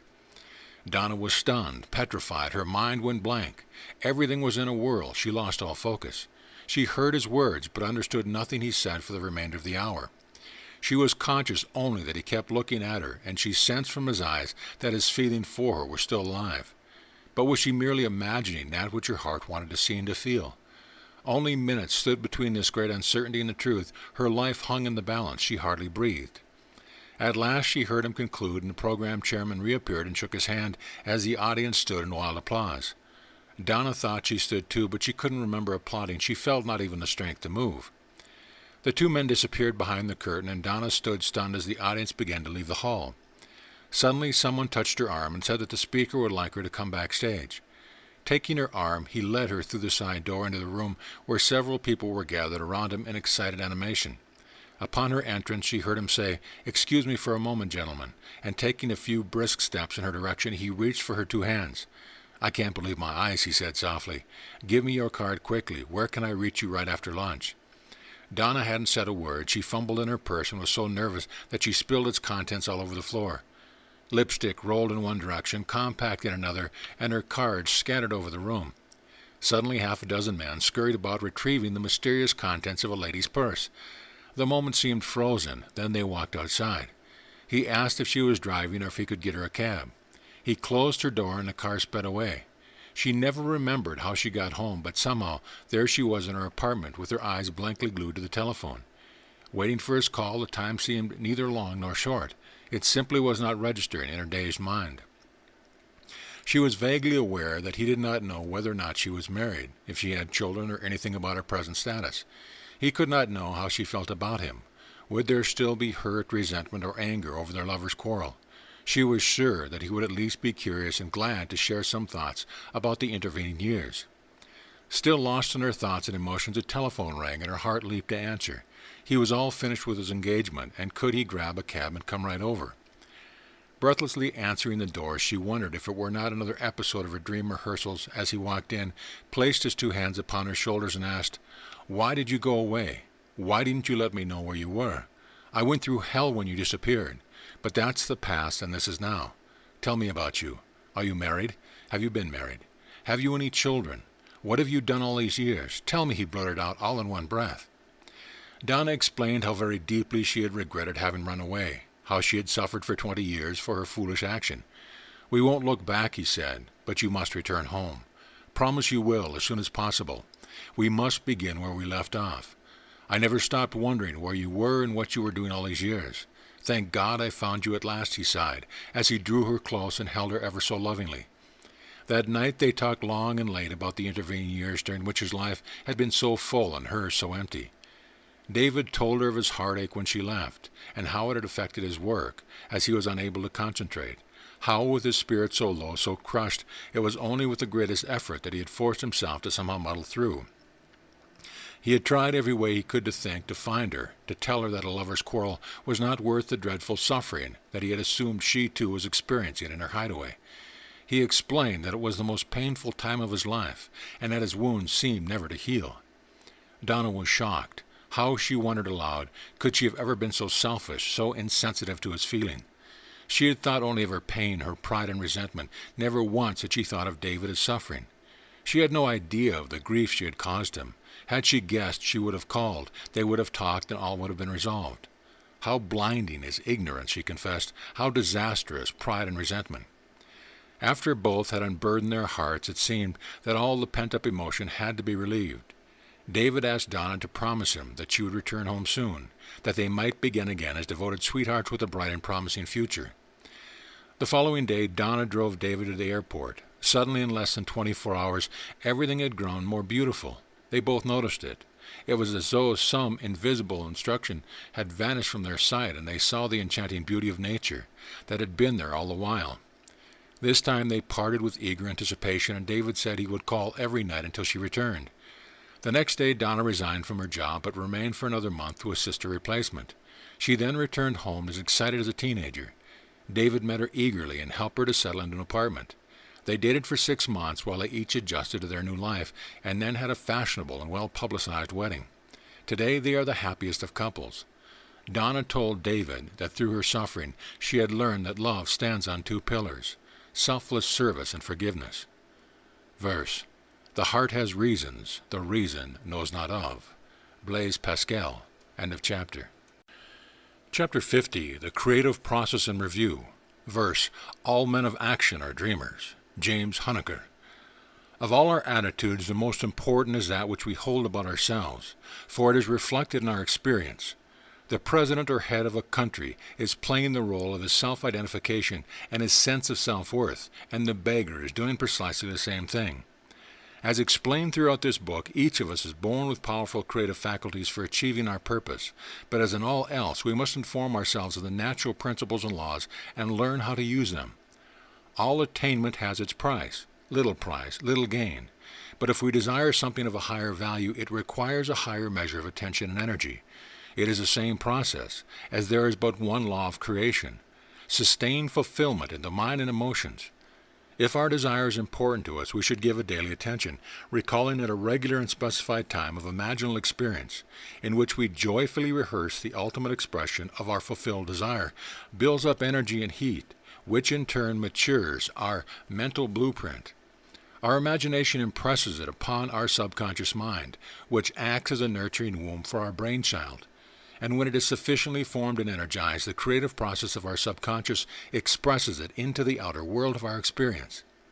It is the same principle and process of all living things: idea or thought seed, conception, maturing, and birth. All begin in the interplay of the pairs of opposites, equal but opposite energies, beginning in the subjective and ending in the objective. Be aware that there is a developmental interval between desire and fulfillment. If you feel that your discipline of impressions has not resulted in their expected expressions, you should observe your practice and be certain that you are silently remaining in the end result of your fulfilled desire, and that your rehearsal is always that of doing joyfully what you would be doing were it already objectified. It is also important to look for inspiration in a book or music or some source of your interest before beginning your creative silence. Inspiration and emotional warmth are necessary to the life-giving process. And of course, a relatively easy goal requires less energizing than one of greater magnitude. You should groom your mind daily to think, act, feel, and hear the presence of your desire as already realized. Embody the role and stay in character, as amusingly stated by Norman Vincent Peale: "Dear Lord, let me be the kind of person my dog thinks I am." So, dear friend, if you would be unsurpassed in your field, head some illustrious organization, own your own prestigious company, or be the chairman of the board, if you would increase your income, enjoy robust health or an ideal companion, or if you would harmonize relations, acquire a degree, restore a failing business, or live stress-free, you are now marvelously equipped with the wisdom of the world's greatest sages to begin at the ultimate you desire to attain. As I bring to a close this communion of our minds, I like to think of it as a communion of our spirit, for my heart overflows in full flowering affection as I hold you, dear one, in my brightest vision. Lovingly, Louise Berlay. End of chapter. Chapter 51, The Creative Process. Various quotes from the book.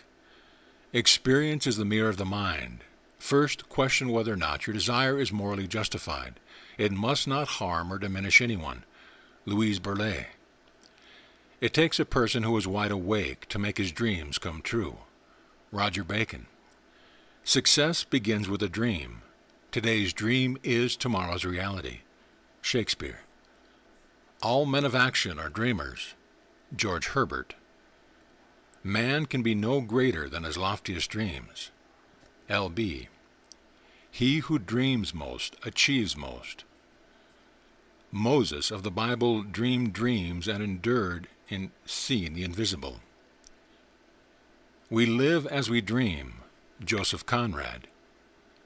The greatest of mysteries are concealed within the world dream. Fully relax and enjoy your creative time. Live it and celebrate it silently in the present. Don't try to make it happen. All that we see and seem is but a dream within a dream. Edgar Allan Poe. Not facts, but dreams of fancy shape our lives. Neville Goddard.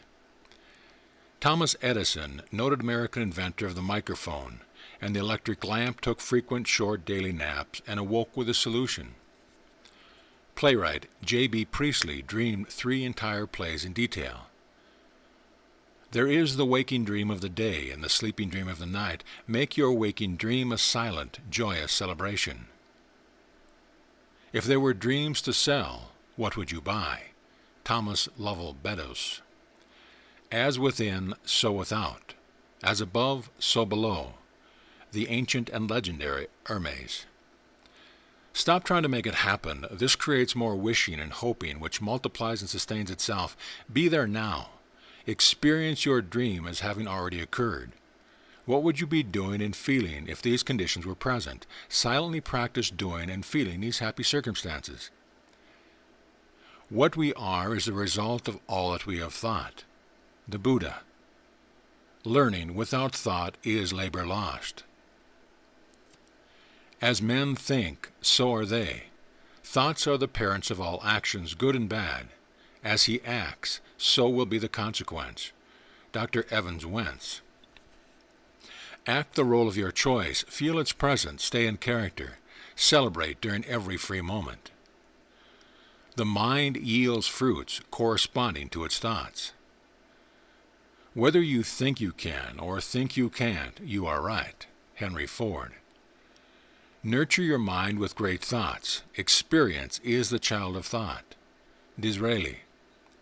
It is only through concentration that we reach our goals. Our life is what our thoughts have made it. Marcus Aurelius. Spirit is stronger than any material force. Thoughts rule the world. R. W. Emerson. We are natural, inherent creators. Fix the mind not on desire, but on joyful fulfillment now. Stop trying to make it happen. Celebrate joyfully throughout all waking hours. The quality of our thoughts evoke the laws of their likeness. Thus we are self-rewarded, self-denied, self-enriched, or self-impoverished. Man is not what he thinks he is, but what he thinks he is. The face is the mirror of the mind. The eyes, without speaking, confess the secrets of the heart. St. Jerome. A man is literally what he thinks. He is the complete sum of all his thoughts. All that he achieves and all that he fails to achieve are the direct result of his thoughts. James Allen. Daily check your practice. Are you trying to make it happen? Celebrate its presence. Man is conscious spirit, and what he thinks is a habit he experiences. By his every thought and action, man creates his own causes that result in his experience. So long as you are concerned by means of, you will always be depending upon something else. Huang Po.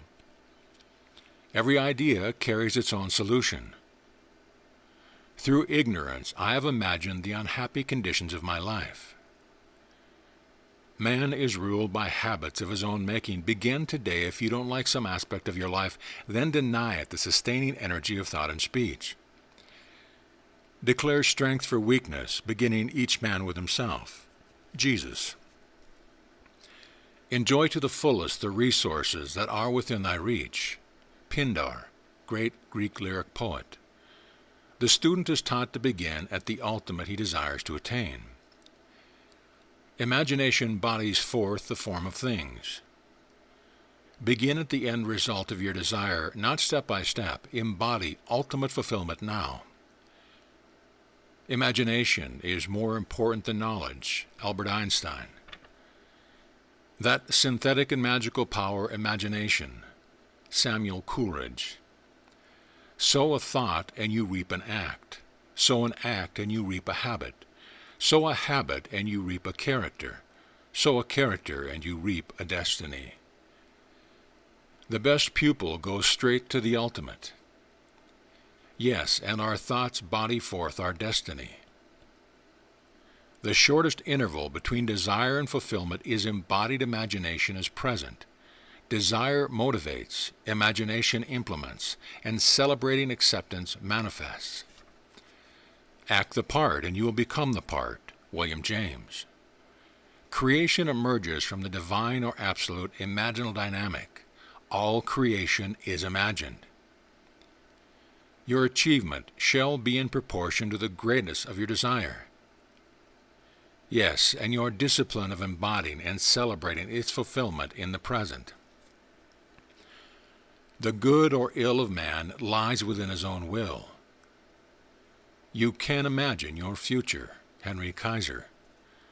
Imagination is the only thing that will take us anywhere. Swami Vivekananda. To know is nothing at all. To imagine is everything. Anatole France. Without the play of fantasy, no creation has ever come into being. Carl Jung. Do not be conformed to this world, but be transformed by the renewal of your mind. The Bible. Behind the mental faculties, the animating power is constructive imagination. Practice daily. Be a great actor.